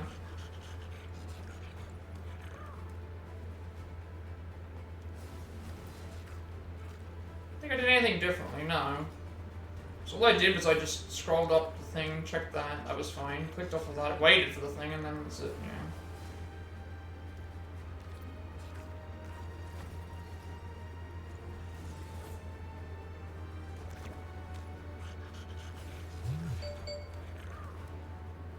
Oh well. This might be a point where the game just decides, hey, we have to wait an hour and 40 minutes. I don't think I did anything differently there. I just, there we died. I clicked on the thing to scroll up the chat real quick, just to scroll up and down again. Click back into the game. Should still be working. Hopefully it doesn't, like, make us wait, but if it does, like, can't really do much about it.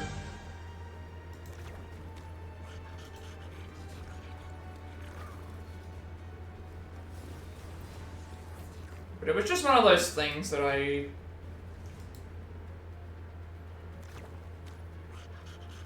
could have done, but this Raw is going to be interesting. I have no idea what they have planned.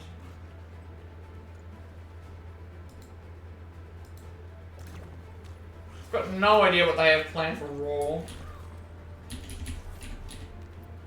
And who's gonna, like, there's gonna have to be multiple promos. Oh, it was just straight up full on, like, it was just straight up full on face Cena. I just had a look to see, like, what happened, because I'm in the waiting thing. I don't know what happened. Why did we have all these segments and it was fine? I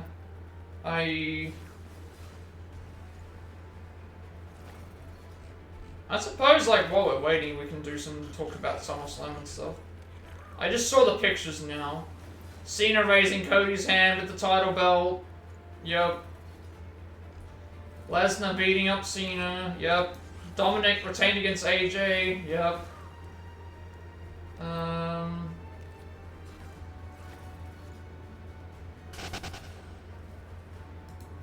Yeah, I don't think I did anything differently.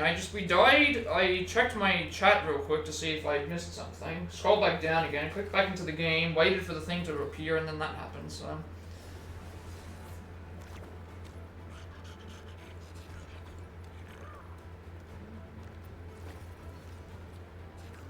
He hasn't been in WWE for 2 years, by the way. SummerSlam 2023 was his last...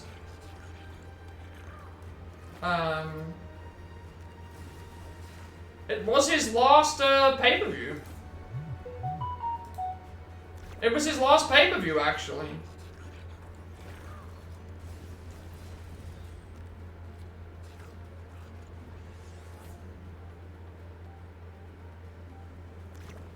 So Lesnar came back after 2 years. He hasn't been there since since he lost to Cody in 2023. Yeah, I think I don't think I did anything differently that I normally wouldn't. Because after he died, I clicked on chat to just check to see if anything was scrolled up. I scrolled up back down immediately. Went back into the game, that was all thing, and then, yeah, just... And you know what, like, since there's people here, and we're potentially gonna have to wait an hour and 40 minutes for a new game, let's do something actual, like, let's actually just talk about something then. Let's go over the SummerSlam card, shall we? And let's just talk about every match, I don't know. Just talk about what, thoughts about, like, SummerSlam and thing. Why not? I don't have anything else better to do, and let's go through and have a look, shall we? About like what I want to get your thoughts on like everything that happened on the shows.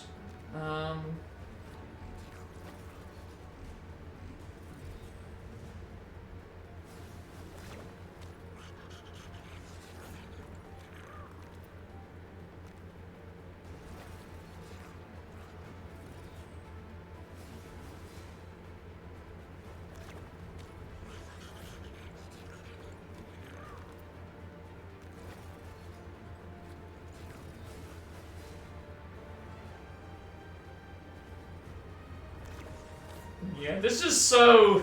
Reading what happened today with SummerSlam, it's just, yeah, it's like we've now reverted backwards. Oh, boy. Why does it feel like if the main event went for nearly 40 minutes? Cena and Cody went for 37 minutes. 37 minutes! Punk and Gunther was half an hour. Becky and Lyra was 25 minutes. Kind of like Night 1 better than Night 2, better twist, better wrestling. How long did they wrestle at Mania? How long was their Mania match? How long was their Mania match? How long was the Mania match between Cody and Cena?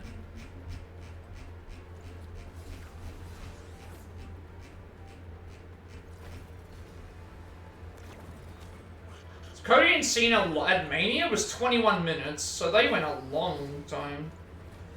They went a long time. But yeah, since we're not going to have a game eventually for another hour and 40 minutes, we're going to just talk. It's better to just do that than do nothing. 20, yeah, they went a long last time. Alright, what have we got? What happened on the pay-per-view? I guess we can go match by match. Because I got nothing else better to do. Cardi B saying that Cardi B was the guest host. That was the best part of SummerSlam, right? The best part of SummerSlam was Cardi B was the host? Surely it had to have been. At least top 3, right? Reigns and Jay versus, Reigns and Yeet Man versus Breaker and Reed. I figured that they would lose. I noticed that, like, at this point, Reed is just there to lose. I think he's just there to lose because I don't want to have, I don't think they want to have Breaker lose any matches. By the looks of it, this was just a spear match. Oh.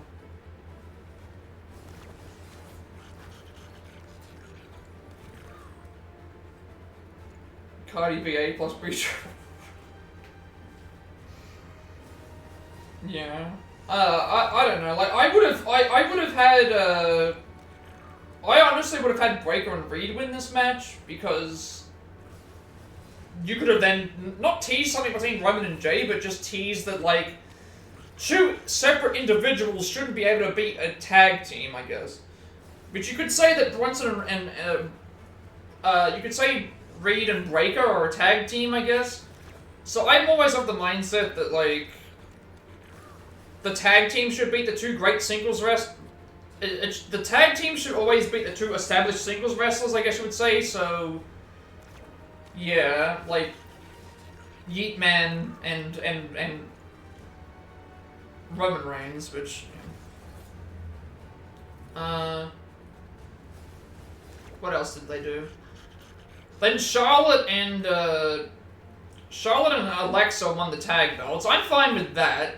Although again, I like Roxanne Perez. And they're obviously trying to do... Unfortunately, I feel like the Judgment Day should have ended. The Judgment Day should have ended already. I'm over it. Like, Finn's doing absolutely nothing. Damian Priest wasn't even on this pay-per-view, which is also saying a lot.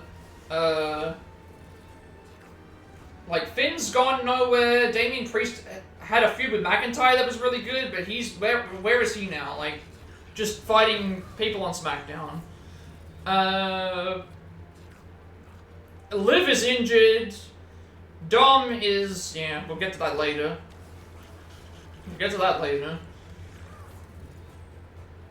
It's fine. It's a women's match. I'm not gonna... Well, I'm not saying that was a bad thing, but still, like...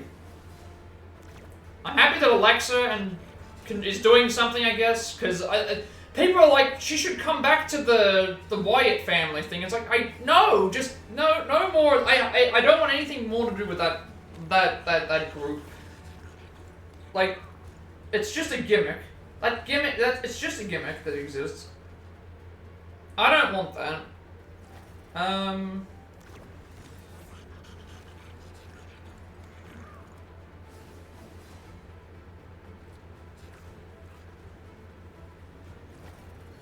Yeah, I don't know.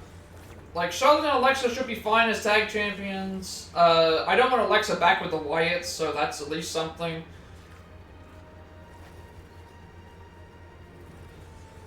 Yeah, he's a multi-brand champion, but again, they're trying to make it sound like he's like as good as his father, and it's like he's not even close.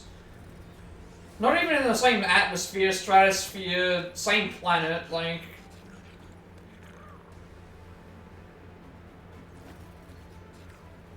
What else? What else is there? What happened next? Sammy versus Karrion Kross. I mean, I'm glad Sammy won, but like, I've never liked Karrion Kross.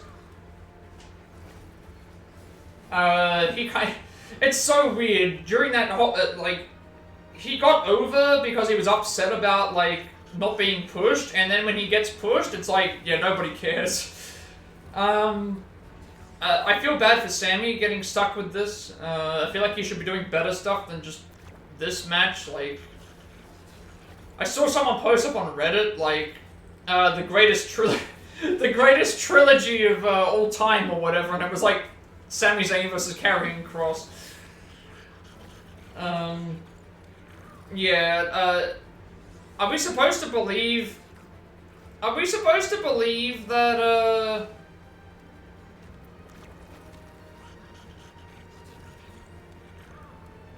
Sami Zayn's gonna be evil? Because whenever he's a bad guy, he's not evil. Whenever he's a bad guy, he's not evil. He's a comedic heel, I guess. He's not meant to, he's never played a serious heel. He's always been a comedic one. Which that means it's not gonna lead to this, and... Yeah, I don't know, like... I'm happy that Sammy won, but I don't really care about Karrion Kross. I'm not sure how you feel about Karrion Kross. I mean, pretty much all that he has is an entrance and a manager, and that's not enough. And he can cut a promo when he complains about stuff.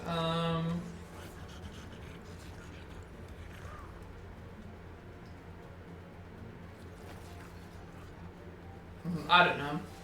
Oh, and then Tiff versus Jade, which obviously, you know my thoughts on Jade already. She should have been booked like Goldberg, and no, she lost. Jade lost. They had Tiffany beat Jade, and then it's like, she's lost that many times. They've had her lose several times already, and it's like, what are we building to here? Like,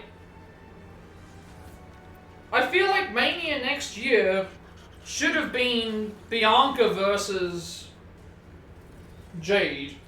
That's the match that I think people want to see. I think that's the match that people want to see, is Bianca versus Jade. He's cooked. Yeah.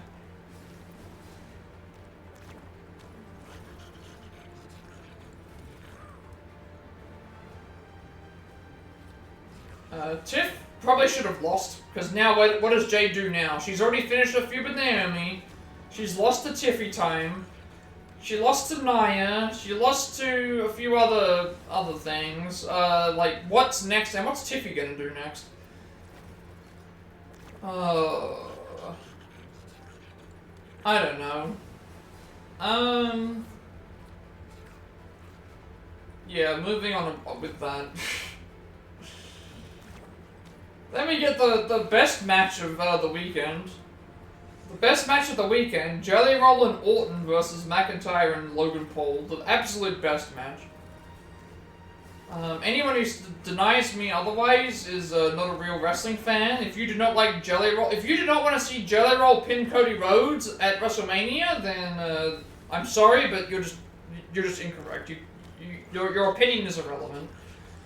You're just wrong in every single way. Like, I want Jelly Roll on a pole match.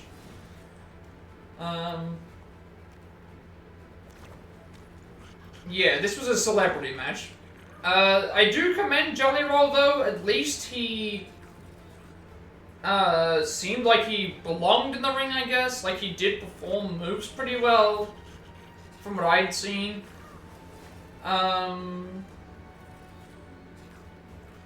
But like I'm so over. Like, they can't even book their own. They're more concerned with celebrities than they are anything else. Like, how many people are getting kicked off of these pay-per-views just to have? Why is this a match? Like, again, like what we talked about before. What were these people doing last year? Like, McIntyre was in the feud of the year with Punk. Like, and now he's in a tag match with a celebrity. And he's taking moves from a celebrity. Like, I know that it's wrestling, but still, like, Dirty Dom versus Logan Paul WWE Ultimate Championship guest ref Gordon Ramsay and Norman Booker. Oh. Where's the lamb sauce? Like, I don't know, like, at least he, like, did you also see this as well? Bad Bunny put a tweet out and said he's the greatest celebrity wrestler of all time. And he's had, like, what? One match that I can remember that was actually a good match? The street fight? Like, he went out there and said Bad Bunny is the best celebrity wrestler of all time.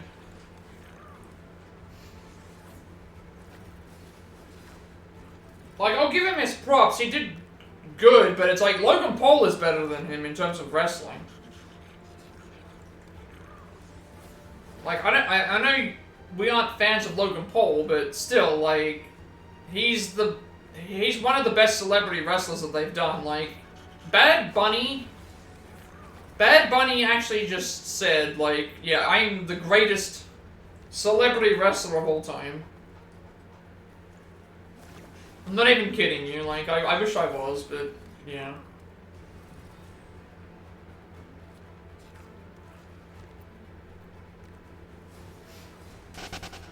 At least it wasn't I Show Speed. At least I Show Speed wasn't going out there and telling people that he was the greatest. But yeah, I'm over it. I'm over this,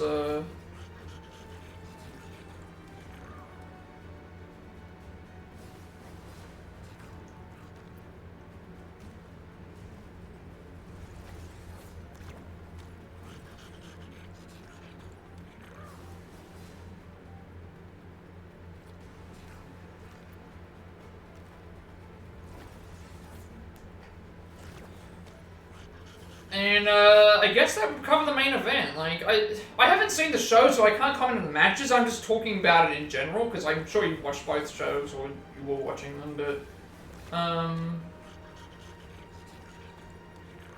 Gunther and Punk. I am happy that Punk won the title. I'm disappointed, like, with the booking of Gunther. Like, you had him basically get embarrassed at WrestleMania, like, tapping out to Jey-U's submission specialist Yeetman. And then Yeetman has a really nothing title reign. I think he only defended like once or twice maybe, and then Gunther just decides, oh, I'm going to take you seriously now. It ends Yeetman's title reign, only for him to then lose to Punk, which I'm fine with either of them being champion. I would have been fine with Gunther, I would have been fine with Punk. I'm happy that Punk won, but this does feel like a Daniel Bryan storyline. And now that I think about it, it kind of is. Because look at what happened when Daniel Bryan won. Daniel Bryan beat Cena in the main event of SummerSlam, and then Triple H turned on him, and Orton cashed in the Money in the Bank briefcase. And I think this is the Punk. I think they're trying to make Punk more like a Daniel Bryan. The Rollins stuff, some people could see coming, but some people were reporting it as a legitimate injury. So,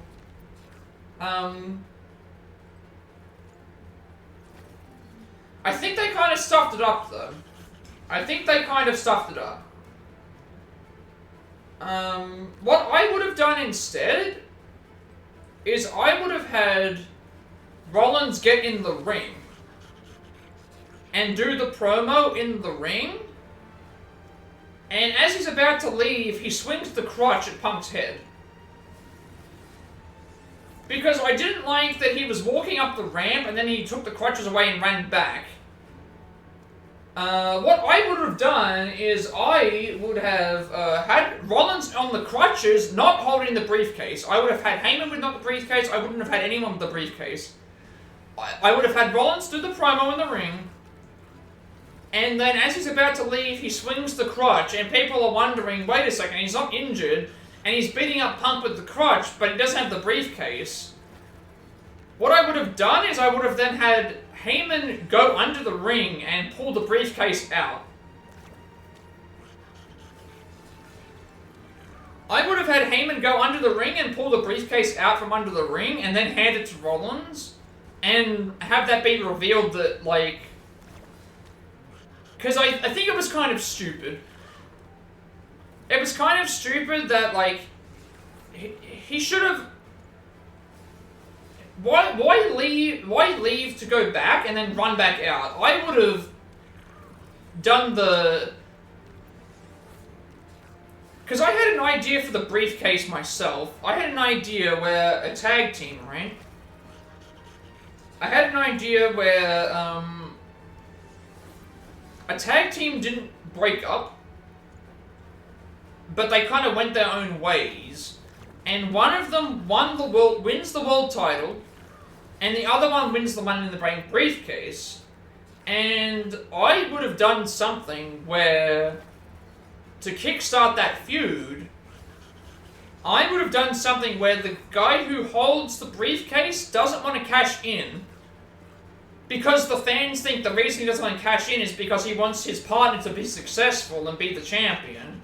And what I would do is, the night that the briefcase is going to run out, or around the point where it's going to run out, I would have them, you know, and I would do this constantly. Like, every time the guy's partner would retain the belt, I would have the other partner be there, not with the briefcase, or with the briefcase, or not with it, regardless of what he does, and celebrate and stuff, and make that feel normal. Make that feel normal and routine to the point where it's like this one wrestler is happy and content that his partner is the champion. And make people think, oh, he's going to sacrifice the entire 1-year contract because he likes his partner so much. And then, around the time where it's almost about to deplete, you do the same thing, and he doesn't come out with the briefcase. and they embrace and they celebrate, and then he does the old MJF kick to the balls. And then people are like, wait, what's happening? What's happening? You know, like, I would make people forget about the briefcase existing, in a way. And then it's like, wait a second, what's happening, what's happening? It's like, well, why is he going and doing this? He doesn't have the briefcase on him, why is he going to do the thing? And then reveal that the briefcase was under the ring the entire time. And then have him beat up his partner, humiliate him, like, bloody him up, like, beat him up with the briefcase, put his head in the briefcase and do like a curb stomp on it, do a finisher, and then that's the end. That's the breakup of the tag team, that's the cash in on the Money in the Bank briefcase, and you completely write the partner out of the story. And then the other guy gets to establish his heel character, he gets to build up to the fact that he betrayed his partner and that he did all this other stuff and it was all in the workings from the beginning. And then you build up for a massive, like, match leading through the months.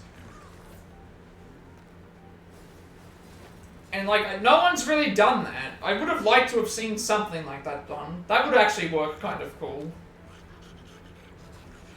But I think they made a mistake. They should have just had the briefcase hidden under the ring.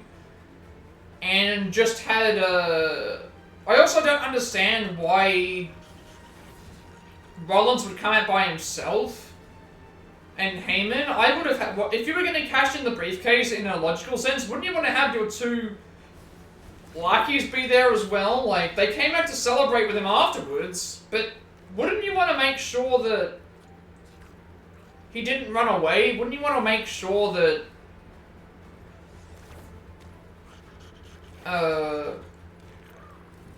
And, like, I don't understand why you...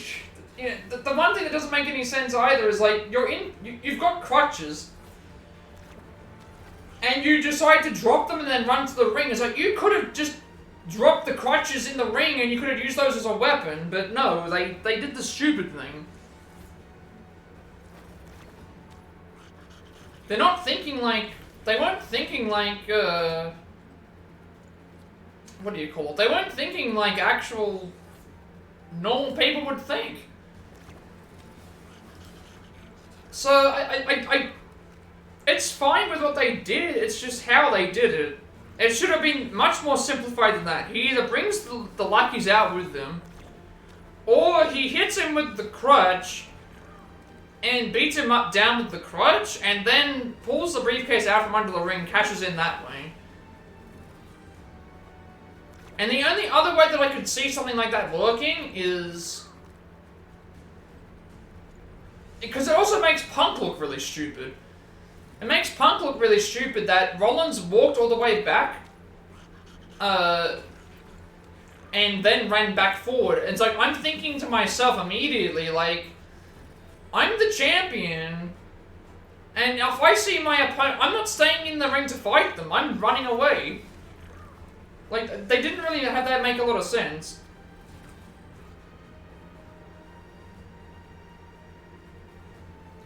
Like, what's the reasoning for Punk wanting to stay in the ring and fight Rollins when he could literally just get out of the ring and run away immediately? Outside of him being a good guy. I'm gonna get a drink because my throat's getting a bit sore.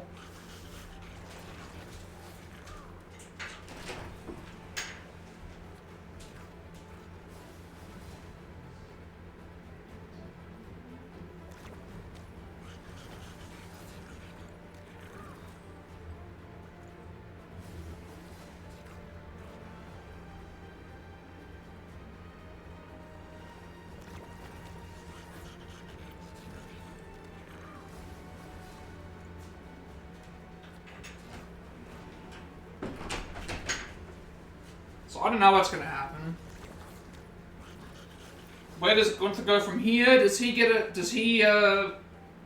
fight Rollins? Does Gunther fight some of the goons? Does, obviously Punk is gonna be after Rollins. Rollins is, they're gonna do like the I don't know what they're gonna open the show with. They're either gonna open the show with a Rollins promo, probably, or a something to do with Lesnar.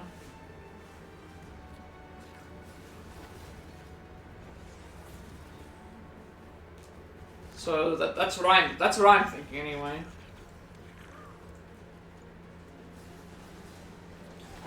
Who actually knows?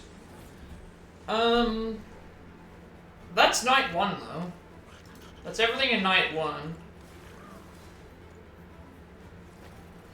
I think there could have just been better ways to get around what they did. Maybe I'm just overthinking things, but that's how I would have done it, because it just looks really stupid that, like, he didn't come out with the goons. He didn't come out... I mean, I guess I understand why he didn't come out with the goons. He didn't come out with the goons because, that would have given it away, but... You know, if you were gonna go and do some elaborate thing where you run back, go back and then come back again, like, you should have just stayed in the ring and beaten him with the crutches instead. But no, they decided to make people look stupid.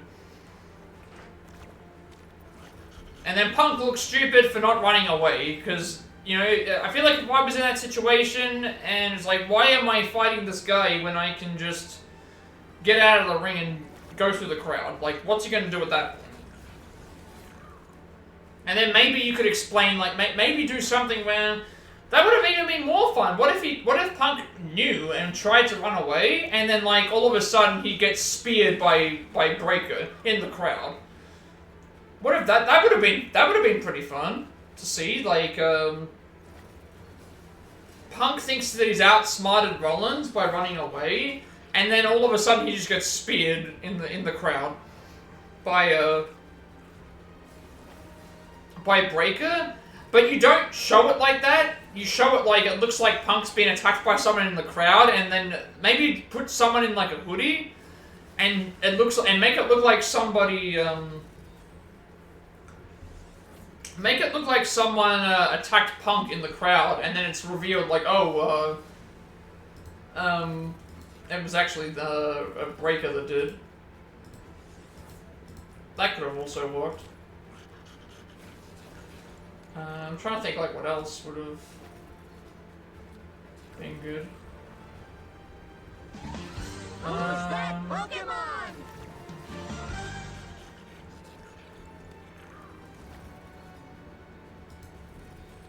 But yeah, that's night 1. Then what happened to night 2? Because I haven't read most of this yet. Triple H was at the show. Of course he was. Night 2.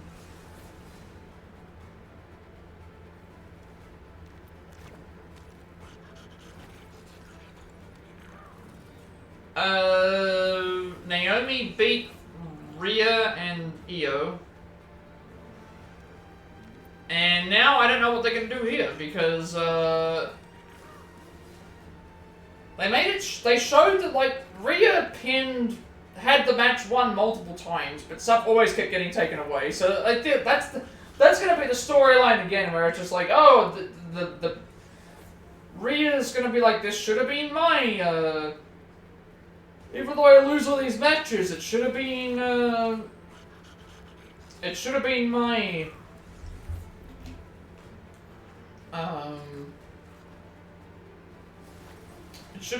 title, it should have been this, it should have been that. And like, I loved the match between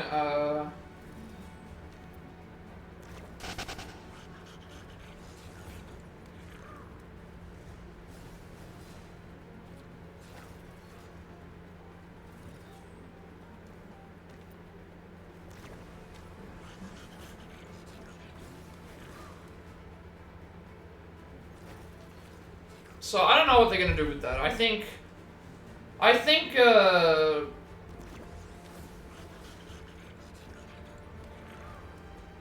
Rhea's gonna be chasing the title. Naomi's gonna be, I guess, trying to escape, and eventually he's gonna get caught. I don't know what EO's gonna do now, but like they ruined like again. I get that people like to cash in, but I personally am just like I would prefer it to be on someone else. But essentially that's what the story is. And then they did the TLC match, which again, a car crash match. An even bigger car crash. This is like a what 12 person tag team TLC match. And then you had like interference from like 5 other people, so you're looking at like, and if you include the referee, that's like 18. There's like 18 people involved in this match. 18 people involved in this match, and the team that was probably like the least deserving is the team that won, which is even worse. Like all these tag teams that you had in this list, all of them at least were better than the choice that they went with. All of them were better. All of them were better. Were better choices. But yeah, it was a car crash match basically. And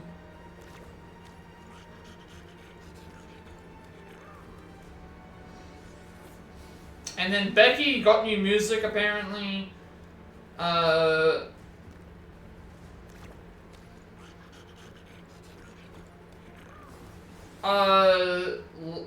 And Becky won. Becky won the match. Becky won the match because Bayley tried to hit Becky with the chain and then hit the other girl instead. So that's going to be a feud as well, because now we're at a point where it's like, well, she can't challenge for the title anymore, so if she can't challenge for the title anymore, what's the next logical thing that they're going to do, right? The next logical thing they're going to do is they're going to have Bayley and Lyra feud, because she can't challenge for the belt anymore.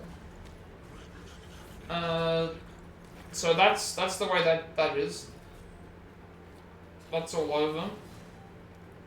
So Becky's gonna be Becky Hogan again, and Bayley and Lyra are probably gonna feud.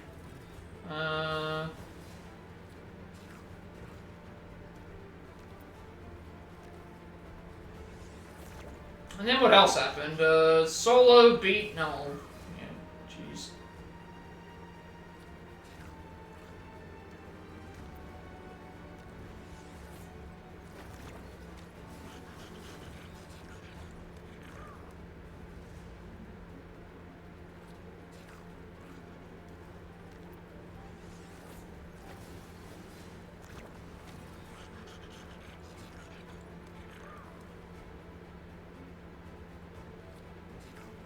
Okay, so this was supposed to be a cage match, which is supposed to stop interference from happening, and we had interference from 1, 2, 3, 4 people. And again, like, why are we still going with Why are we still going with Solo? I don't understand.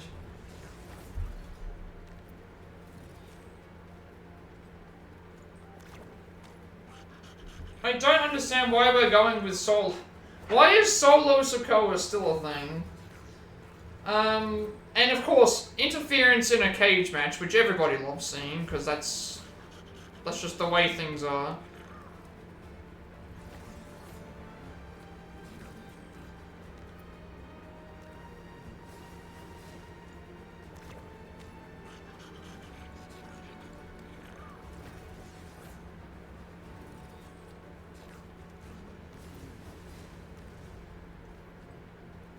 I have no idea.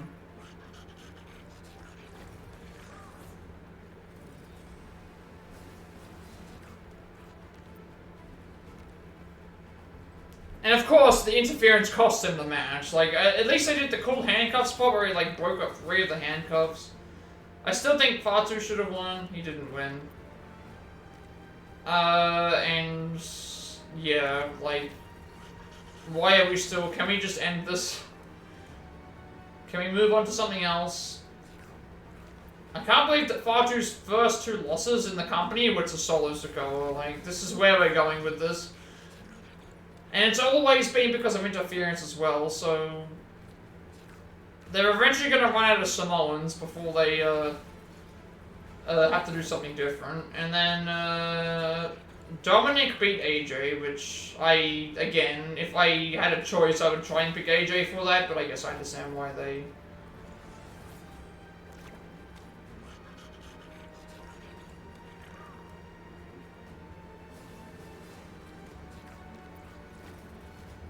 went with that.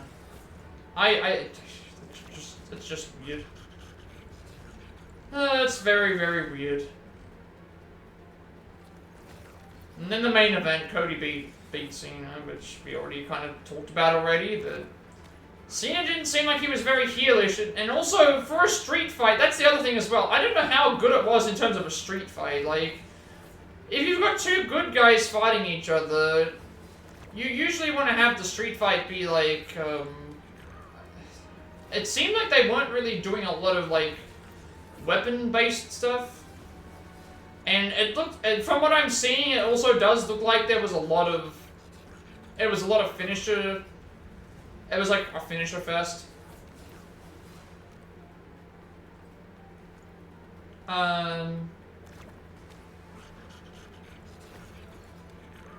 Yeah, it looks like it was a finisher fest and like a best of Cena performance, which, I mean, you can also still say that that means that it's good.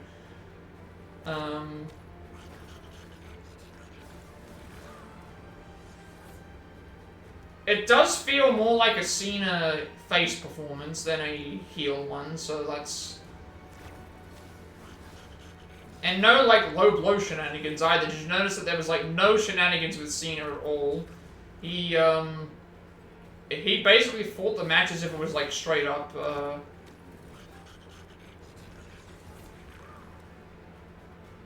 a straight-up match. And then obviously Cena did the usual thing, picked up the title, and they handed the title over, and did all the stuff where Cena says goodbye to the fans, and then Lesnar attacks him. So that's going to be interesting to see what happens there.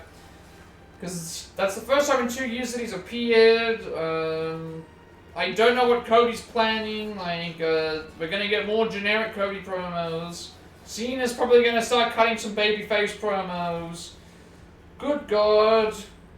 They botched the heel turn, and then The Rock will tell you that it was like the greatest thing of all time. The Rock will just say it's the greatest thing of all time. I think that's all. I don't know if there's anything else left that I haven't talked about already, but yeah, it's the greatest thing ever, this Cena stuff. They did a fantastic job. Nothing could ever have been any different.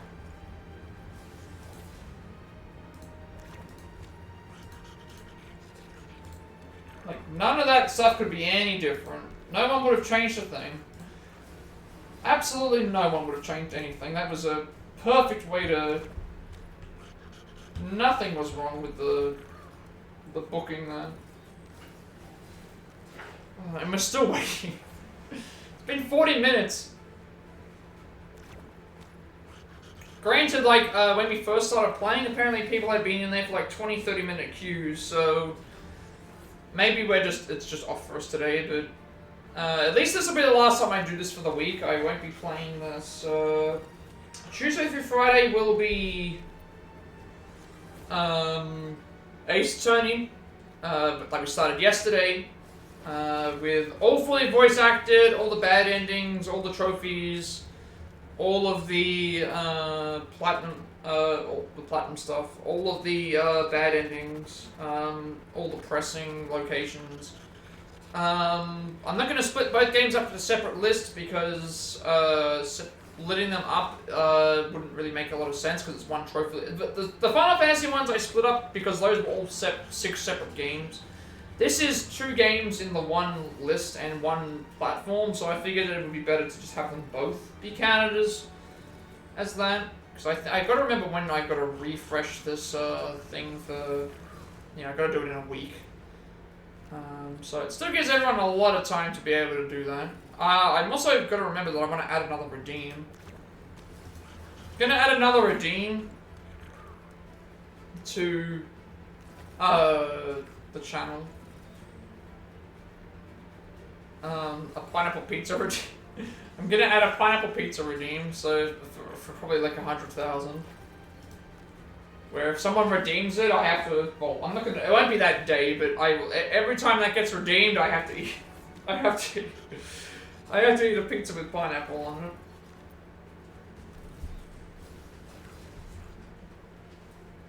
That way it doesn't get too thing. And no, I'm not gonna eat a Hawaiian pizza. I'm not gonna eat a Hawaiian pizza. I'm not that crazy. I'll probably like just get like a barbecue chicken pizza. That way at least it has something on it that I will actually like potentially enjoy. And not just loathe. I'm trying to think of what else I need to do with this,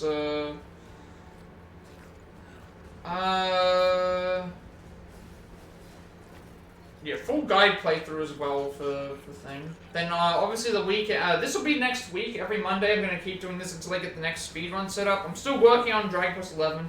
That's going to take some time because I need to do a run through of it. I need to fix the notes up. I need to re-watch through everything. And then depending on what days we do stuff will change what we have. If we do stream Personified Strikers on Saturday with Allison, Sunday stream will be Ace Attorney again. If it's Sunday that I stream Personified Strikers, it will be Saturday that I stream. That I take the day off. Also, I haven't said it yet. Around like the 1st of September, I will release the tiers for stuff for the subathon. I'm gonna do the offer thing so that throughout the entire month, you get the September bonuses plus the other one that I can add to incentivize anyone who wants to think. So that way it's discounted. You get discounted subs. And since they gave me the offer, it's like I can do that at any time, and as long as it's within the year, and I can also do it for so many hours. So I'm thinking about making the entire September, like the entire 30 days with this bonus that I have. That way you get the bonus that September provides plus the bonus that I provide, so you get extra discounted stuff. And then, like the week of, or 2 weeks leading up to the subathon, I will post up. I'll plug it a little bit more. I haven't decided what I want to do. I can't do the stream on the Saturday. The Saturday was when I got affiliated in my. Saturday I think was when I got affiliated in my time, but I celebrated on the Sunday, so it's not that different. Saturday. The Saturday is I would have liked to have streamed, but I have my cousin's 21st birthday, so we have to go out that day. And yes, I could stream during the day, but I figured it would be better to not limit myself with that. I haven't decided what game I would play. I think I also mentioned that Allison would be there, because I figured that if we're going to do an affiliate anniversary, we should probably have her along as well, because if it's going to be on the weekend, it's like, we may as well do something. I'm thinking maybe we... If we're able to get it in here in time, we might do Mario Kart World, I don't know. I was thinking, like, doing something competitive, right? So that can be, like... Because I know that everyone likes to have Allison in the stream and talking and stuff, and I figured, what if we, like, did something, like... Some sort of, like, incentive thing. I don't know. I haven't thought too much ahead about it, in terms of what I wanted to do. I just know that that's an idea that I had when it came to things. So I guess everyone can look out for the content coming this week. At least we're not going to be playing this for the next, like, 2 weeks. I have a main game that I want to play for the majority of the week. Once that's finished, we go back to Switch games again, so... that'll be also good for everybody, that you have Switch games to look forward to. And then we get back into PS4 stuff, because right now we have, once I get finished with Princess Peach, we have Donkey Kong Country Returns, then Luigi Mansion 2. Then we go back to PS4 games with Persona 4 Arena Ultimax. Then we go back to, then we go to God of War Ragnarok, which is another RPG. And then all the stuff that I have listed in my thing right now is all PS4 stuff. So we'll be playing PS4 games for a little bit of time, so that you can just look forward to those, to see what happens there.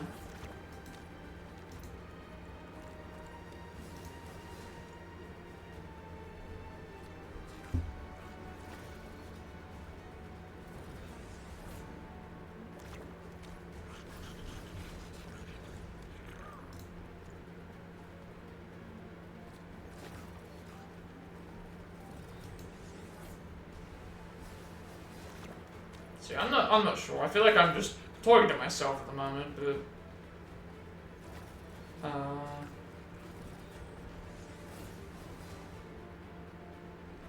yeah.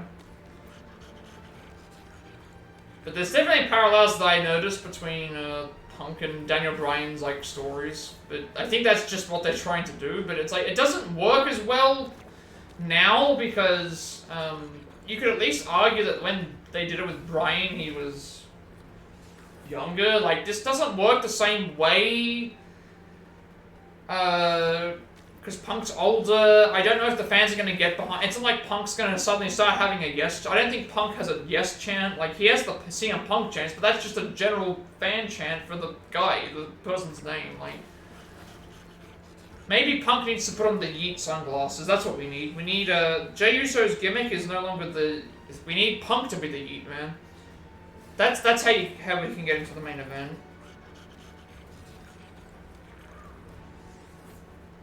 Maybe that's what he can do instead.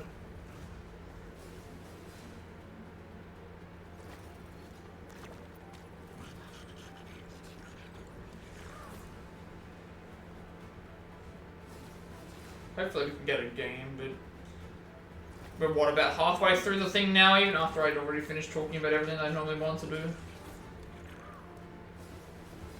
So I think it must be these servers. If that's the case, it might actually just be these servers, because of the time. That might make sense. If people were waiting like 20-30 minutes at around like 10 o'clock-ish, that would mean around this time it's like 3.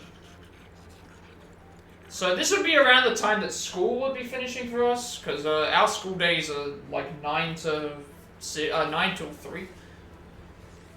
So normally what would happen is like we'd be up at like 7:30. We'd go and get ready and have everything ready to go, and then we'd leave to go to school at about like 8:30. Because I remember I'd always have to tape the last few minutes of Dragon Ball Z, because we would miss it. Because it would sometimes go overtime because of the ads, and then the weird what's the times, and then school would start at 9. At like 10:30 to 11, we would have a snack break, a recess, and then 12:30 to 1:30 was lunch break. And then you would finish off the rest of the day, and then 3 o'clock would be when you end. So essentially, school was like 9 o'clock till 10:30 for one period, and then 11 o'clock till 12:30 for the next period, and then 1:30 till 3 o'clock for the third period. And obviously, in primary school, it would always be double periods, so you'd always have like 2 things of English, and 2 things of maths, and 2 things of gym, and 2 things of this. And then when you got to high school, you would start getting like electives and stuff, so you'd be like, some of the stuff would always have double, but then other stuff would always have just 1, then you'd go from one to the other. Because that was around the point in time where you had to start everyone had started getting different, once you start getting into the elective and stuff, everyone had different stuff to do. So it was more so just moving around and remembering what the timetable was and getting used to that. Like sometimes you would finish, sometimes one class would finish later than the other, so you'd end up being late for the other thing because it would go overtime or other things would happen, like... I do remember a lot of that stuff.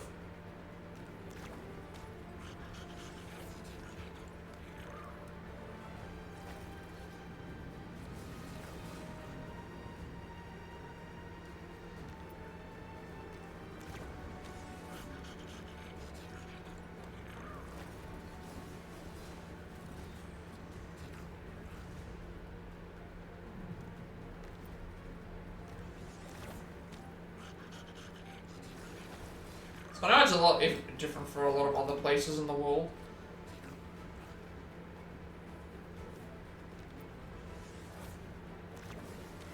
I think I've already, like, I'm already out of, like, discussion topics in terms of, like, what I have to do for the stream. I think that's about it. So I can't think of anything else right now with Ace Attorney. I think I've already covered that. The streams might be a little bit inconsistent with that. It depends on how much I have to do. Usually writing the stuff for the trophies isn't too bad, but again, because the streams are way longer, it means that I'm guaranteed to at least get them uploaded a little bit faster, because that way I don't have to worry about losing. Like with the Switch games, it's usually very straightforward. I only have to like write a description and just change the thumbnail. But with the platinum stuff, with trophies, I have to I write out all the trophy achievement requirements as a description. So if anyone ever like tried to do something, they wouldn't ever have to like worry about like asking about what to do. So that's just the way that I prefer doing things. I like to help out as much as I can.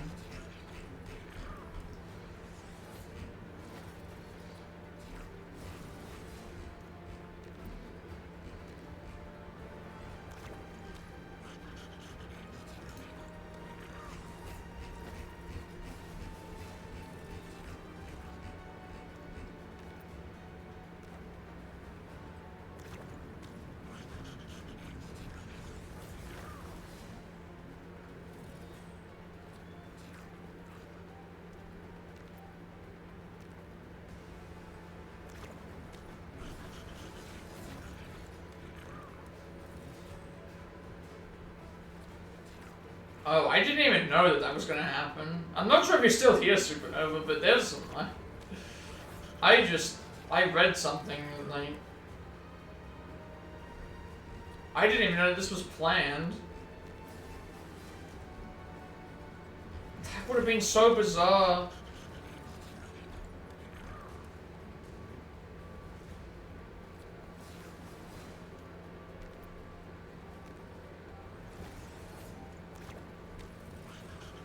I just read something so bizarre because I was looking at Lesnar.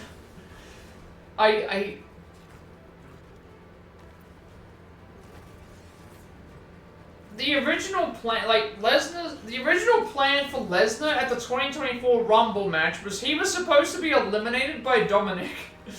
They were gonna have Lesnar get eliminated by Dominic in the Rumble. And then they were going to have Lesnar fight Dominic at the Elimination Chamber in the Australian pay-per-view.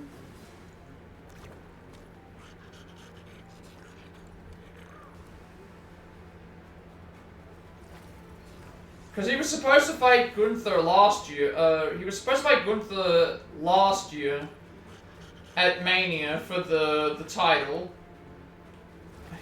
And I just read this that, like,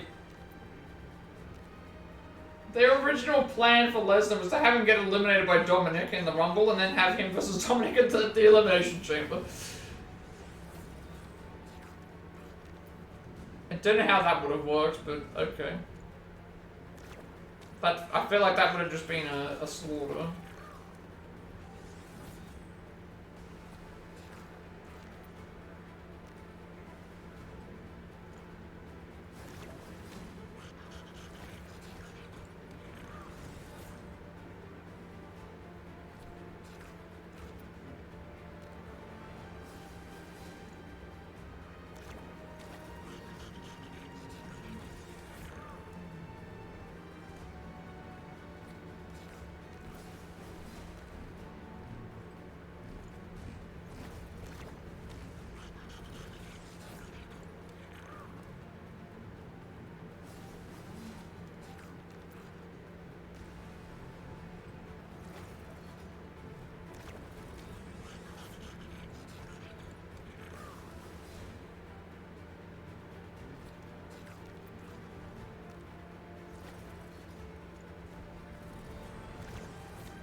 Wait, what? This is a...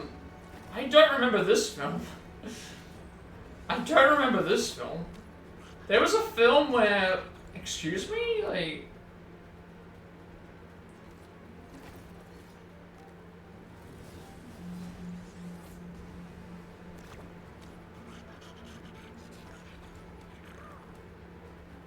There's a film with Dolph Ziggler, Kane, and Rusev in it? Like, what is this?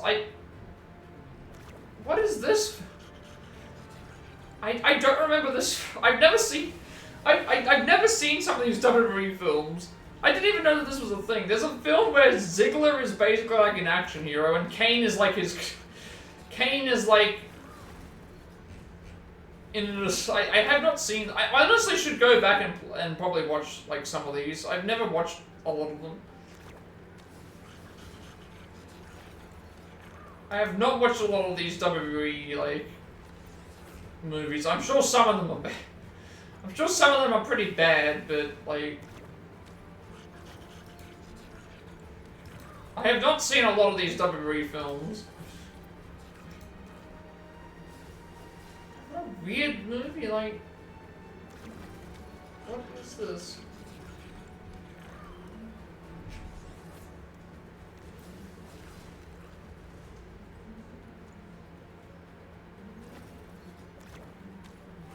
And then there's like several movies that they distributed only, but it's like, it's just so weird, like...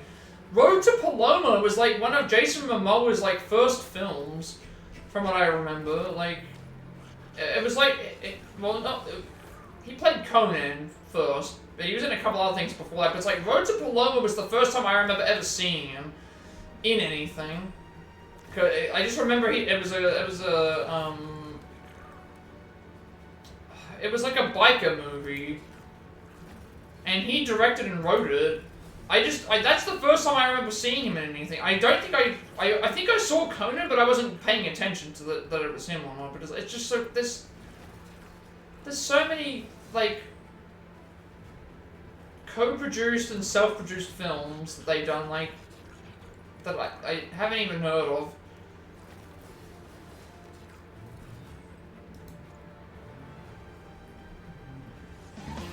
Who's that Pokemon?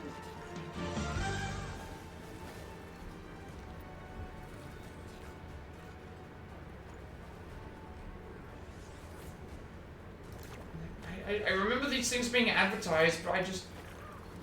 Yeah.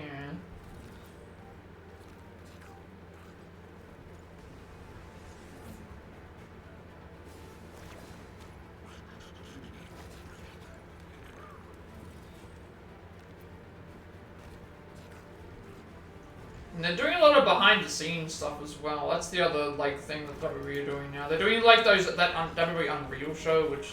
basically is like, here's how he did all this stuff, which I like that. I like watching, like, I don't care about, like, I already know that the thing is fake, and there's no point in trying to convince people that it's...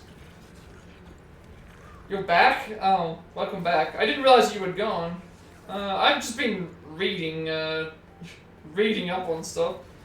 I'm gonna blow your mind with something right now. Okay, so... I was looking up Lesnar.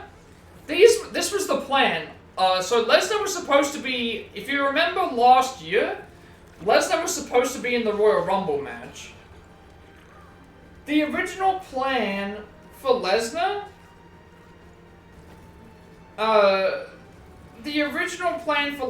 was that he was supposed to be in the 2024 Royal Rumble match, and that Dominic Mysterio was going to eliminate him.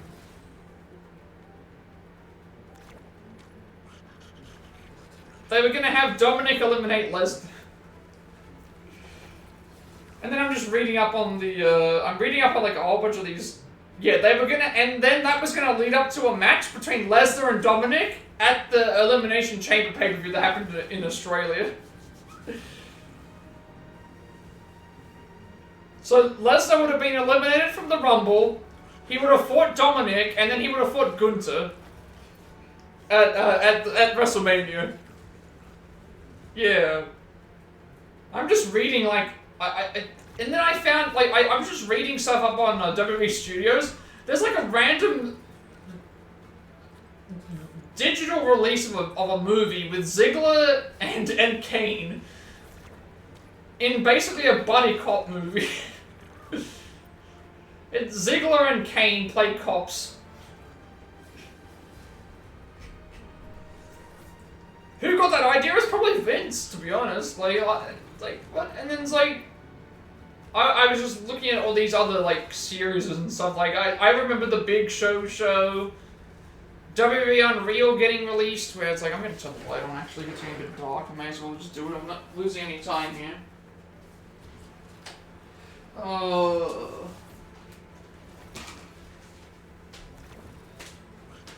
Someone thought that was a good idea.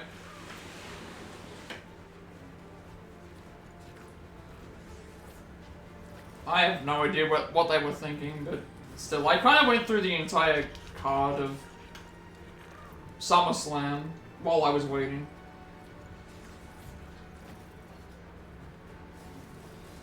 That's just wacky. They shouldn't have gone and, it's just funny to read what the, you know. It's just funny, like,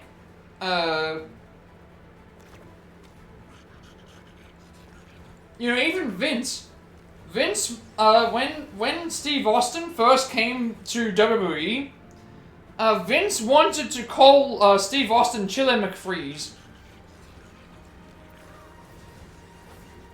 Like, that was gonna be Steve Austin's ring name. I'm not even joking with you right now. They were going to seriously call Steve Austin Chili McFreeze.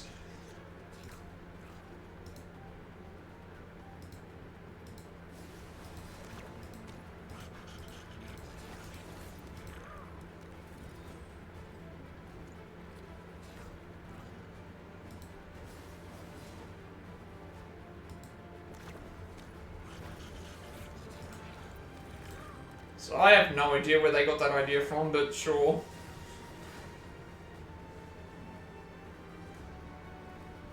But I went through the entire SummerSlam card and just talked about it. I was disappointed that Jacob lost. Cena already wanted to ruin wrestling even back then. Did he?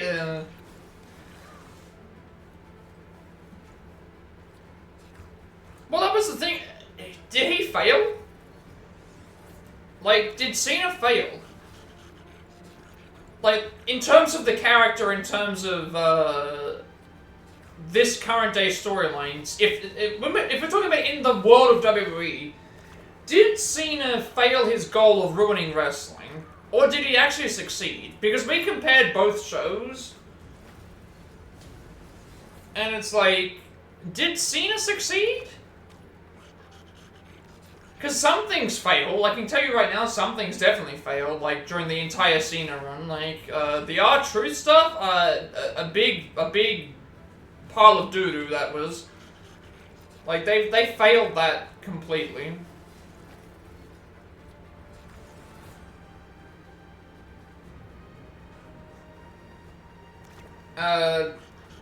It was so pointless. Like Cena was having his own moves used against him in the match, which, again, the match should have been a straight-up squash. Then they fire R-Truth, and then they bring R-Truth back. R-Truth cost Orton the match. Sorry, yeah, he costs Orton the match. They bring R-Truth back, and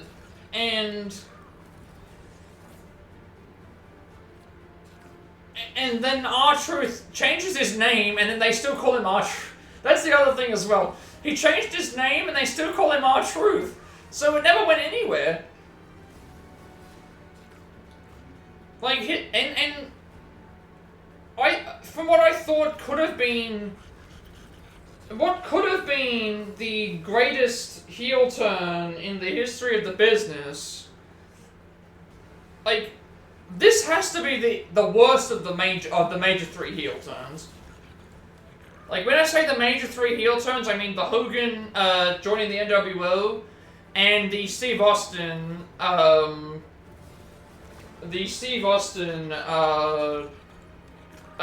joining up with Vince, this has to be the worst of the three. By, like, not even close. Like, it's not even close. Because those are the only two that I can really compare it to. Because no one else really... Like, you could maybe say the Reigns,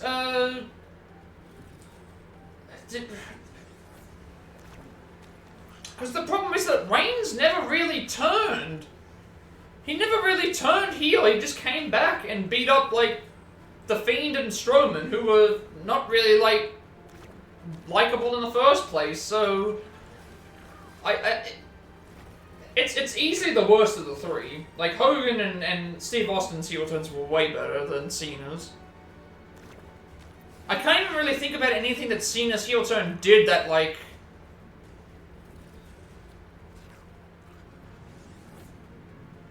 Like, I'm trying to think about, like, what's going to be considered positive that came out of the Cena heel turn. I think the only thing I can say is the promos, right? Like, maybe you could say he had some good matches here and there. I guess the promos would be the only thing that at least had some sort of interest to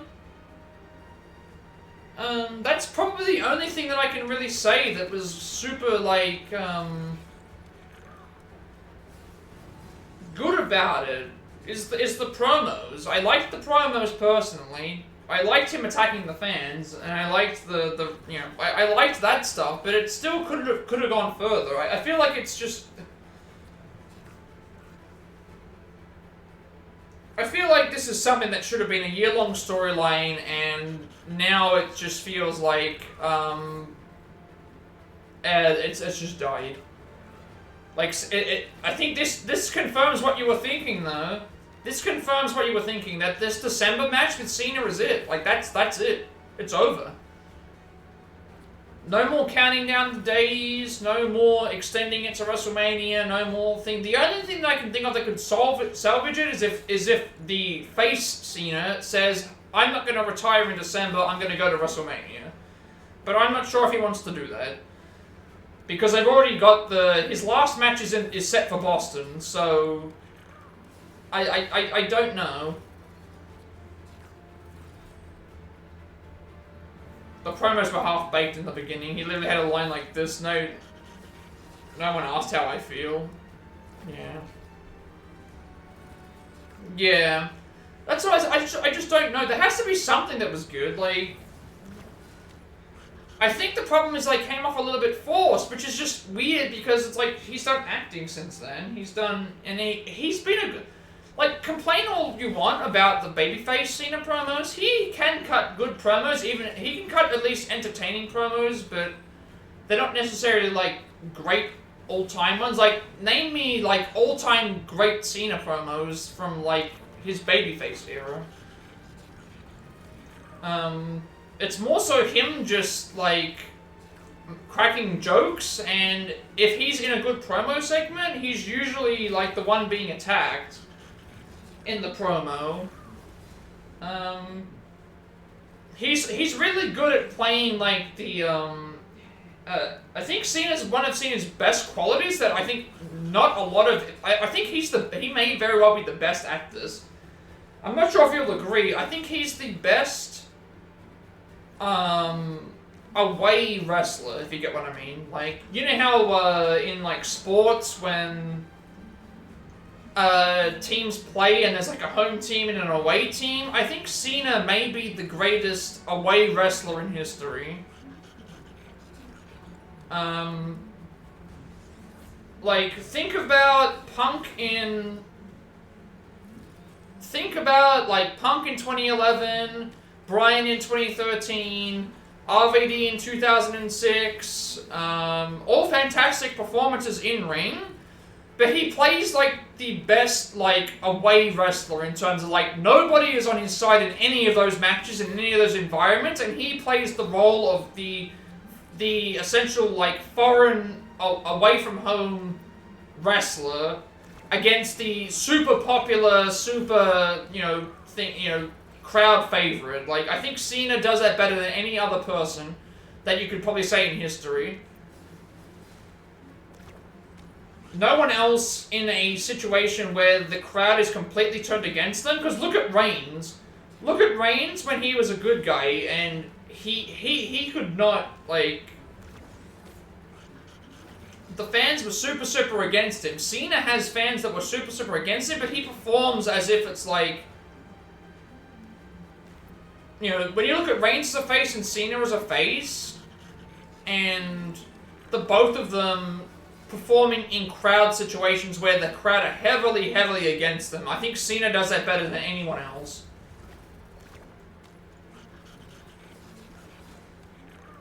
Because Hogan had to turn to get people to cheer for him. Steve Austin, when he turned, it caused people to go away. When Cena was face and against a crowd that was heavily against him, I don't think anybody else does it better. Yeah, heel Orton hated everyone, beat up people, and then heel Cena was mad no one asked him how he was doing, yeah.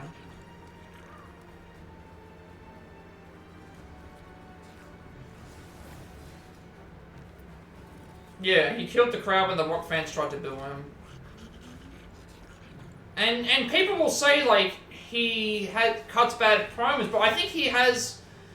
Maybe he isn't the best lead promo person. I think he's one of the best response people, though. Like, everybody loved the first Rock promo. I even liked the first Rock promo when he first came back and was dogging Cena, but...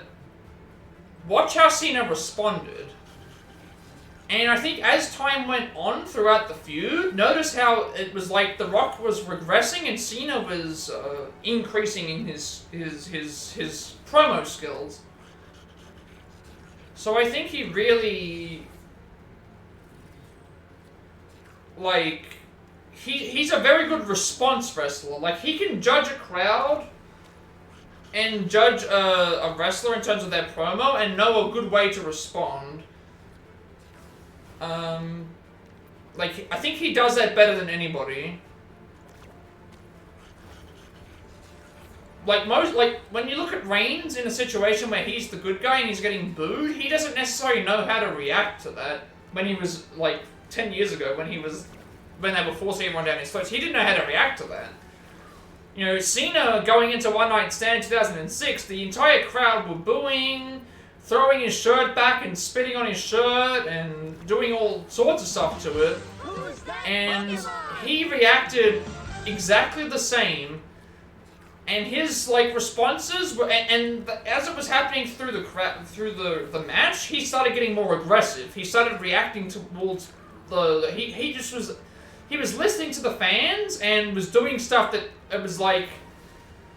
And then even when the fans still chanted, "You still suck," after he did something that was hardcore, like, he still responded in a way where it's, like, super professional and also just, like, it wasn't like he was ever letting it get to him. And I think Cena...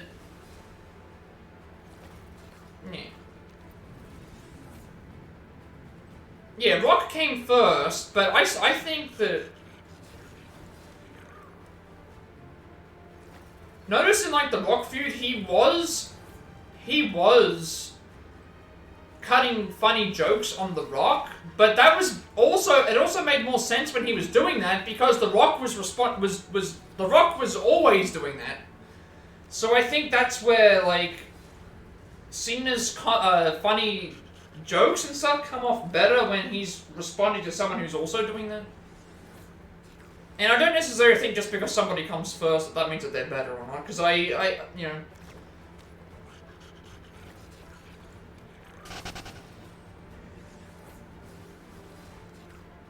Yeah. And I just think the like... Cena later admitted, like, he was wrong about the, he was wrong about, you know, the Hollywood thing, which I do agree. We talked about this before, where it's like, it's, you know... Cena saying, like, stuff with the fans, and then, Cena saying stuff with the fans, and then, like, he went and does the same thing. Like, that's why I don't think that works anymore. a lot of people who are gonna say that are gonna get so big that they're gonna get, like, they're gonna go and do other ventures. Like, all of the big stars did at least some sort of, like, movie role because they were just essentially, like, larger-than-life people. And I think the heat between Rock and Cena was legit at the time. Because The Rock did not like at all that Cena called him out on saying he would never leave and all that other stuff, and the whole Dwayne "Don't Call Me The Rock" Johnson stuff. Like, if you remember when he was in probably like the mid-2000s, he was going through this crisis of where he just wanted to be called Dwayne Johnson. He didn't want to be called The Rock.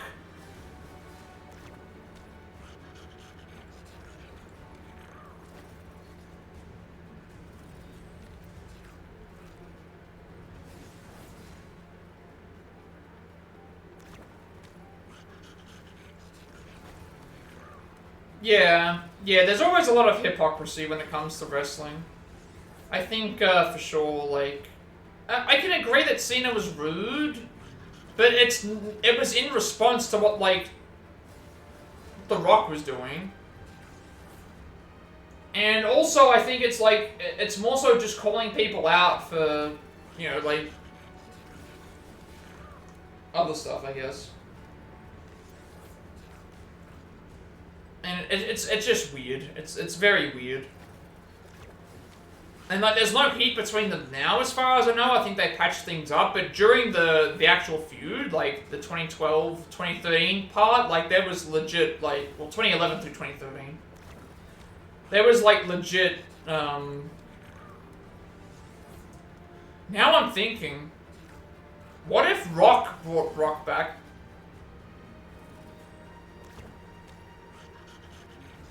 Because remember, Cena in that promo mentioned about The Rock, he mentioned about Travis Scott. Travis Scott's out of there, thankfully, like they didn't do anything with that. What if The Rock sent Brock there to deal with him?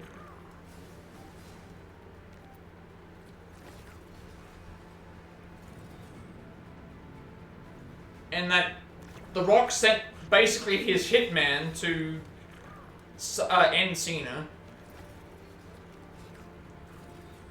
Because they're gonna bring Brock back at some point. And Cena did mention that he did want to fight Rock again. And Lesnar doesn't really gain anything by beating Cena because he's already beaten him in the past. Like, he doesn't really gain anything for doing so. And who are we building who's getting built to fight Cena in December? If this is his true retirement, who's gonna beat Cena? Like, we're gonna find out in a couple of months. In a couple of months, we're gonna know. We're gonna know who the opponent is.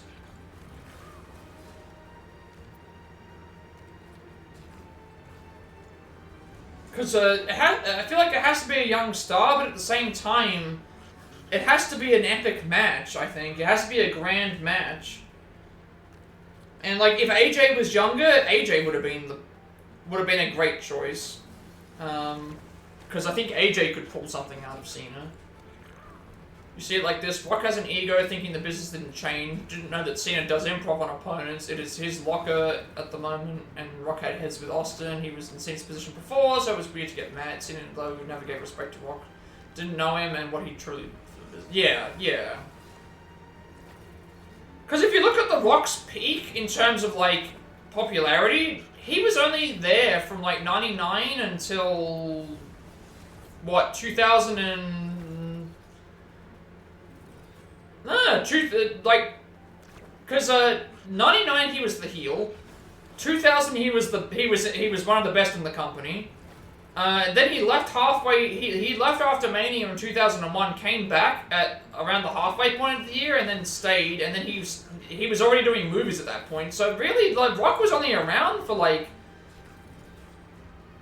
2 years, at most. 2 years. Like, his peak of popularity was not that long. Because he was around, he left, like, 2002 he left to make movies.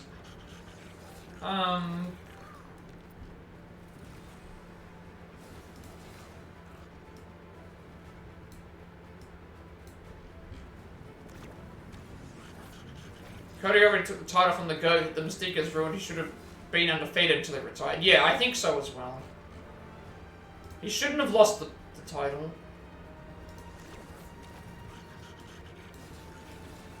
Yeah, he shouldn't have lost the title.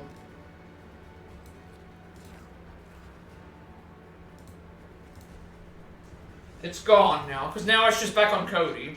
And then what did we get at the end? All we got at the end was Cena doing the right thing. He gave him the belt, he raised his hand, and then that was it. And then that segment on SmackDown where it was like, oh, I didn't want the fans to forget about me. Let's toast...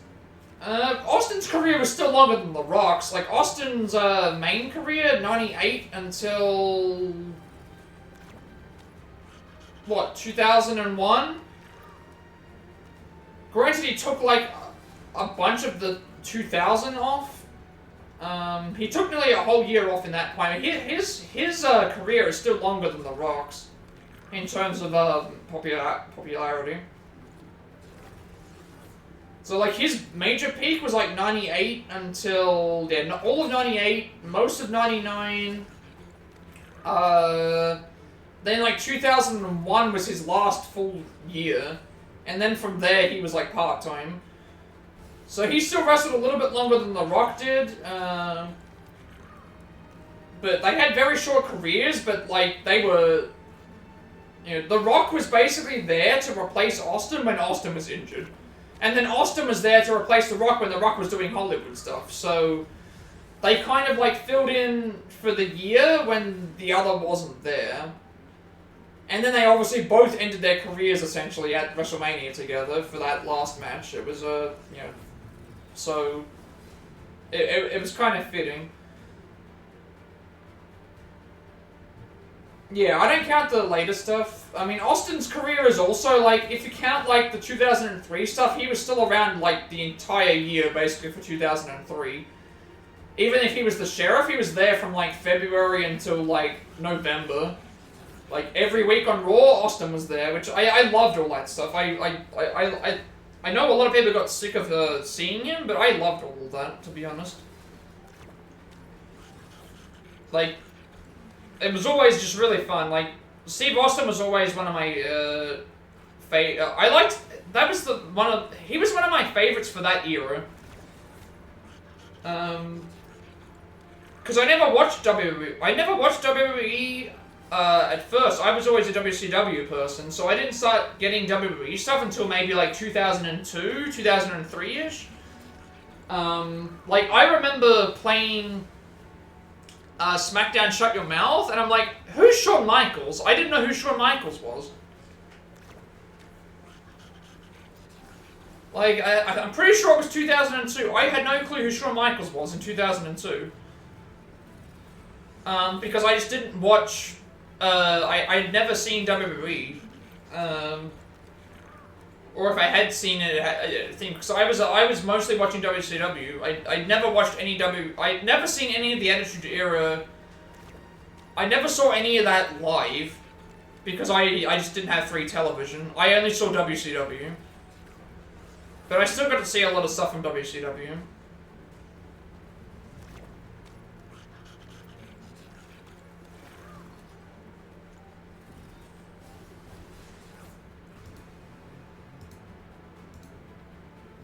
That's why I think Cena stands out more than a lot of them, is because he's been there longer than anybody has on top. Like, he was on top from, like, 05 to... when would you say Cena's ending point on top was? 2017? 2018? Would that be around the time that he would have been... No, was WCW more pushed over there? WCW had a show that aired free to air. It was during the years where it was dying. So I think the reason it got pushed more over here is because they were trying to expand to international markets. Like, I know WCW actually did shows here. They did actual television shows here. Whereas, like, WWE would just come over here to do a tour every year or two. WCW actually did television shows here. I couldn't really tell you otherwise, though, because I never watched, I never had paid television, so I never saw WWF when it was in its prime. I watched all that stuff on DVDs and YouTube way later.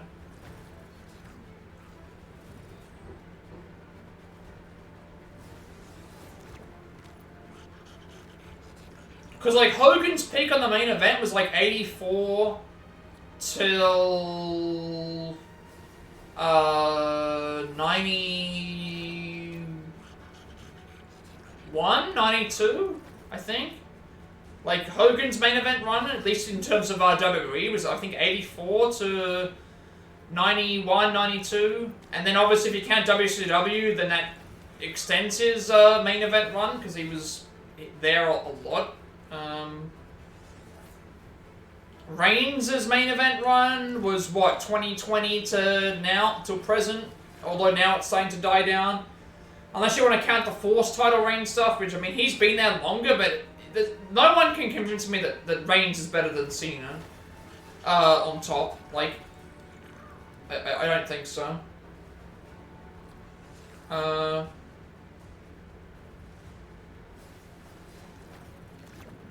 Yeah, but see, he took losses to them, but all those matches were quality. Like, the Reigns match, the Rollins match, all the AJ matches were great. The Bryan match was great.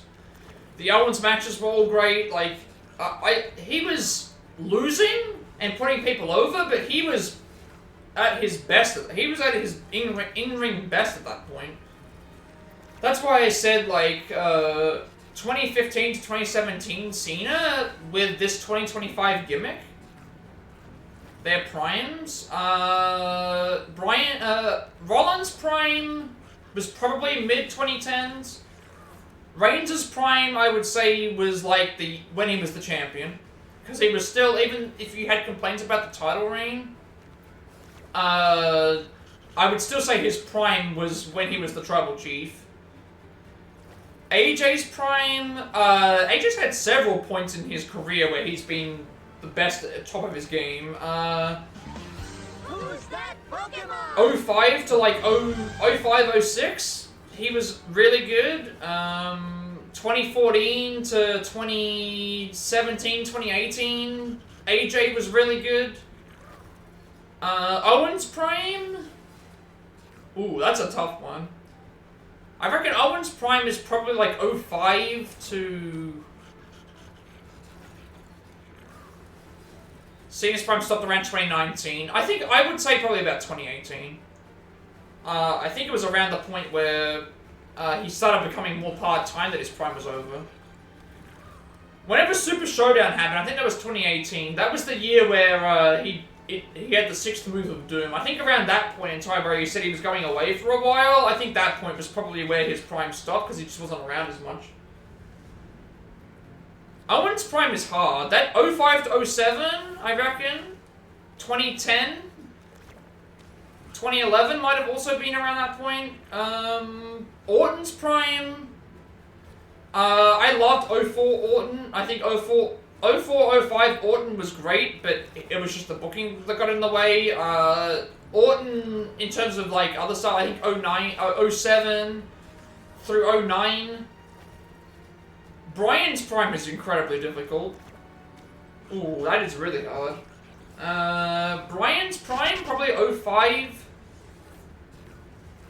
05 to... How far do I go? 05 to 08? And then, like, it's hard because he's so dynamic as a performer, like, even though he wasn't being booked the best, he's so good at wrestling. He's so good at what he does. Like, he has multiple primes. Like, his AEW work is fantastic. His WWE stuff in the mid-2010s is great. Like, he has... His prime, though, is like, when is his prime? Like, I think his prime is before. Like, his prime might be before, but then he's such a seasoned performer. Like, he was so good before he went to WWE. Then he was really good. Like, even despite the booking, he was fantastic in WWE. A lot of consistency. Like, even when he was asked, like, he even said WrestleMania, like, he did an interview recently. He said, like, WrestleMania 30 didn't mean a whole lot to him to win in the main event. Because he was out there with his niece and his sister. And he said that his favorite match of all time is the match that he had where he won the title in AEW. Like, because his wife and his wife was there. His daughter was old enough to be able to see him wrestle, and he even joked around about, like, oh, this is when you used to be in your prime. You put it like this with each in their best version based on who we mentioned. 4 WrestleMania, Daniel Bryan, 3 X-Shield Rollins, 2 Tribe. Ooh.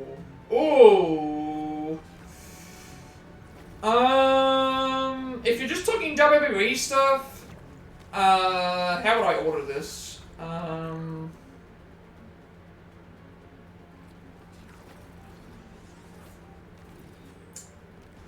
I think Bryan being last is because it was so short.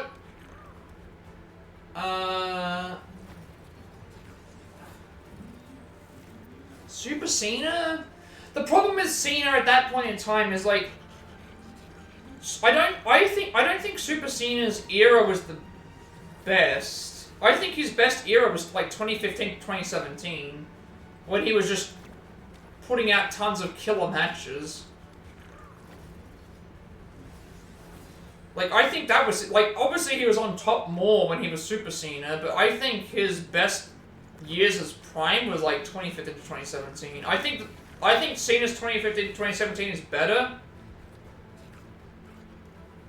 Cena's prime is better than Reigns' prime. Is Reigns' prime better than X-Shield Rollins? Because I think Rollins, at that point in time, had a tendency to injure people a lot.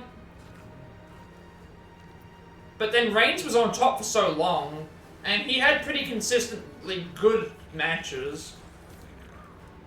I would definitely put Rollins over Bryan just because it wasn't as short.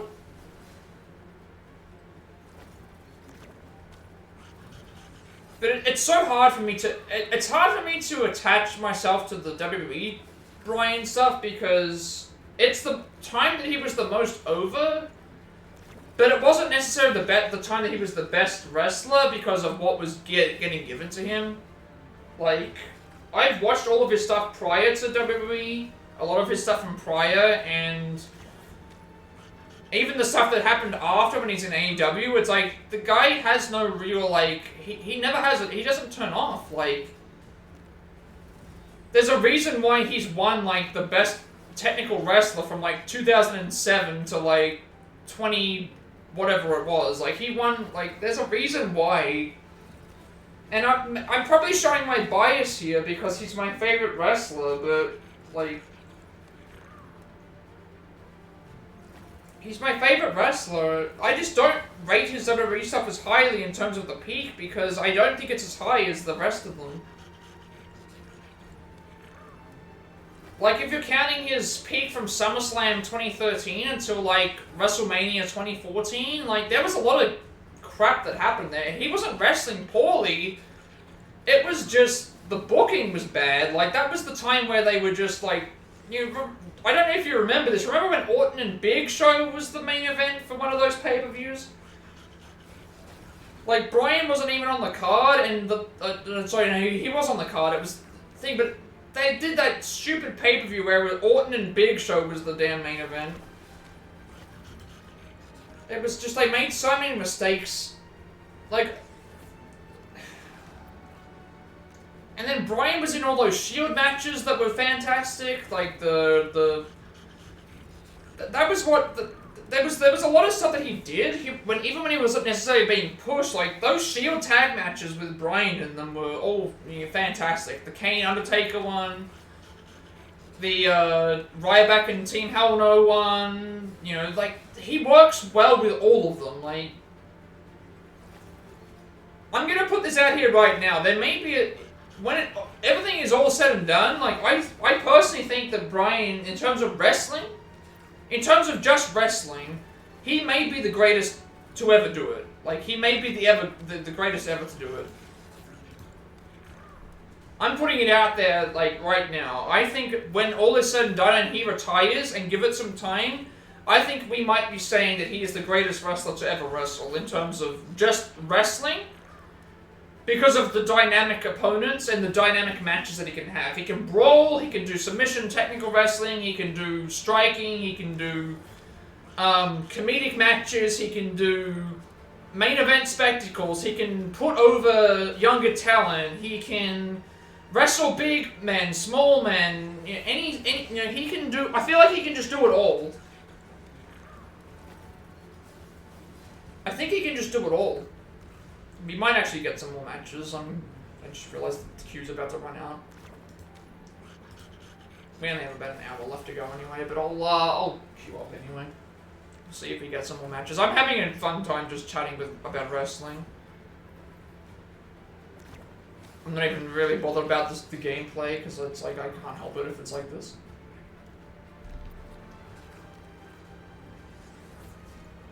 Like, maybe I'm just being biased.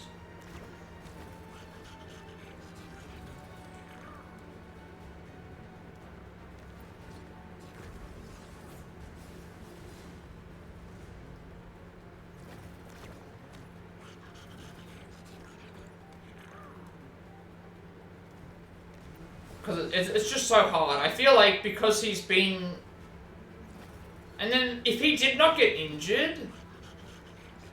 If he did not get injured, like those years that he wasn't able to wrestle, and then to show that he was able to still be on his game after that, like he took several years off. You see a lot of other wrestlers that take several years off and they're never the same, but you could say that he was never the same in certain aspects, but he changed up his, you know, the way that he wrestles to accommodate for that. And a lot of people can't do that. And they slow down and they think, I don't know, I feel like I'm being biased. I need, like, that's why I have other people, that's why we talk about this and we discuss it, because you might have a different perspective. I'm not even saying that Daniel Bryan has to be your favorite wrestler. For me, he's my favorite wrestler, probably of all time. But I like to have, like, critical discussions and, like, figuring out, like... Yeah, it's just one of those things. It's very difficult to...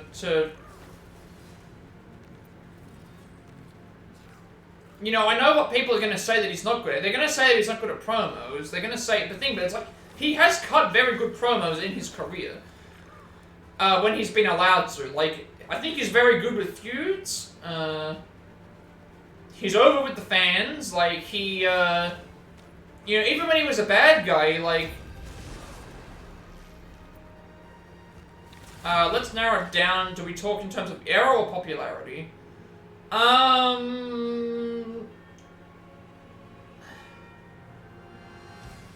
It depends on what you mean. I feel like the greatest wrestler of all time has to be... When I said wrestler, I meant like in-ring wrestling. Because I can't see the argument of him being the greatest of all time for everything. That's a bit of a stretch. We could go era by era. Because, we could honestly go era by era. Because there's multiple eras as it is. Could make all the difference. I'm not a hero. I'm the Punisher. So I guess, if we go back in time, if we go backwards in eras, so current era, which is like the Renaissance era, I think they call it, which I think is like is that the pandemic from like...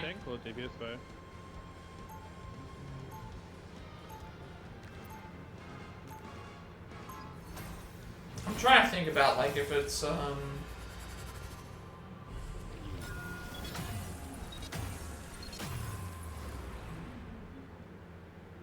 one, go! That's how I like it. They'll be coming in 30 seconds. I feel like there's a certain, like, some of them are really obvious, but I think there's a few contenders that are like up there. It's like who would be considered the best wrestler going right now in WWE? If we're just talking WWE, who would be the best? The battle starts in 5, 4. Because I feel like it would be someone from the past, but 1. You have to stop them from securing the mission area.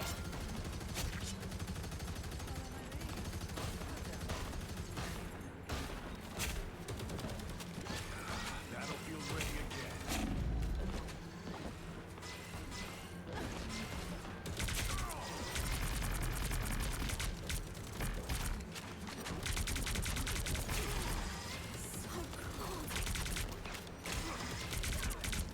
in terms of technical wrestling, Renaissance era would be Brian.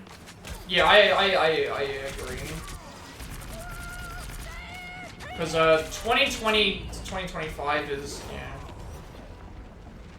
I'm trying to think what the eras are. You've got, what eras do we have at the moment? I'm trying to think what they are. We've got, I re-upped. what do they call them now? I'm actually losing it. We've got Renaissance era, we've got, PG era, we've got Ruthless Aggression. Attitude era,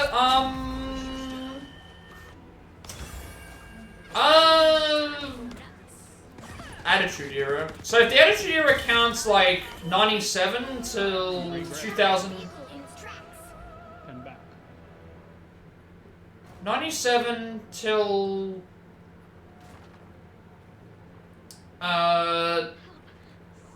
if the Attitude era is 97 until 2001 or 2002, because you gotta remember the Ruthless Aggression era exists.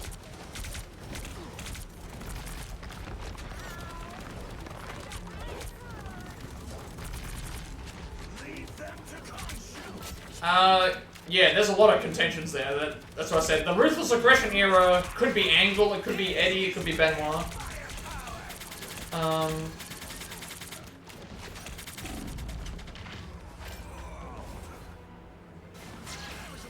New Generation era would be Bret Hart, I would say that.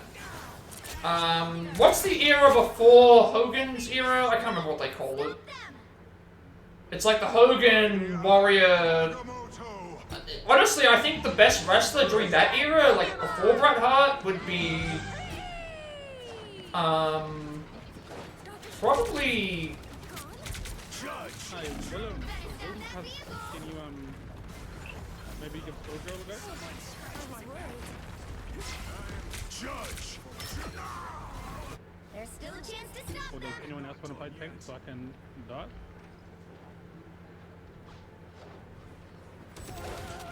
They hit a checkpoint. Now might be a good time to stop them. No, they can't, because we're getting dosed by magic. Nobody's been able to put Scorpio, so they're struggling maximum. Too easy. We just need someone to sort out the Scorpio, But not today. and I think we'll be right. Better stop that vehicle.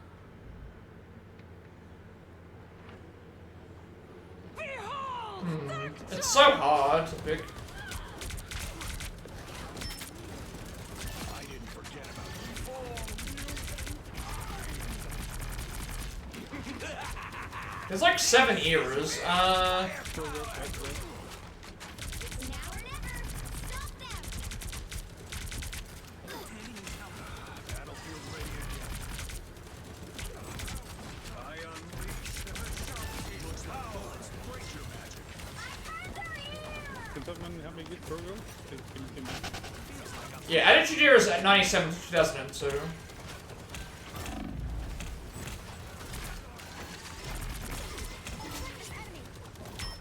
Thank you.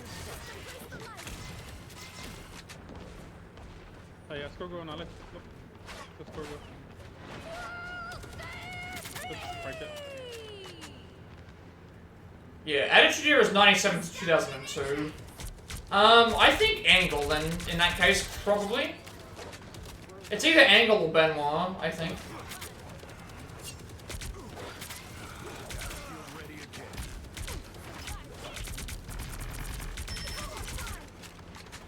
Here's Frank looking for us. I am ready to put on a show.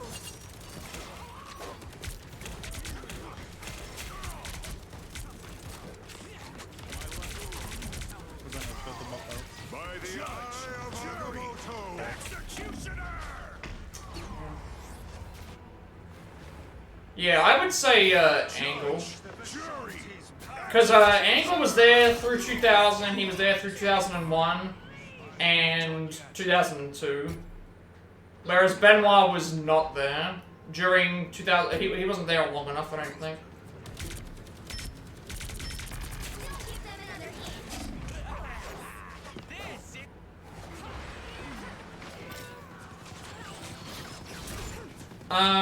I think Bret Hart is probably best technical wrestler for his era. Because Shawn wasn't really a technical wrestler, he was more like a high flyer.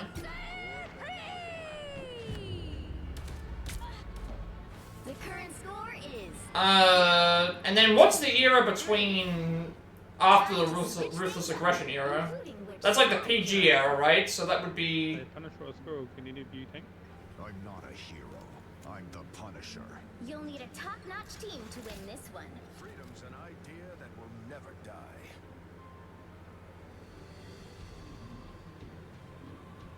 Yeah, PG era would be, what, 08 until... When does that end? That ends about, like... Yeah, I would also say best wrestler was, during the PG era was Bryan. Round 2, This is war. We keep fighting until we can't fight anymore.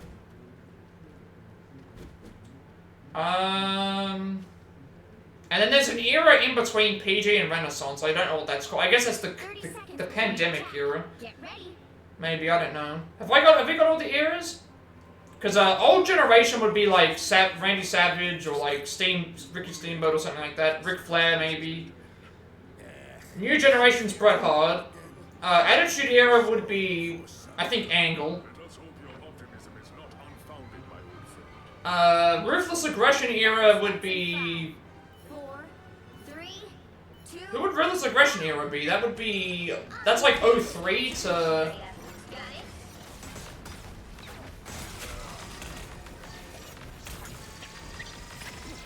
He was both. He was technical and high flying.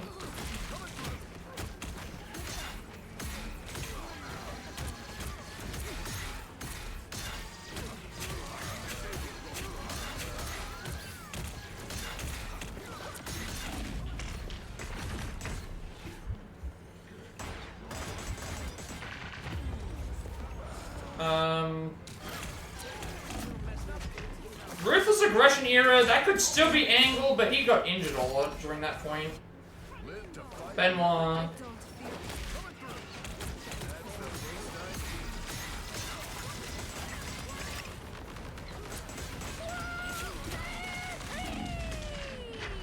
You're not really sure on the use, you never paid attention, it was just fun, he'd finish it. Fun, he'd finish it, yeah. But it's like, just... That lady isn't singing yet.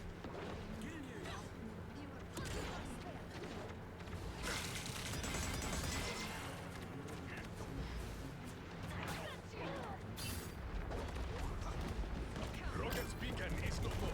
Coming through.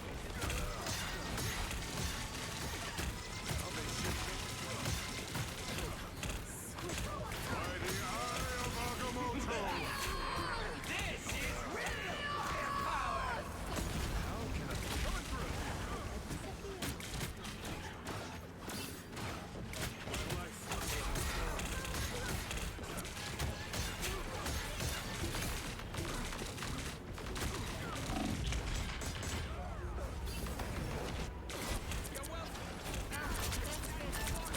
So yeah, it's hard. Like Mr. Perfect, Steamboat, Savage, that could have been the thing. Bret Hart's probably New Generation, which is like after Hogan left, so that's like 93 through 96. Like there's really no one else that it could be outside of Shawn. I am ready to put on a show.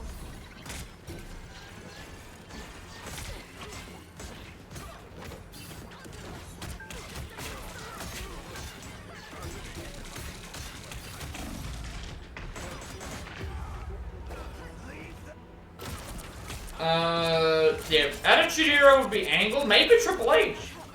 I'm trying to think, like, Triple H could also be there, but he wasn't really technical, he's more like rolling.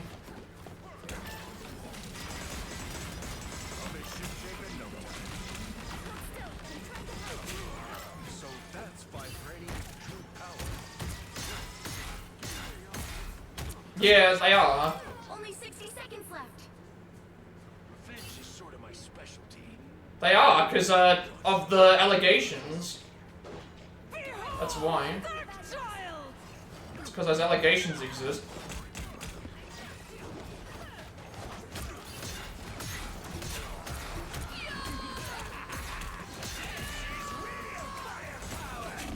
I'm hoping that we get that rematch.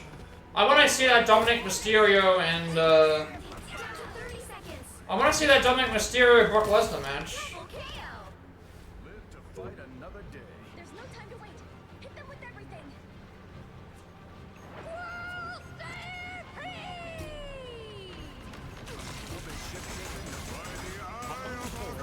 Oh, damn. Final 10 seconds. 2 people there.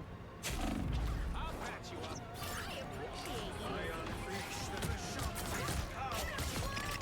Don't push forward, bro. Don't push forward. You'll have to keep fighting until we have a winner.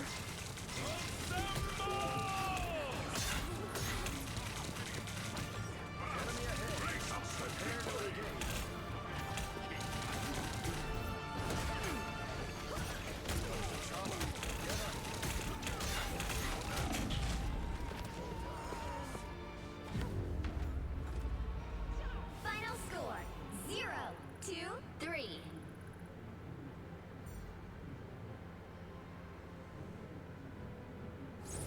Well, you can't expect to win them all. Why does no one suspect Triple H knew anything? He was around. I mean, I think people know that he knows something, but no one wants to point it out because I like WWE.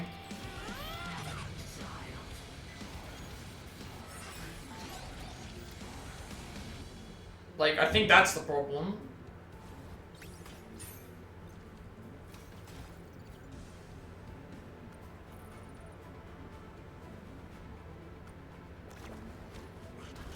And they don't want to, like... Right. We just got into one match, and then... Now we're back to unknown time, so we could be waiting here for another hour. Oh, well, we're going to talk more wrestling then. So it's definitely not me. I didn't do anything differently there. Didn't touch anything with the thing. I just skipped into the thing, and yep. This is the way things go. Oh, well. We'll spend the next hour just talking about wrestling. I don't care. I like talking about it. So annoying though, in the sense of I'm not doing anything that should require it to go off on the thing.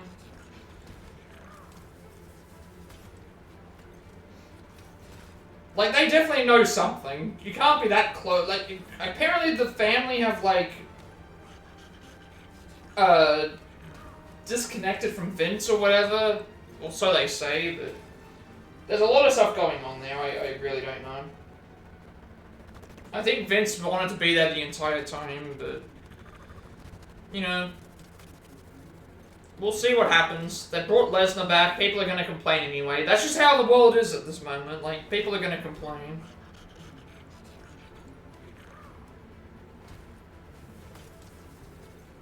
It's the same thing I do. If a game dies on you, time to ask what people want to talk about in every city. Adrenaline! I can sing again.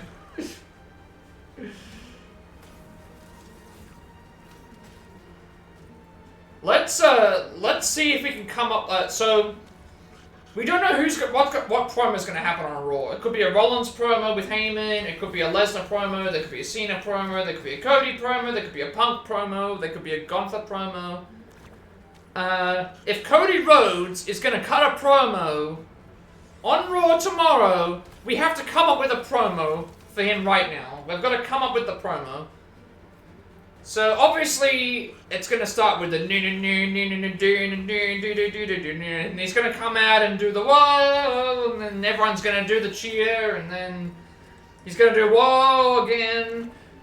He's gonna have the belt with him. He's gonna come out. He's gonna pause for a little bit. They're gonna start. The crowd are gonna start chanting, "You deserve it." You know. And then Cody's gonna take a pause and he's gonna say, insert name city here. He's gonna pause a little bit more and then he's gonna say, what do you want to talk about?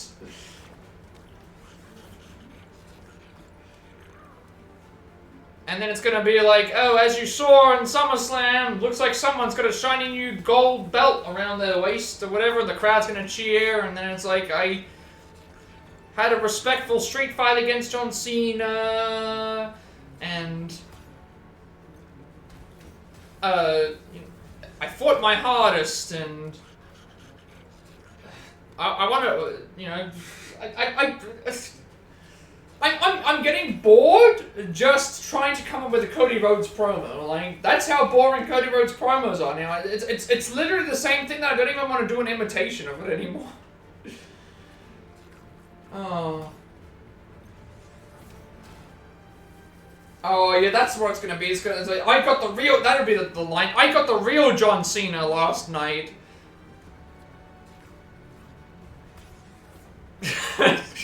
Just like the New York Jets, John Cena fumbled the title. Now that sounds like something that a heel would say. It has to be a Cody babyface promo. It has to be a babyface promo, so he can't bash on the opponent. He has to love and respect them. He has to make love to the opponent, basically, in words, in word form. Because obviously it's still PG. We can't have Cody like making out with opponents in the middle of the ring. It has to be a. It has to be through words and passionate words that get dragged out. I like you. I respect you.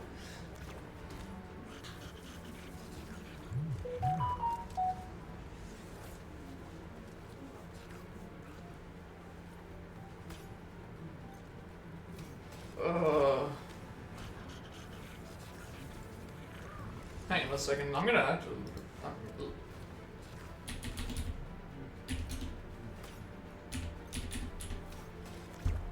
Just like New York Yankees, Cena violently lost to the Dodgers in the field. I was just a bit more prepared, but he's electric and I beat him in his prime.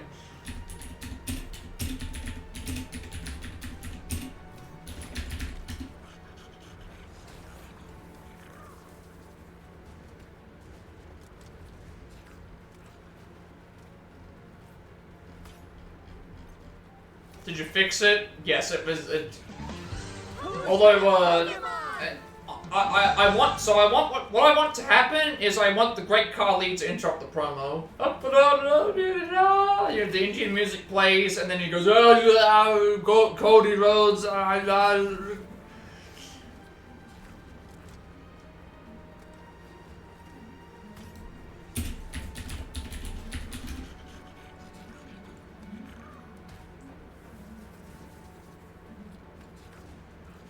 Oh my god, there's an actual Cody Rhodes AI voice generator and text-to-speech.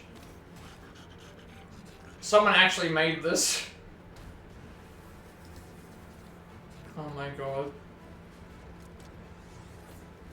There's an actual text-to-speech Cody Rhodes AI voice generator. Oh.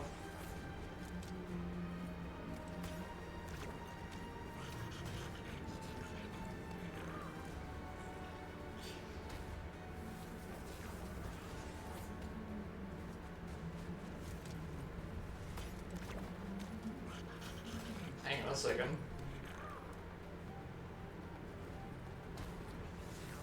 We have to write a Cody Rhodes promo. I found a text-to-speech. I found a text-to-speech Cody Rhodes generator.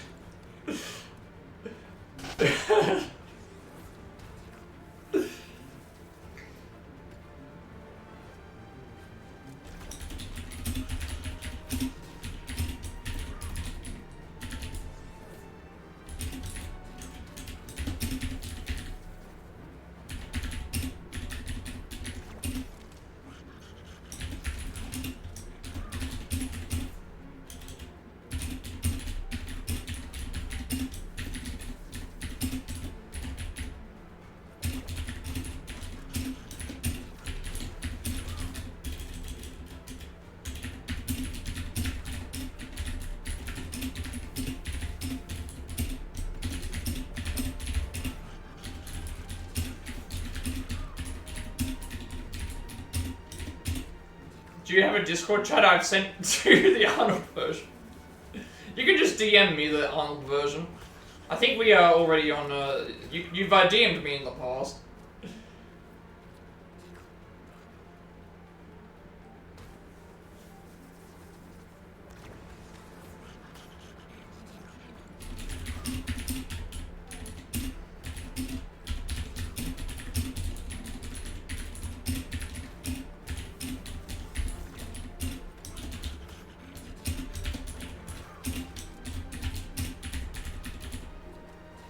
Let's see what happens.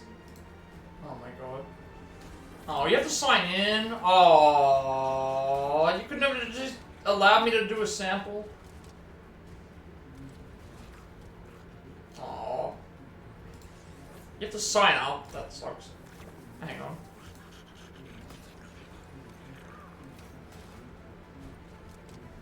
You're trying to still get your Discord back? Your phone literally blew up on you. It couldn't take any more Cody Rhodes promos. Oh.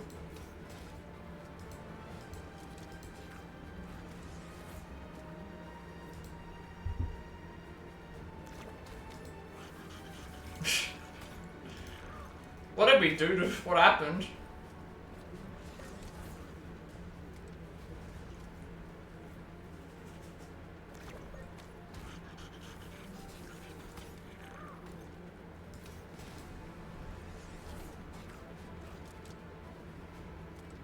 It legit caught fire on you while sleeping. I am so sorry to hear about that. I hope that you're okay. That was... I did not know that that actually happened. That is not good. That is not good at all. That's why I don't like sleeping with my phone, because I don't want to like fall asleep and then like people have actually suffered burns from phones like doing that. I did not even realize that is not good. I can't believe that's what we're gonna get. We're gonna get a Cody promo. I guarantee we're getting a Cody promo. Cody promo! Cody promo! Cody promo! Cody promo!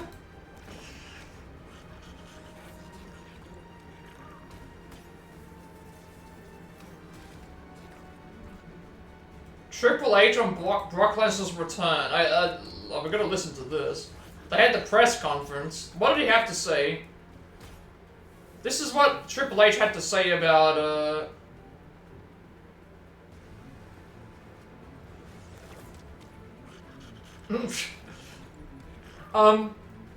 his reaction was exactly what I thought it was going to be, which is there was a roof on this place, it wouldn't be there anymore. The dynamic in the ring changes when the Beast is here. Seeing Brock Lesnar come back, anything you thought was happening goes out the window, because the factor of Brock now just changes that dynamic and makes it so unpredictable.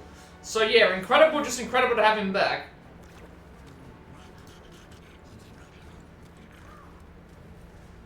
So we can predict that there's going to be just a lot of suplexes.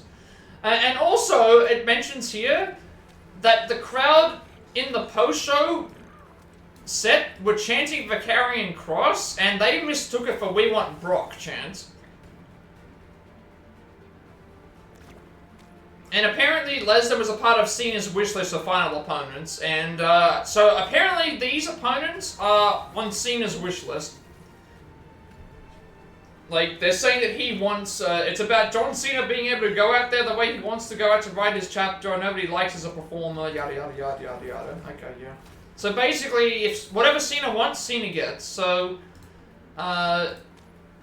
if Cena wants to wrestle Vince, Vince is coming back.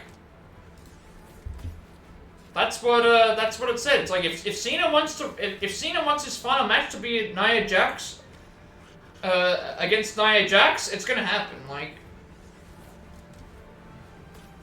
that's the way that it is.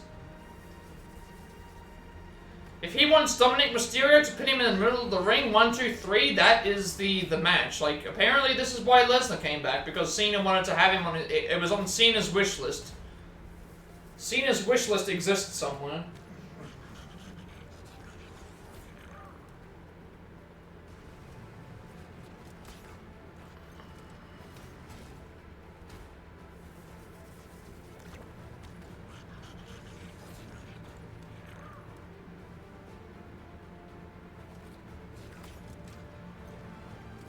Cena was about to wrestle Heath Slater to help him with his kids to retire. He was sad about the Wendy's joke he told you. Now, bring David Otunga back. He was great. Remember David Otunga? The guy who literally only had a job because he was in a relationship with Jennifer Hudson. That's all that he was there for. All he did was sip coffee cups and wear bad sweaters. That was literally all he was there for. Flex his muscles, drink some coffee, and wear bad sweaters. That was all that he was good for. Like, he at least saved Jennifer Hudson's life. That's the one thing that, like... That's the one thing that he was able to at least do. Like, the day that Jennifer Hudson's cousin and, I can't remember who it was, 2 of her family members died, were murdered, and she happened to be ringside for his match. Like, him wrestling saved her life, because she wouldn't have been in the crowd otherwise. She might have been at home that day, which would have then, she could have died, so...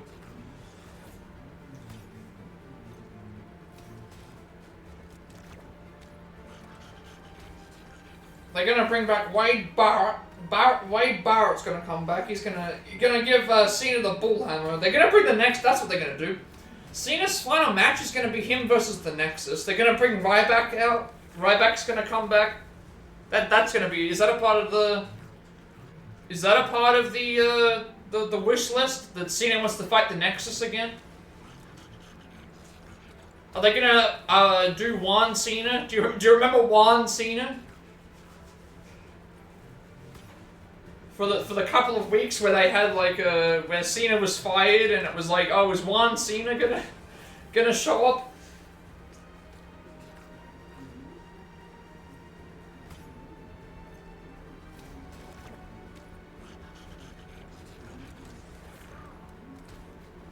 They're gonna have Punk come back out again. Punk's gonna do they're gonna have a Cena and Punk rap battle.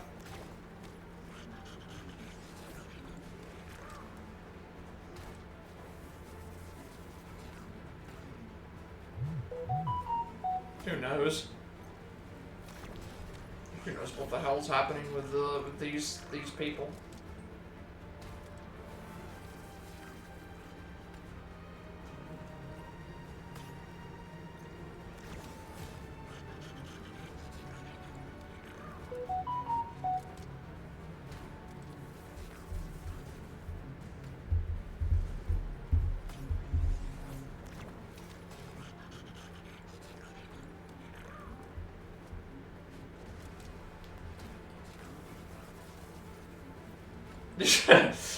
That's one way to stay relevant. Is that what his name's gonna be in what's Juan Cena doing in the Impact Zone?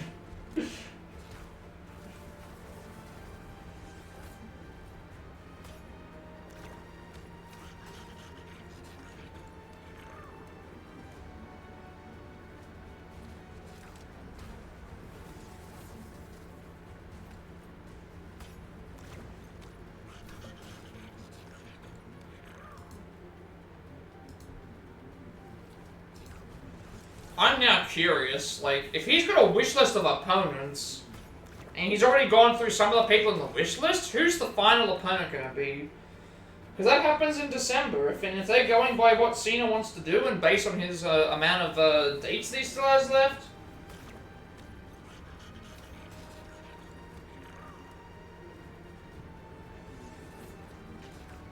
Like...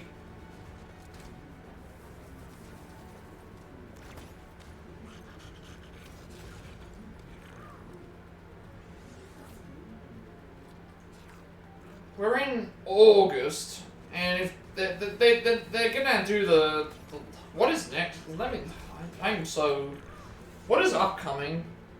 I don't think Angle's coming back. People were saying it should have been the opposite. Cena should have been Angle's last match. I think Cena should have been Angle's last match. Because what's happening with pay-per-views? Let me have a look and scroll down for a second, because I think this Cena match isn't even it could be just a damn Saturday night's main event. What day is he retiring? In the first place?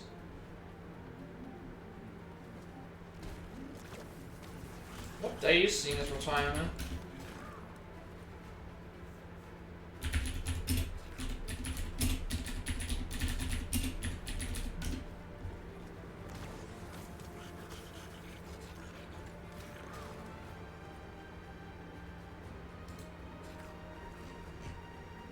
So they haven't a name. It's just there's going to be a WWE.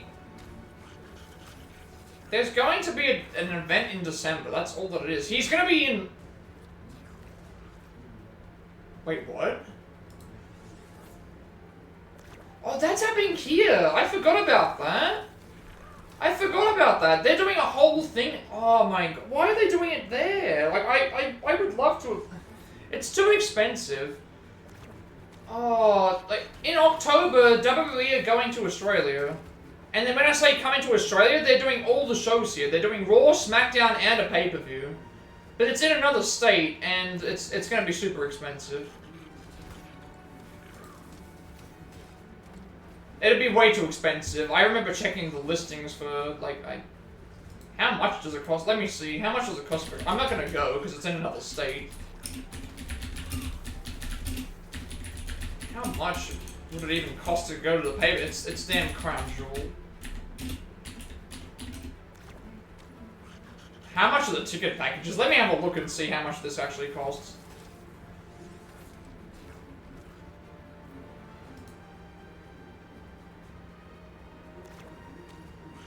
So the cheapest package, which is like Crown Jewel and SmackDown tickets and hotel accommodation. Let's see how much it costs.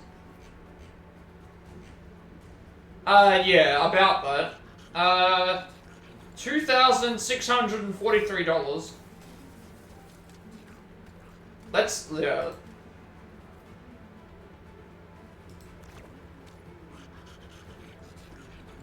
Minimum. No, no way.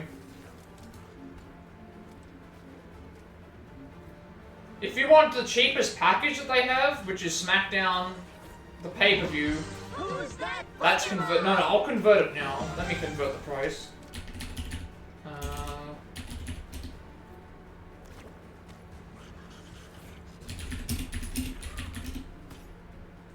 If I convert that to USD, that is about 1,700 US.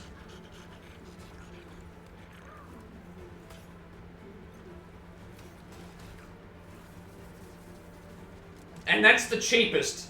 That's the cheapest ticket. For everything.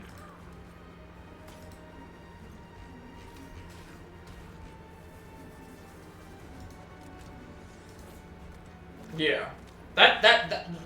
And keep in mind, I would have to then, I also would then have to fly, if I wanted to go, I would then have to fly to another state as well. So that would also be a cost. So nearly $3,000 for the cheapest possible package to go and see SmackDown and thing. Now let's see what the most expensive. Let's go. Let's say that we have the fancy money, right? Let's go and do the 5-night tour, where you get what do you get for this? The most expensive, you get a SmackDown on Friday, Crown Jewel on the Saturday, Raw on the Monday, 5 nights hotel accommodation, and you also get to go to a takeover, an exclusive party, and a ferry to and from an island. It's like a 5-day thing. Let's go and just pick. Let's make this the most expensive thing possible. So yeah, let's make this the most expensive thing possible. Let's go to the most. I'm not gonna do this opposite. Let's just say we want to be the fanciest person in the. We want to be the most fanciest person and do the 5-thing tour. Let me just type this into the converter and tell you how much it costs.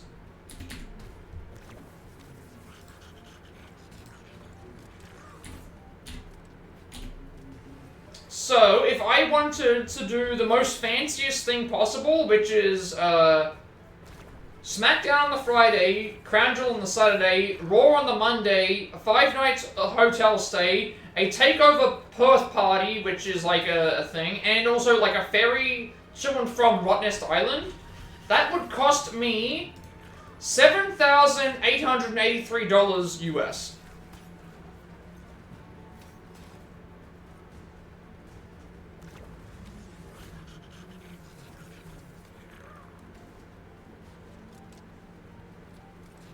And that doesn't include me having to fly over and fly back to the thing, which a flight for that is probably like a couple of hundred, if that. Yeah, I completely forgot about this. That was me being like absolutely greedy and saying, let's go for the utmost, like, gonna have to farm a little bit more on Dondoko Farm and Sujimon battles, yeah. There's a lot of farming for that, yeah, so you know what, like I will, yeah, that's how much everything would cost. Because there's no pay-per-view set for the year in December. Like, the last pay-per-view is... the last pay-per-view is, Survivor Series. So Cena's not even gonna retire in a... Yeah, I'll be putting hours into it anyway. I'm going for the Platinum Trophy, so I have to do everything for, like... And I'll be trying to do 100%. If possible. I don't care about how long it takes. I want to play the game. Because it's a fantastic game.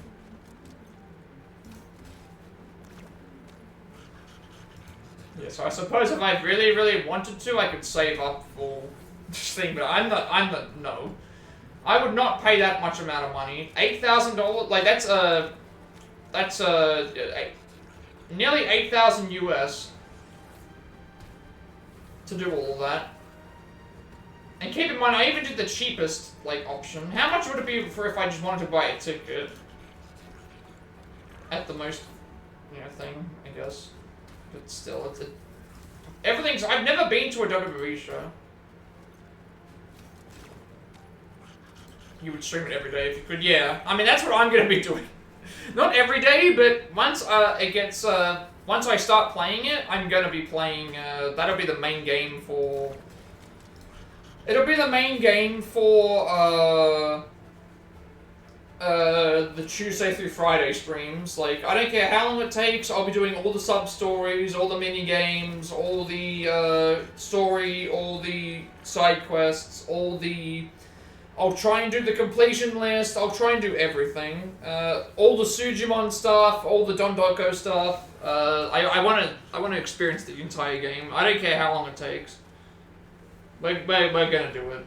We're gonna attend. So I have to do 2 playthroughs though, because I have to get the DLC, but... yeah. It's I can't wait. I'm not sure if you finished the story, I'm not sure if you've, but how are you enjoying the game? Because I know you were super hyped for it. It may very well be my favorite Yakuza game. It's hard. I haven't played it yet, but once I do, I think we're going to be looking at potentially the best.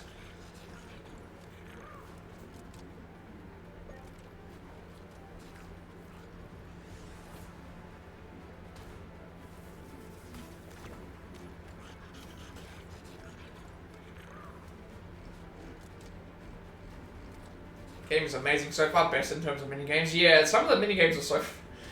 The Crazy Delivery, the Sicko Snap, the... what is it called? The... yeah, the dating game. Dondoko seems like it's a little bit of fun. Karaoke, obviously.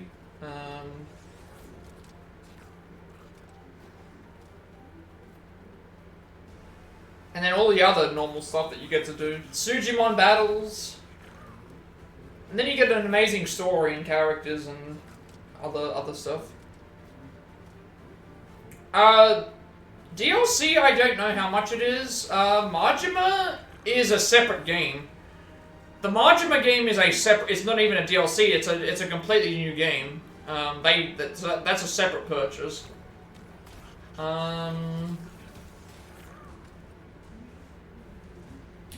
How much is the DLC?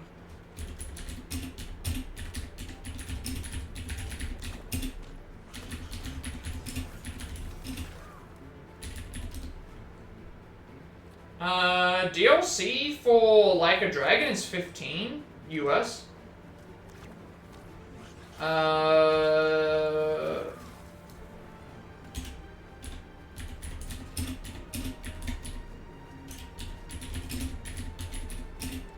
Pirate Yakuza in Hawaii.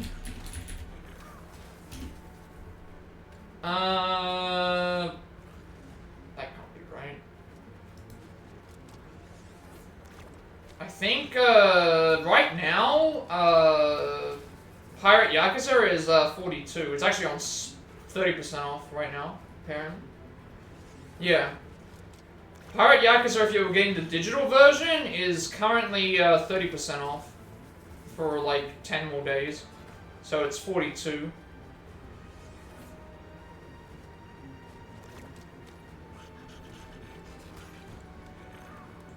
And then there's like a deluxe edition. There's a demo you can play as well. The deluxe edition's about $30 more expensive, but that's like more so just like outfits and extra karaoke and things like that. There's an Ichiban pirate crew set. There's a bunch of like pirate crew chests and stuff, but you don't need any of those.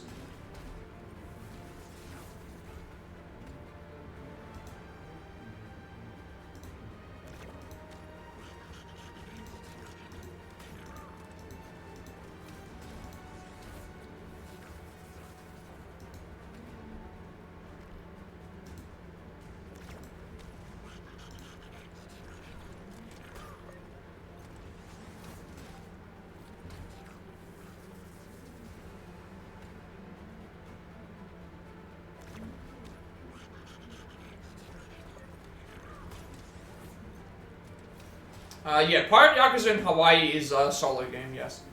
It's a completely separate... you have to play Pirate Yakuza after Infinite Wealth. I think it's set 6 months after Infinite Wealth, so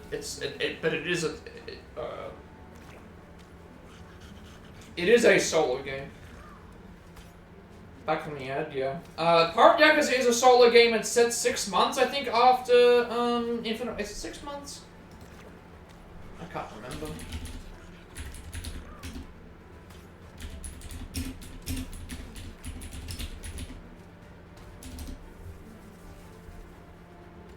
Six months, yeah. 6 months after after Infinite Wealth, Pirate Yakuza takes place. And it is a standalone game. But very similar to Gaiden, if you played Like a Dragon Gaiden. One more question about the game, do I have it? Do I have Pirate Yakuza? No, I don't have Pirate Yakuza. I do have Infinite Wealth, though.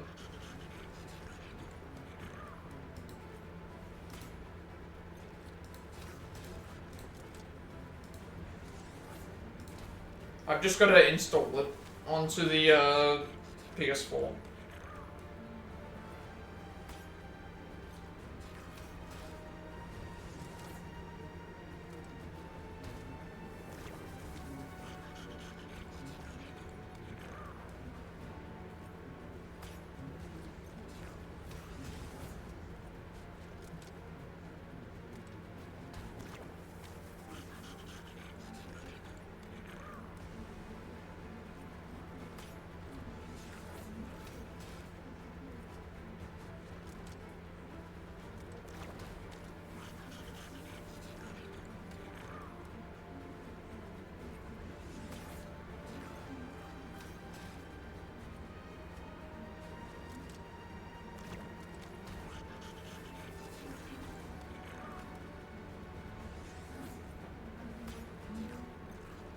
Best answer you could hear, you love early Christmas. Christmas in July was last month.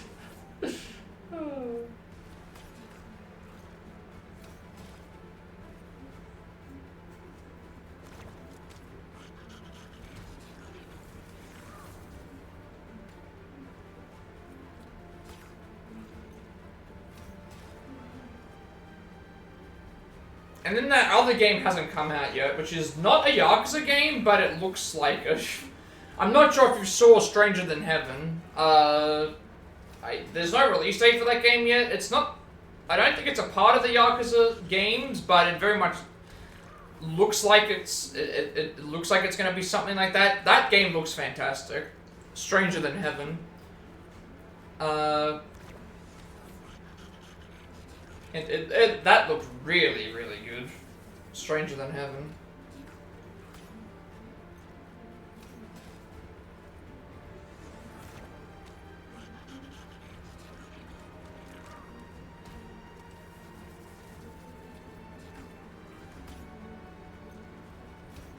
Dancing in September?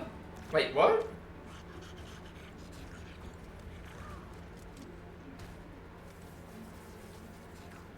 Wait, what? What? That's a right. Is that a word correct?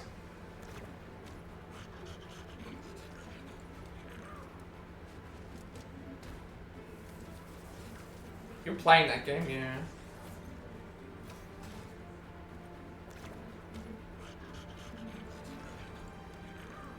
Oh, that was what I was gonna ask. I forgot to answer this. I think one of the questions you asked me before I quit off of stream was you wanted to know what I thought about Jacob Fatu. I really like Jacob Fatu. I think he might be out of all of the Bloodline wrestlers, I think he's probably like my favorite.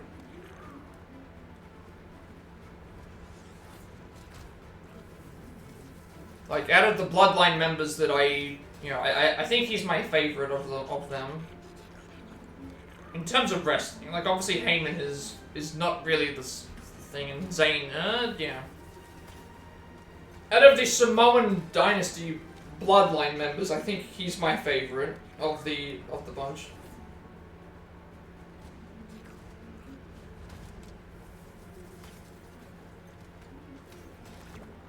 And it's a shame that Solo won the match and had a really poor performance with the damn, like, I hate cage matches that have interference in them because it beats the point of having a cage match. It beats the point of having a cage match in the first place, and then he won by just, like, bumbling around like an idiot. You can tell that I love Solo Sikoa. He's like my favorite wrestler of all time. That's what we need to do. We need to run that back. Cena and Solo, they need to do another match. They haven't ran that back yet. Cena needs to get the win back on Solo, so that's gonna be the retirement match for Cena.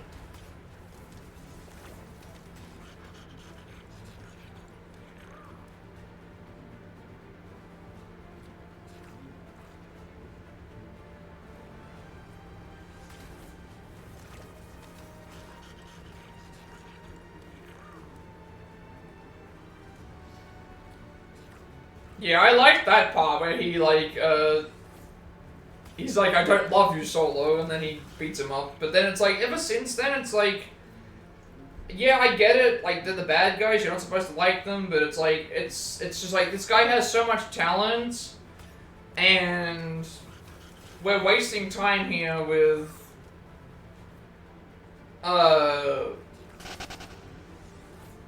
this feud, and, like, he's lost the belt, and I just,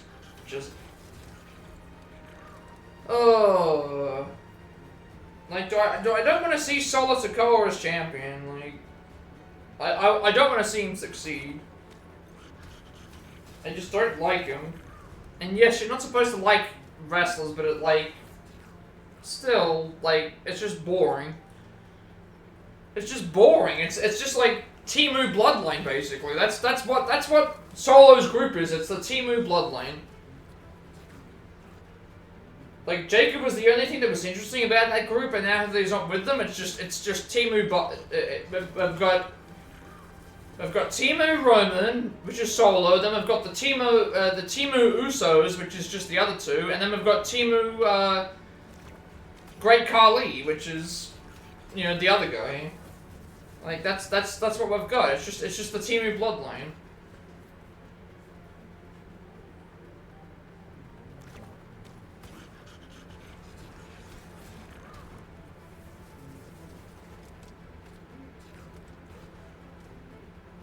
And then the other guy is just Timu.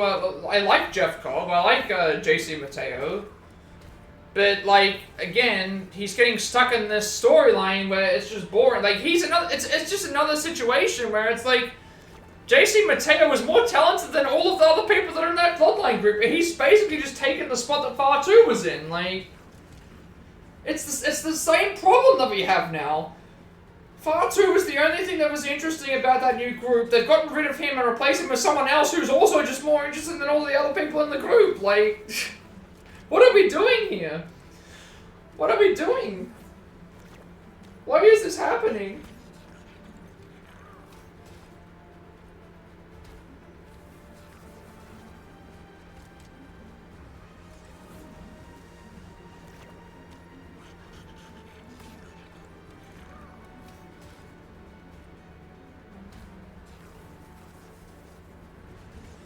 I don't know.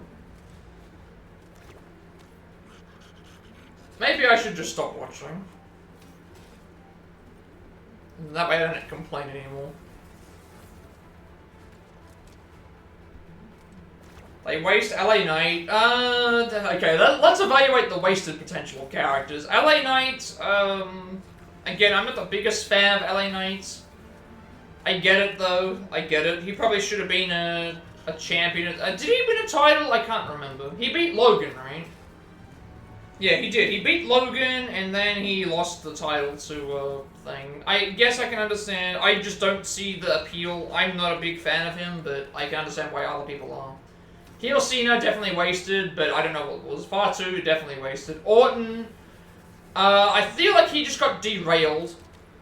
Like, I think the Owens feud was supposed to carry on further, but because Owens got injured, that kind of left Orton without anything to do. And they haven't really found a good way to follow anything up with him. Chelsea Green, I like Chelsea Green's character. I like the group that she has, but again, she feels like she's not going to ever get a push. Jade, I think, is buried at this point. Like, they don't know what to do with Jade. She's lost multiple times. She beat Naomi. She's not doing anything with Bianca. She's not going for the title. She lost the title match. It feels almost like punishment, you know? Like, oh, you were in AEW, like, and you weren't with WWE, like, you have to pay your dues, even though, like, the idea of paying dues is really stupid now, because, it's not like they're fresh off of NXT, it's like they've already been in a thing, like, these people aren't getting any younger.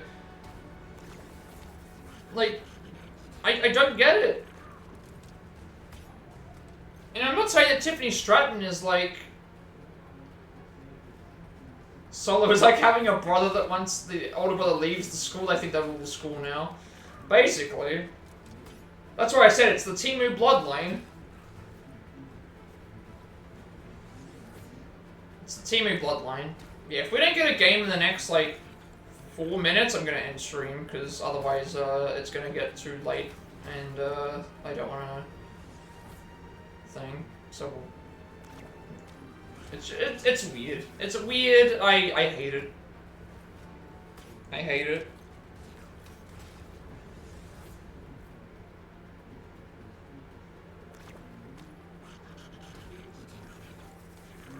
And too many factions.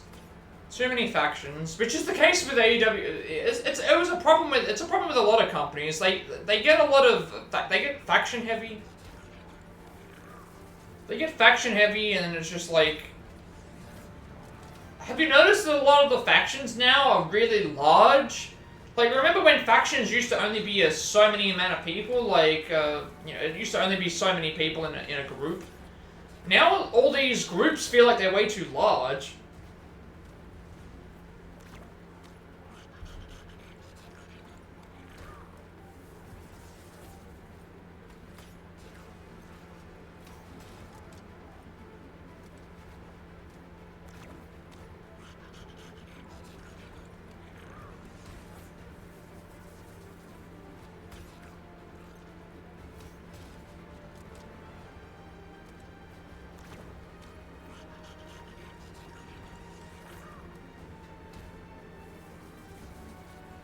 Yeah. He said Rollins has Bloodline 2.0, but yet Solo's is like the Temu Bloodline, so it's also a 2.0. It's not even the Bloodline. It's just it's the discount store. It's the bargain store Bloodline, basically. That's what Solo's group is. It's just the bargain store Bloodline, and where none of them are as good as the previous people. Wasn't the idea of a faction supposed to be that? It's supposed to be like the people that are a part of the faction are supposed to be improvements, and it's like it's just the it's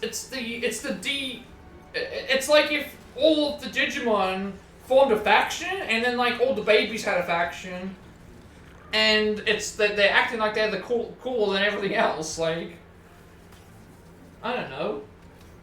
That's what I said. It's the Temu Bloodline.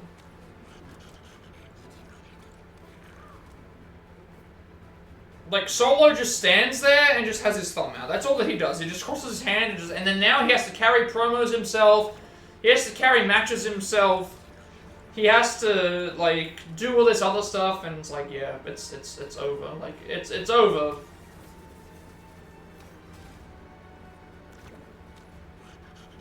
Then imagine if The Rock, like, endorsed the Temu Bloodline.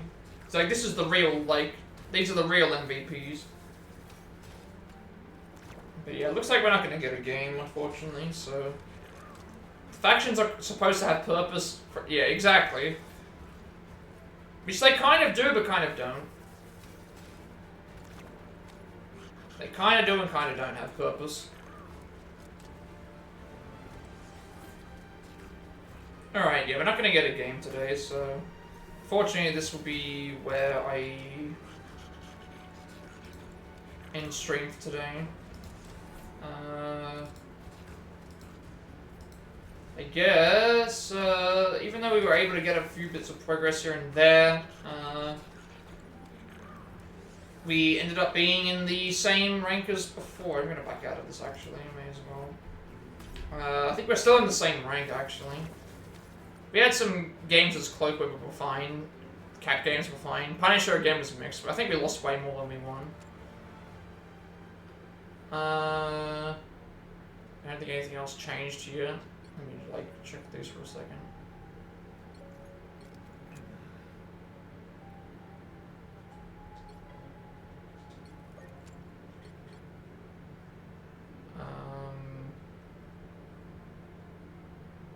Yeah, so that'll be basically it for today. Like, the game's pretty mixed.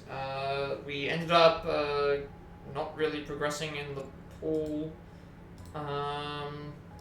Obviously, the rest of this week's going to be a little bit different. So Tuesday through Friday, we will be continuing on with Ace Investigations Collection. Full Platinum playthrough, full voice acting with me. All bad endings, all the other stuff, as I said. Full guide playthrough as well. All the press statements on the way to hopefully finishing the game in September, where I have to decide what I'm doing with that. Saturday will either be Strikers. Saturday will be Strikers. If it's not Strikers, on Saturday we will just take the break. Thank you for the stream. You may have a blessed night, and may God bless you. Thank you very much for stopping by, Supernova, as well. Obviously, in terms of if we do it on Sunday, I'll take Saturday off. And then if we do it on Saturday, I will play Ace Attorney on Sunday. This will be Rock Marvel for Monday as well. Try to think if there's anything else that I need to figure out. Phoenix Wright stuff is already playing, so I already know what we're doing there. So yeah, most of this week, Ace Attorney Investigations Collection. Full voice acting, full Platinum playthrough, guide walkthrough, press all the statements, all the bad endings. Saturday or Sunday will be Saturday will either be Strikers or Day Off. Sunday will either be Strikers or Ace Attorney, and then Monday we'll be back to this. So yeah.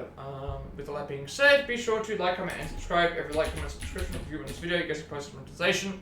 Remember my content has my contact become more accessible to find. I uploaded my past Plat as well as other places too. Channel. can find a link down below to the games history of played and streamed thus far, all leading at your players, all upcoming games, DLCs, Switch games beyond the Trump origin point as well. Looking more Plat Play passing of games we have the travel, as well as executing things after bringing them to Switch. And with more triangle strategy, speedruns, or travel like Gadara spins, and Pokemon and Violet knowledge function with those. As well as live speedruns, Super Mario Trip Experience, and Pokemon Escape Experience as well. I play everything to YouTube because I have a 14-day limitation on my videos before they are permanently deleted and want that to be a separate place for everyone to find my content to do so, and you'll also get a notification of my everyone as well. Follow or subscribe to me on Twitch at 100 subscribers. I'll be doing a Final Fantasy 2 picture on my speedrun. You'll also get access to more training point management points as well as voting on for the next game that we play after Ace Attorney, Princess Peach Showtime, Donkey Country Returns, Luigi Mansion 2, Persona 4 Arena Ultimax, and God of War Ragnarok. Your 3 choices are between Like a Dragon Infinite Wealth, Medieval Ray Fantasio, and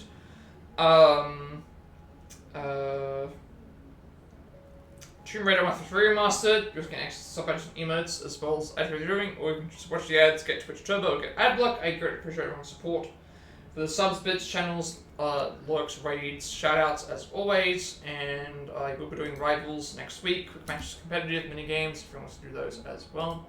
You also get a notification of my live one as well. Follow me on Twitter to be notified when I go live. I'm on Discord. I also invite my friends. Discord server close to 2,000 members.